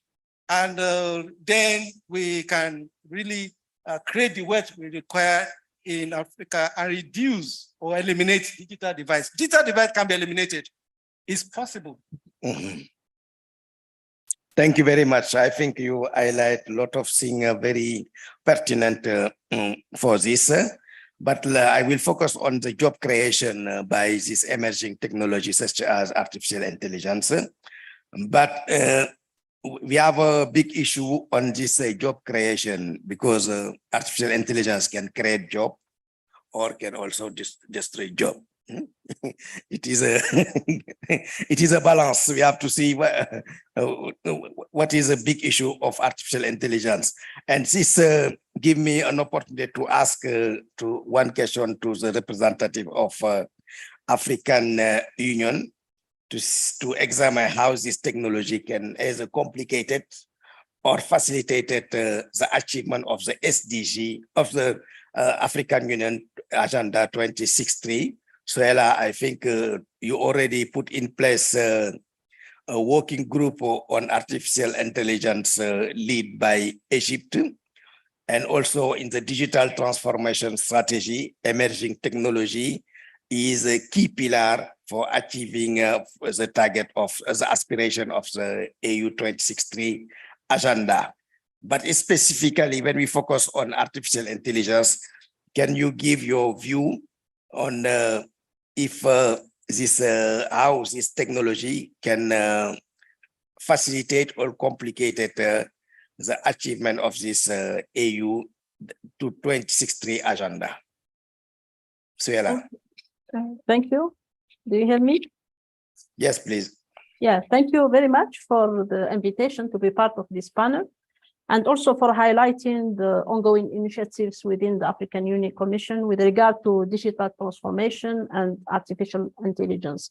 Indeed, in 2019, when we had our specialized technical committee on ICT and communication, which is the statutory meetings that make decisions on ICT policies and this, there is decision to create a committee or working group, and the working group had a number of meetings. And so far, there is kind of a common approach document that was developed. And from the AUC side, to respond to the recommendation of the ministers to work on this strategic field of artificial intelligence, to come up with a common approach, or they call it common stance, but for us, we understand it that there is a need to come up with a continental strategy or master plan on how to support the development and adoption of artificial intelligence across the continent, to support the digital transformation, and also to support the overall objectives of the Agenda 2063 for sustainable development and also improving people's lives.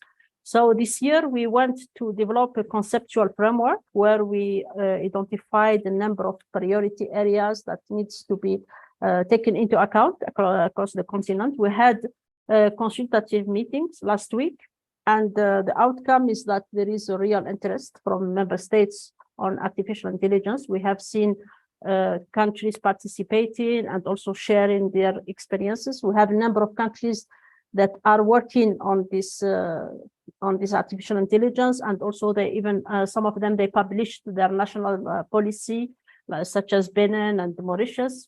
And there is agreement to work on specific aspects of that by support the Africa uptake of this technology, namely the research and development. I think it was highlighted by previous speakers because it is a key, and for Africa, we cannot afford to rely on others to make the research and development of solutions and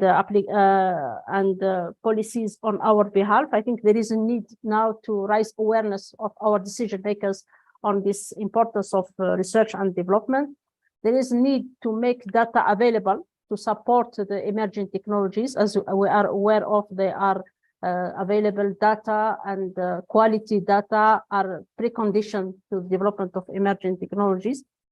There is also a need to work on the socio-economic aspect of artificial intelligence, and we have seen that there is kind of convergence on some sectors that should be given priority, like education, health, agriculture, and also the delivery of public services. There is a discussion around creating an enabling environment for emerging technologies, and there is a focus on investment, needs to attract investment, and also to work in collaboration with private sector.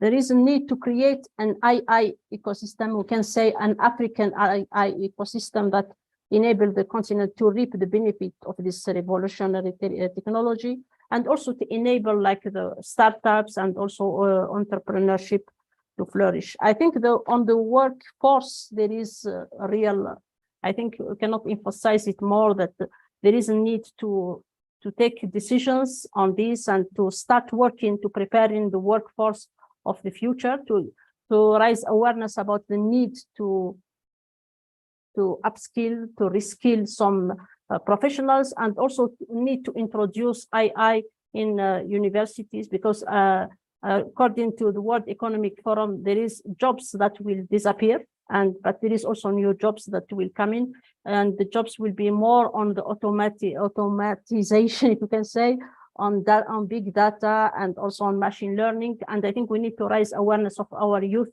on this aspect, that they can be prepared for the future. So the objective of the African Union is to have this consultative approach, to work with all stakeholders to come up with a continental strategy. And in parallel, there is also the African high-level panel on emerging technologies that is working, that is conducting consultations with different stakeholders, and they are member of the working group. So, and UNICA also is member of the working group. So the work is ongoing, and we aim really to come up with a master plan or strategy that will help countries to take advantage of this technology and to be part also of the global discussion about setting norms, and also setting reflecting the Africa culture in this new era of artificial intelligence and digital technologies. It is what I can say for at this stage, but I'm happy to come back at any time. Thank you. Thank you very much, Suela. It is a positive feedback to this show. African country are still very keen on the development of AI through international organizations like African Union Commission, by putting in place several working group and several commission to think about on the development of artificial intelligence in the continent.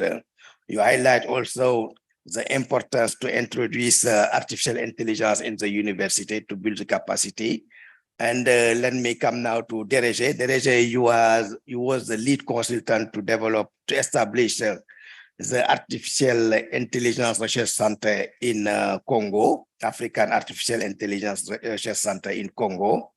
Could you highlight how academia and research institutions can play a role in the development on artificial intelligence and emerging technology in Africa?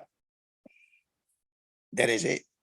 Thank you so much, Maktar. So regardless of the contribution of research institutions and academia in, utilizing the benefits and then the real impacts of emerging technologies, specifically artificial intelligence, machine learning, and then deep learning, and etc. So we have got really different contribution when we are really talking about the contribution of academias and research institutions. The one that we established, especially the ones that we established at Congo Brazzaville, as you mentioned, the first research center for artificial intelligence has got really lots of things to do to instigate the emerging technologies for the purpose of improving the digital landscape of the continent. So there are lots of contribution those academy and research institution could provide us. For example, in terms of research and development, this institution could conduct research to create and innovate in emerging technologies, because the universities will develop new solutions, application, and system that can address Africa's unique challenges in terms of really bringing the determined socio-economic developments through the emerging technologies. So research and development will be one of the contribution of academias and research institutions to fully implement and harness the full potentials of emerging technologies.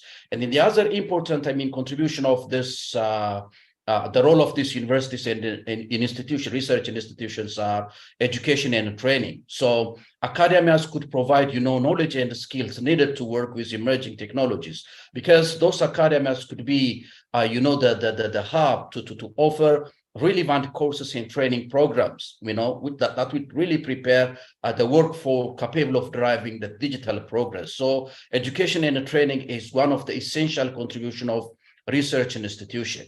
And then the other contribution of these research institutions and academias will be, policy guidance, because academics and research universities or institution can inform definitely policymakers about, the benefits and risks of emerging technologies. They can help shape, regulate, or regulation and policies that promote responsible and inclusive tech adoption. Since the policy guidance is really important in recent days in order to just, benefit and use, the emerging technologies ethically. So this policy guidance is really the important, component of the research and academic institute that could really be provided in order to just, fully utilize these emerging technologies. And then data analysis could be also considered as the other essential, contribution of research institutions and universities, because the full potential of, the human resource in the universities could be really harnessed in analyzing data to identify trends, challenges, and opportunities in the digital space, because data-driven insights can guide decision-making and investment with a facilitated, manner. So the data analysis could be really one of the very essential contribution of universities and research institutions, which are really meant for instigating these emerging technologies into the continent. So the other essential, contribution of this academias and research institution is in terms of real problem solving, facilities, because academias and research institutions really can focus on developing technology tailored, which are meant for just, solving real problems of the society in Africa. For example, in terms of solving a particular problem in agriculture, healthcare, and different, manufacturing, education, transportation sector. So the academia could have really a kind of source that's going to be really envisaged in order to just, provide and solve a critical problem in terms of really having the very benefits out of the emerging technologies. So these institutions or academias and research institutions like the one which is really established in Congo Brazzaville could have a kind of really providing a research facility or a research infrastructure for the researchers in the continent, so that those researchers could have a very facilitated and a cutting edge environment to conduct lots of problem solving research workers using the very resources that the academias, the institutions, or similar research center really providing for the for the researchers. So in terms of just providing, for example, like the science, technology, engineering, art, and mathematics subjects, okay, these universities and research center could also have really a kind of contribution. And UNICA in this regard is really supporting the member state countries in establishing the STEAM center. And currently, we are on the process of just establishing the first STEAM center of excellence in Kigali, Rwanda. So that center will be really a hub of an African STEAM center of excellence in providing an up-to-date and then a very innovative training and then research, consultancy, and the provision of research facilities for the STEAM education in Africa. So these are some of the contributions that academias and research institutions could really play in order to just fully implement and then fully utilize the potential of emerging technologies in African continent. So these are some of the things that I want to just reflect regarding the contribution of academia and research institutions. Thank you very much, Dereje. I'm going to stay on this academia side.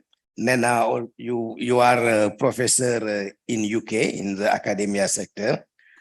What kind of collaboration we can put in place to promote this South-North cooperation to promote emerging technology in the research sector in Africa?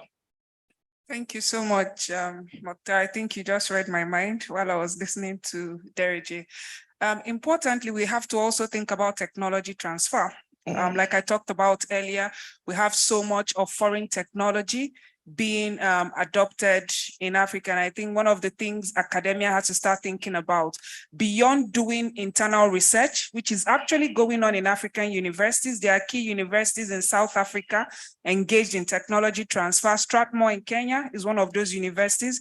We have to think about commercializing the work that we do. The other aspect in terms of collaboration is having multidisciplinary collaboration research.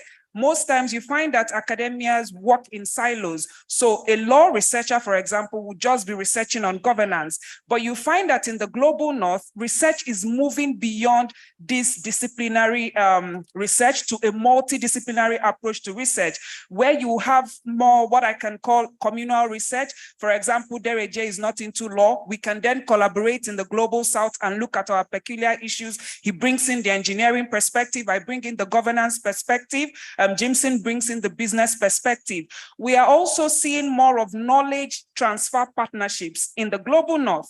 It's not so much happening in the global south, where businesses can fund academia for research.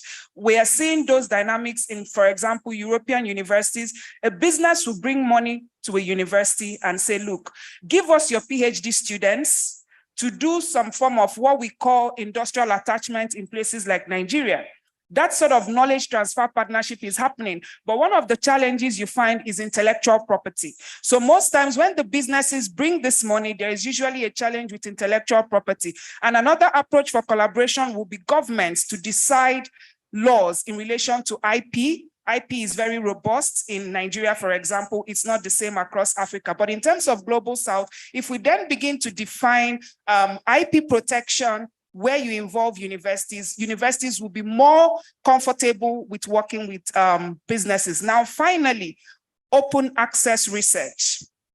Most times we find that in parts of Africa, our research is domiciled in journals. Sometimes these journals are not available online. And so when researchers publish in these journals, they are just there in the university for students. They are not exposed to the world. And you find that if you go online now, most of the research about AI and emerging technologies in Africa is being conducted by researchers that are not in the global south, but they are available online because of open access. I think governments need to fund universities more, like Dereje talked about, for research and development. And that's why we must laud the ECA for thinking about such a center. And so let our funding be channeled to having open access research for academics in Africa. While we collaborate, let the world see what we're doing in terms of open access journals. It doesn't have to be publishing in Harvard Journal. If you publish in University of Abuja, let the journal be available online as well. Thank you very much. Thank you very much, Nena. Dr. Jimson, in Africa, we have a lack of collaboration between the university and academia and private sector. In the emerging technology sector, what kind of how you seen this collaboration happen? Yeah, thank you very much. Really, it's true. There is a gap, with regard to collaboration between the academia and business, but it's picking up gradually, because even now we have a number of private sector businesses that go to a university, kind of pick out first-class students or those who have high grades and begin to have some form of internship. Okay. And I believe strongly that government still has a major role to play, unlike maybe in Europe and America, where the business is well developed. In Africa, the bulk of the funding still lies with the government.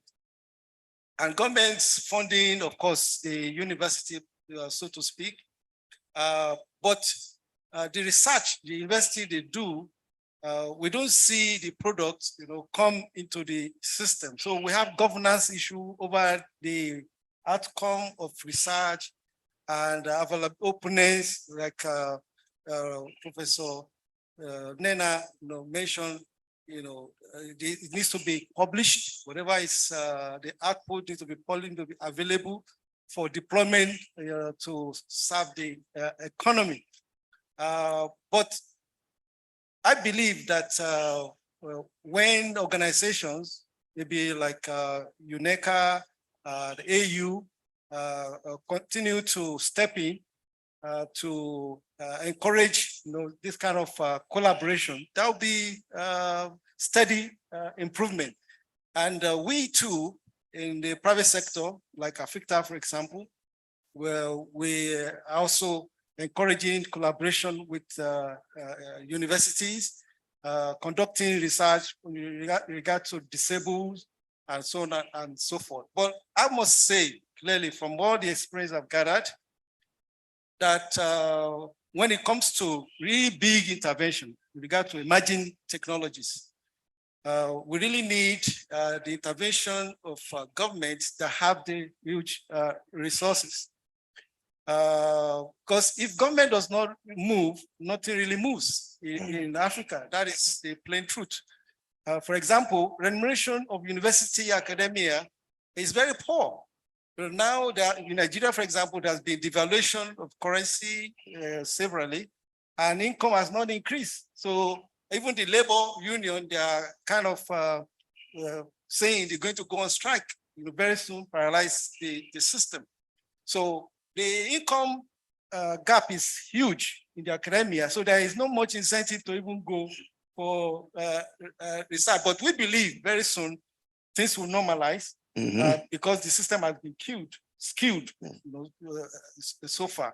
But I must tell us that we have huge opportunity, as I said earlier, very huge opportunity wherein we can grow our own technology because our data is local. We can't use European data to drive emerging technology. We cannot, it won't work well, okay?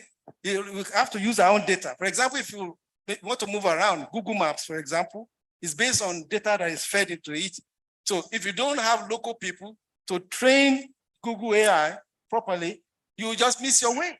So we need our local data, we need our local research people, but we are moving gradually, but basically we need incentive, a lot of incentive, especially in the academia. Our academia need a lot of incentive, to be able to function very well.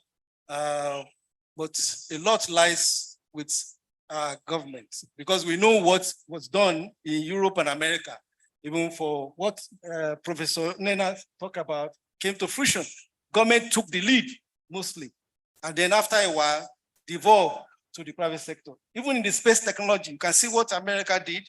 America led the way, okay, NASA led the way, then gradually they left it to the private sector and then the academia, granting to provided for the academia by the government. So we have been talking about a lot of granting scheme in Nigeria, for example, and it's not really worked very well, though it's working, but we hope it will really work much more down the line. So we have a lot of work to do, but we will not lose strength and courage and hope, especially in these parts of Africa. We have a new dawn in Nigeria, and we are full of expectation that things will really improve and level up. Thank you. Thank you very much. As you say, we have a lot of things to do and also a lot of opportunity from this emerging technology. And to take benefits of all this, let me ask a last question to Suela and Linda. What policy are vital to ensure ethical use of this emerging technology, also to protect data and to prepare also the youth for future job in the market? Let me start by Suela. You can talk about at the continental level on policy side. Thank you. I think from the policy side, I think we aim to coordinate at continental level to develop like the right legal and the regulations that will shape the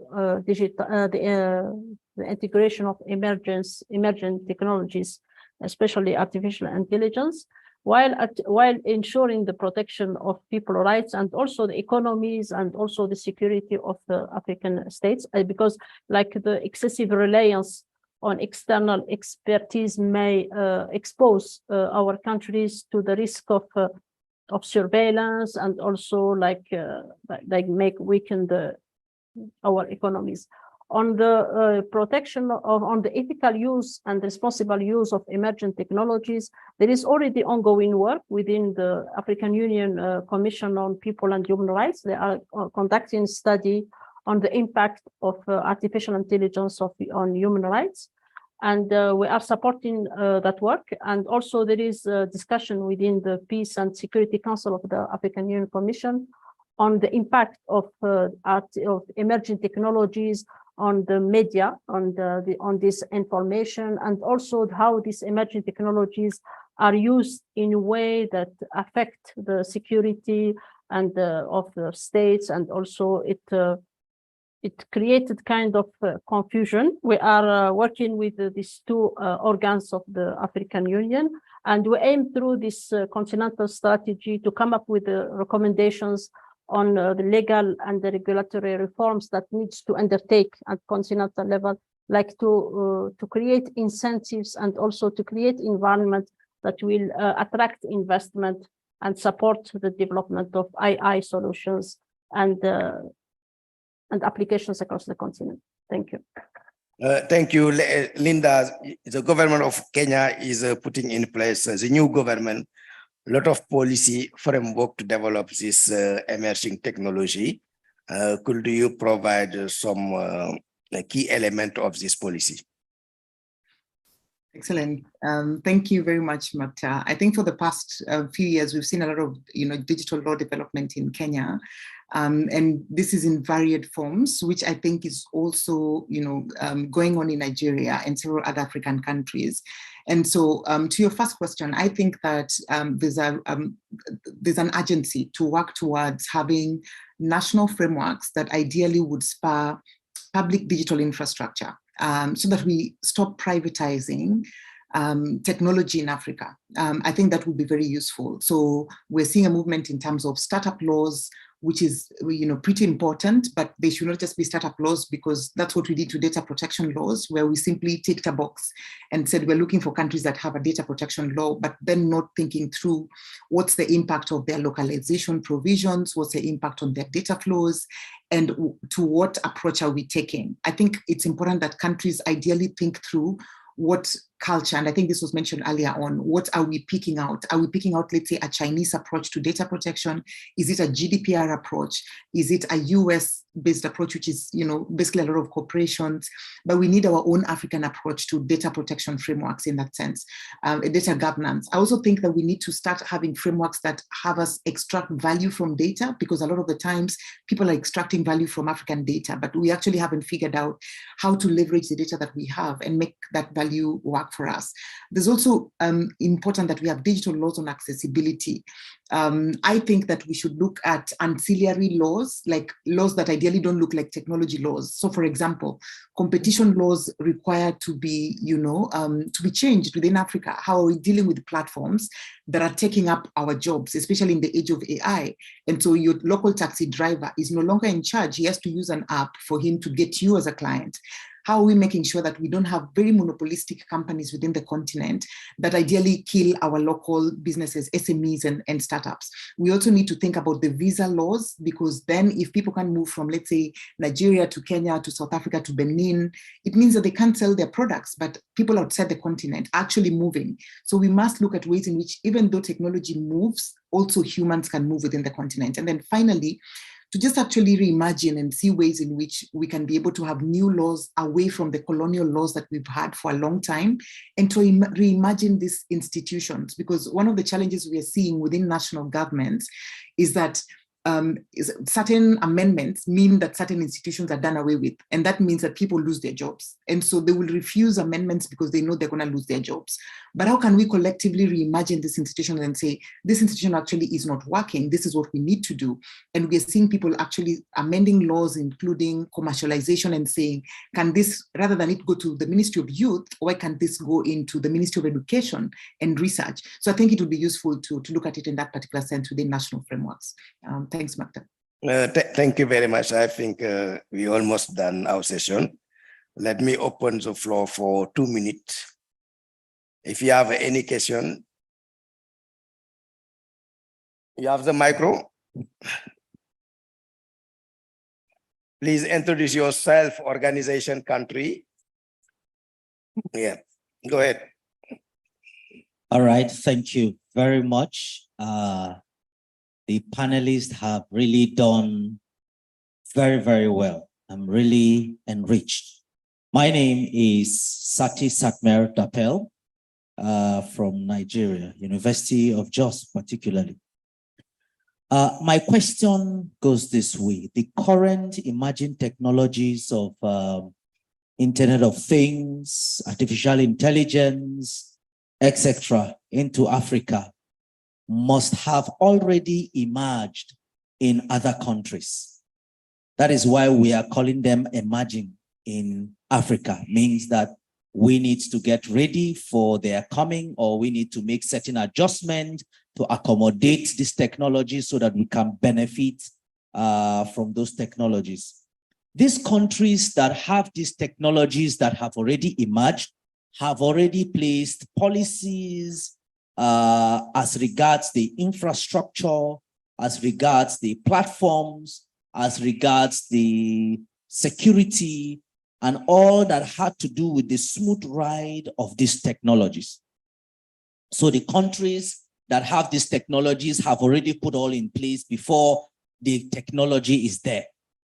In Africa, I can't say that our countries or our governments have already put in place all the machineries or the policies or the necessary infrastructure for the smooth takeoff of these technologies. However, we are working towards getting there.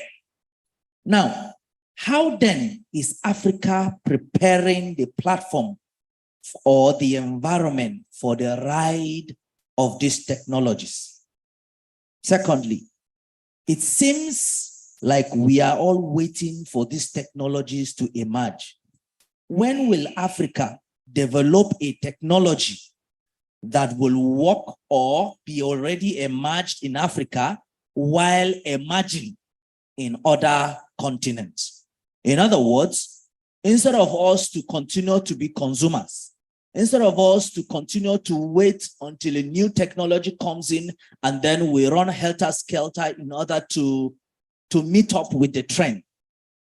What is wrong with Africa thinking about coming up with a technology that is unique for Africa, that other continents will begin to struggle to meet up with Africa?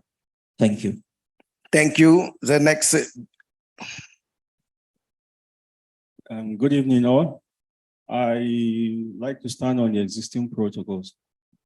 My name is Mohamed Yakubu, and I've been able to participate in some of the sessions, and I feel this is one of another session that is very, very important to me, and especially in some of the things I do with my startup company, which I started back in 2018.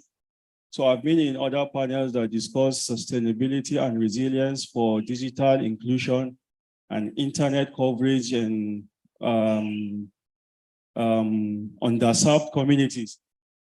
But then also, I also decided to be part of this session because it's a session that is talking about emerging technologies. So, and eventually one of the emerging technologies that we have been talking about, though we didn't mention it, we mentioned it here, but we have not talked about it. And yes, it's part of the reason why I'm here, is the drone technology. So as for me, I'm a person that I found myself in the drone, how will I put it, in the drone fabrication, creation, or something like that industry, especially in Nigeria. I won't say by mistake, but by chance. So actually, when it started, I was not interested and I ran away from it. But it kept on coming and coming and coming, and eventually it became part of the business model of our company, which we do. So on the African continent and our discussion here, I realized that not much is being said about drones, which is one of... Please go to your question because we are running. Okay. Yeah. So it's one of the emerging technologies in Africa, as we mentioned. But what are we doing to make sure that, okay, yes, the drone industry is also represented? Because I know on my part here in Nigeria, we have a lot of kids, people who are fabricating these drones using local materials, such as styrofoam, cartons, and other things. And we make them fly and we automate them and a lot of things. And to the extent that what we need now, more of the perfection we need is in the airframe design, there may be battery systems and other telemetry systems. So what is Africa doing about this?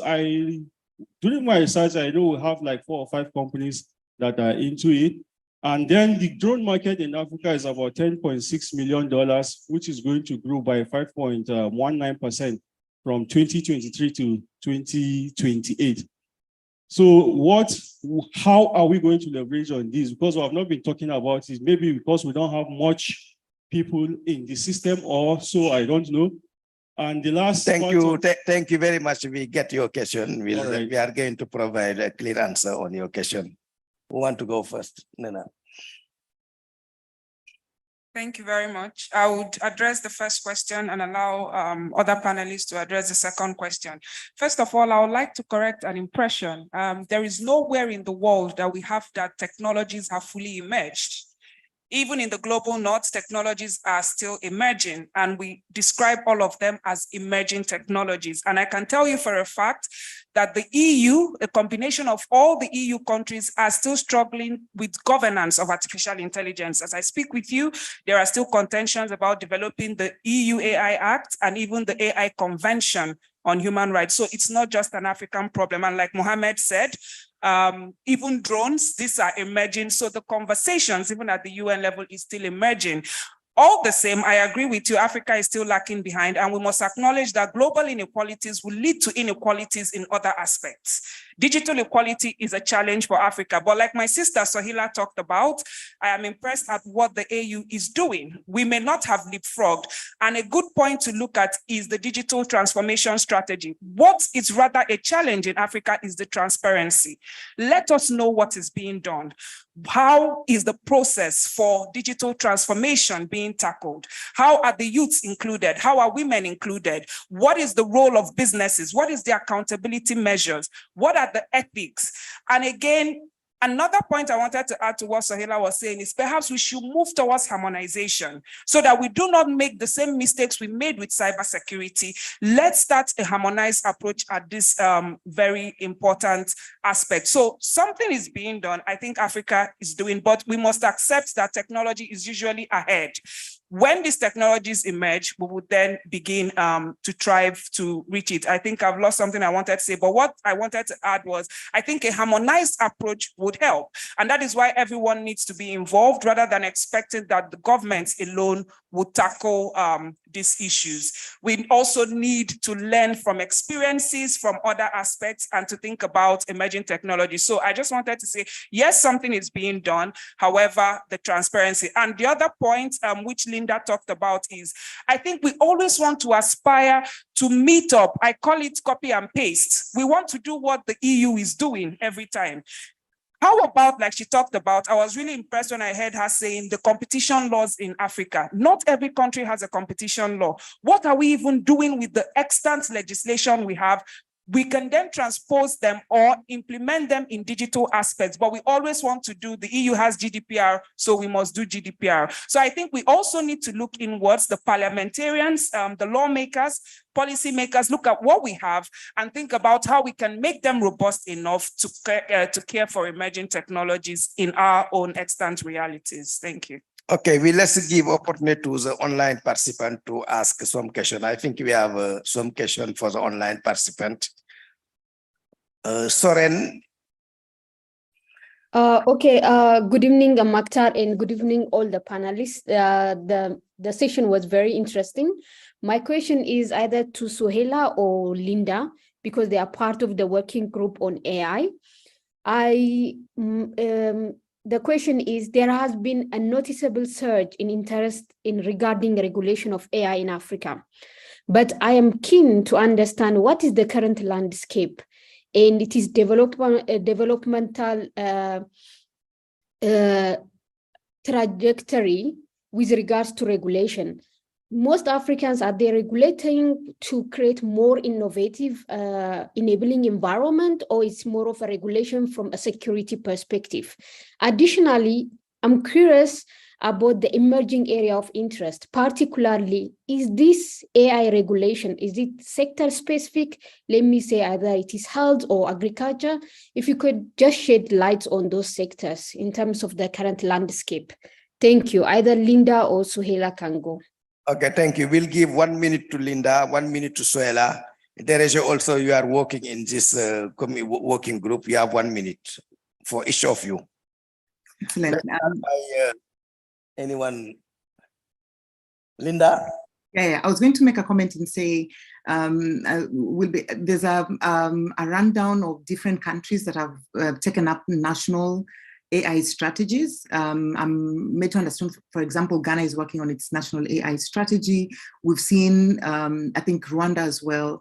So the first sort of reaction has been by national governments is to, actually the first one was by Kenya in 2019, in forming a task force to find out what was the potential of AI and blockchain in the industry.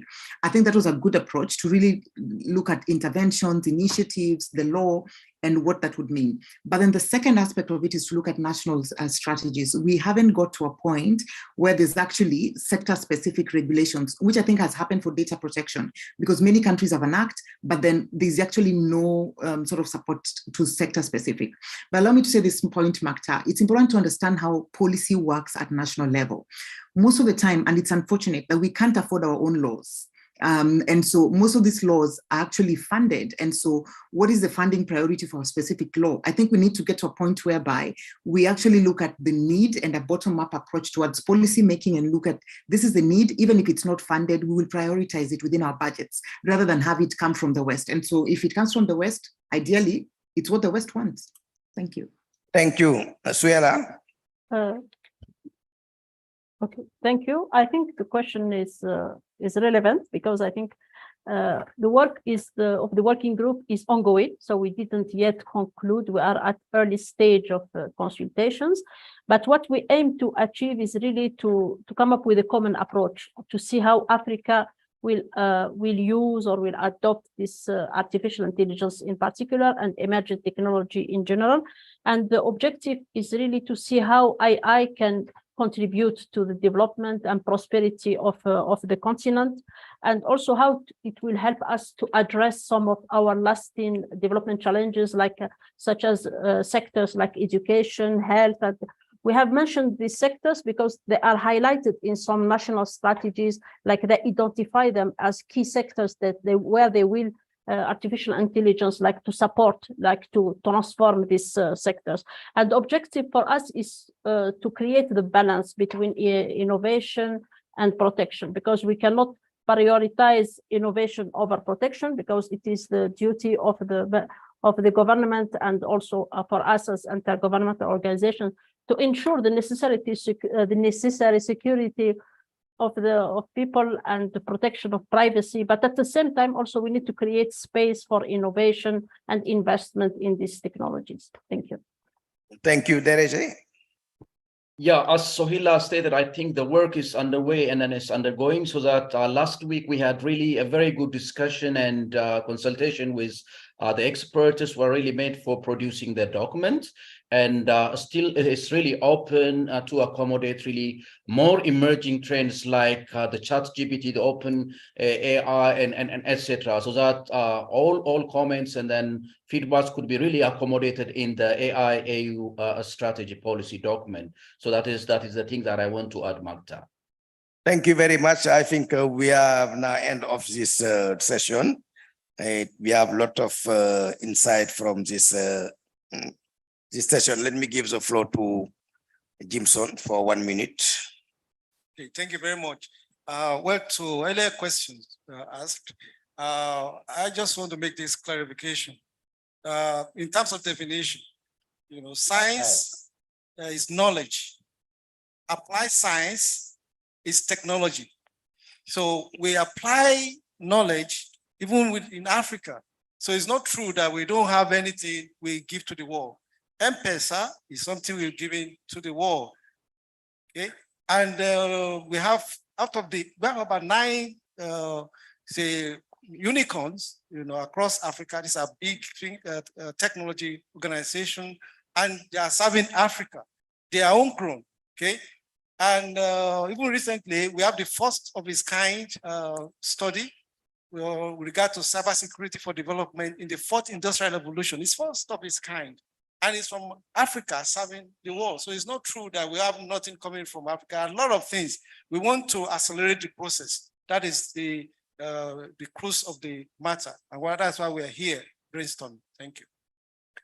Thank you very much to all of you. Let me give the floor to you. Just one word to summarize how we can promote emerging technology in the continent. Let me start by the online participant. One word only.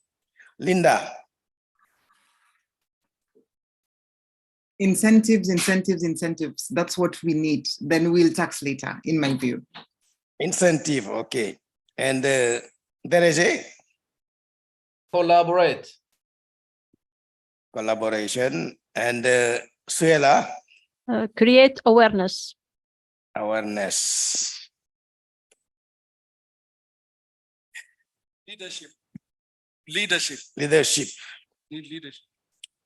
And Nena? Prioritization. Let's prioritize AI. Right. Okay, it is a conclusion of this session. We need to prioritize the development of emerging technology at the policy level, also by all the government. And for that, I think we need to promote this awareness among all stakeholders for people to understand very well the importance of this emerging technology. And also collaboration are key for the development of AI in Africa. Even this South-South, Global South collaboration as well, North-South collaboration is something very important. And government has to take the leadership like what Rwanda did to develop this ICT policy. If we have this leadership and promoting incentive reward to the actor of emerging technology, I think we can, African can use, can be key actor on the development of emerging technology in the continent. Thank you very much and see you tomorrow and good night. Thank you. Goodbye. And thank you all for all the panelists. I don't know if we have an interpreter and also the main organizer of this session, my colleague Hilda and also Soren, who work hard to make this session happen. Thank you.